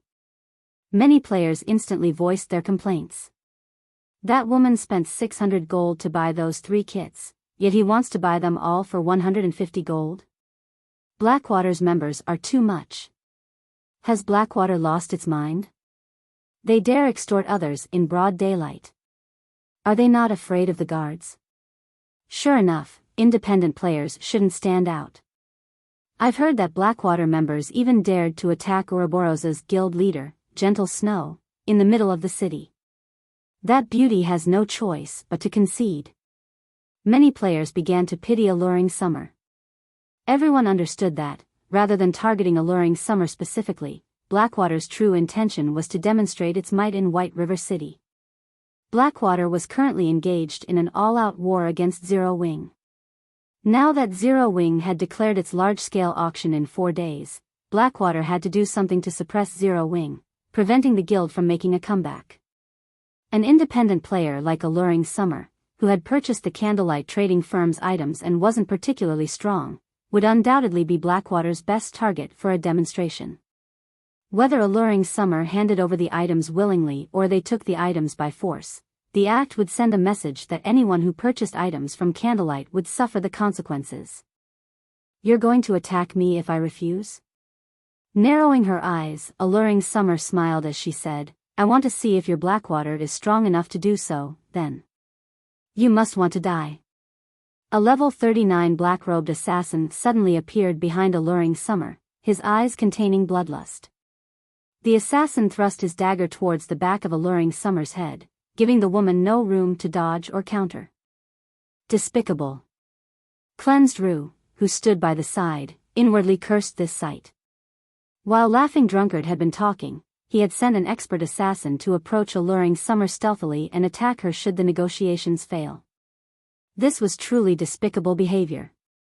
As everyone thought that Alluring Summer was done for, they watched the level 39 assassin's dagger pass through the woman's body harmlessly. Rather than finding its target, the assassin's attack struck Alluring Smile's afterimage. Her reaction time is so fast. Cold Autumn's eyes widened, shocked at Alluring Summer's speed. If he faced such a sneak attack, he would likely lose his life, then and there, yet Alluring Summer had dodged the attack as if she had predicted it. However, these players from Blackwater weren't ordinary players either.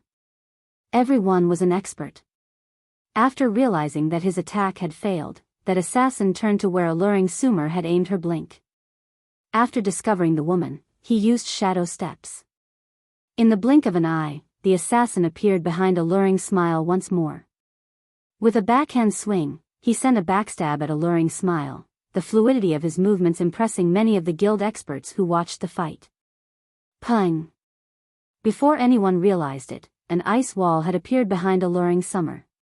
When the dagger struck the wall and subsequently slowed, Alluring Summer tilted her body forward slightly, deftly dodging the assassin's backstab. Following which, she turned and before anyone realized it, completed chanting and tracing the runes for another spell. She then pointed her finger at the assassin. Immediately, an arc of blue lightning shot from Alluring Summer's extended finger and struck the assassin before her.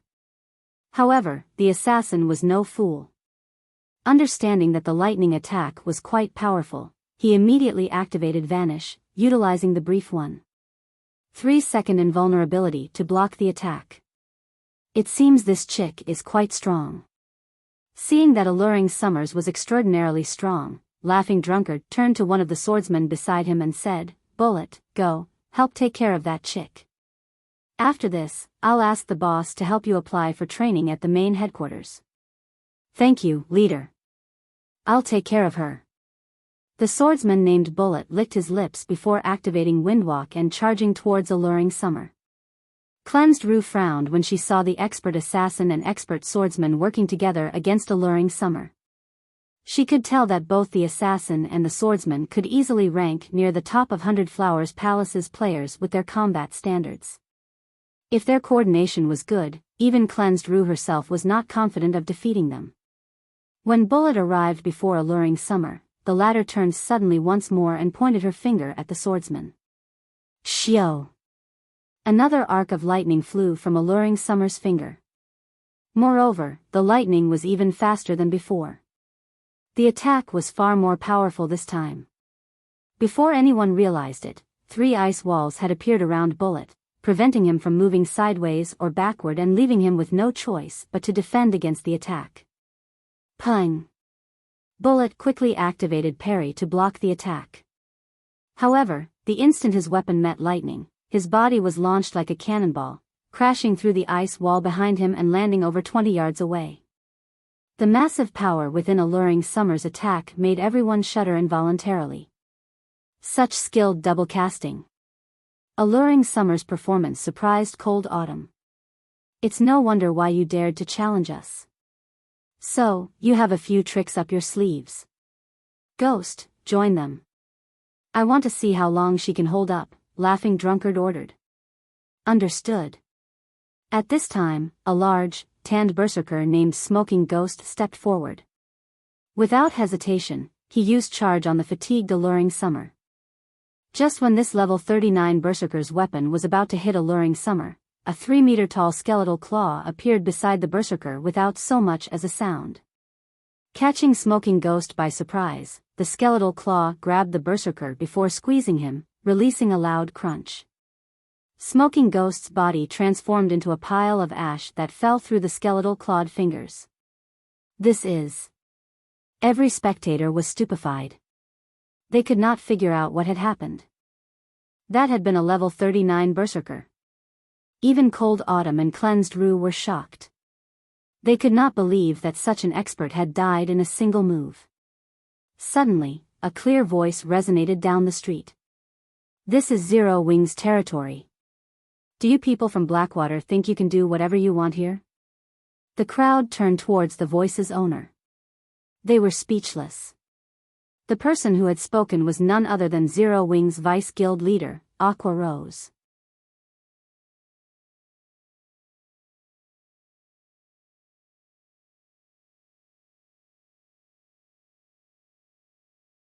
Chapter 1024, Mage God.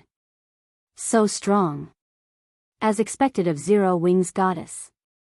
Aqua Rose's Tier 1 curse, Soul Annihilation, shocked every player on the street. Many female players were even mesmerized. She's Zero Wing's vice guild leader? Cleansed Rue's eyes widened in shock as she saw Aqua Rose. Although she had been in White River City for a time and had seen photos of Aqua Rose and watched many of the woman's videos, this was the first time she had seen her in person. However, the Aqua Rose she stared at was different from her guild's reports. Based on the information her guild had provided, although Aqua Rose was very strong, the woman's combat power was only slightly stronger than the Star Alliance's Red Feather. Although Aqua Rose had improved as time progressed and had even defeated Thousand Blades, one of the Glorious Lions battle team's apex experts, in the Dark Arena, she was not strong enough to kill a level 39 top-tier expert with a single attack. Ordinary players might not realize how strong that level 39 berserker was, but as the vice guild leader of a first-rate guild, Cleansed Rue did. This level 39 berserker's timing was even better than the assassin and swordsman who had attacked first. He was definitely a half-step refinement realm expert. Moreover, based on Laughing Drunkard's tone, it was obvious that he was relatively confident in this berserker's strength. A half-step refinement realm expert was no noob. In a first-rate guild, said expert would rank near the top of the guild. Said expert might even become the guild's strongest player. Yet, Aqua Rose had killed such an expert instantly. Cleansed Rue began to wonder if Zero Wing had bribed her information department. It had only been a short time since she had received the report on Aqua Rose. How could one person improve so quickly? Suddenly, the masked level 40 female assassin beside Laughing Drunkard asked, "Drunkard, why don't we gang up on Aqua Rose? If we kill her, it will deal quite a blow to Zero Wing. Guild leader and the others will have less resistance when they strike.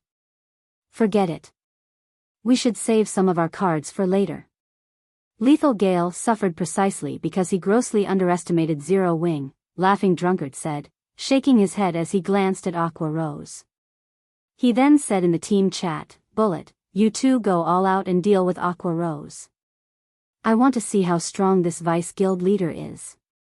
Laughing Drunkard had planned to put on a dominant show in front of the Candlelight trading firm to suppress Zero Wing's recently rising prestige. Now, however, it seemed as if that were no longer possible. Now that Bullet and the level 39 assassin had actively attacked someone inside the city, the NPC guards would kill and jail them upon arrival. It was also obvious that the two were not capable of killing the woman named Alluring Summer. Rather than lose their lives pointlessly, they might as well use this opportunity to test Aqua Rose's strength. No matter what was said or done, Aqua Rose was Zero Wing's vice guild leader, a VIP. If they could collect some information on Aqua Rose now, it would be easier to deal with the woman in the future. This war between guilds would not be determined with just one or two big battles or several dozen minor skirmishes. Aside from an economic war, information gathering was extremely important. Information could determine a war's outcome if used during a crucial moment. Understood.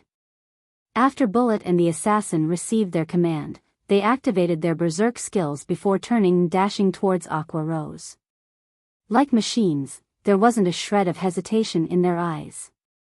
Both players' attributes rose significantly, and their dangerous auras resembled that of wild beasts.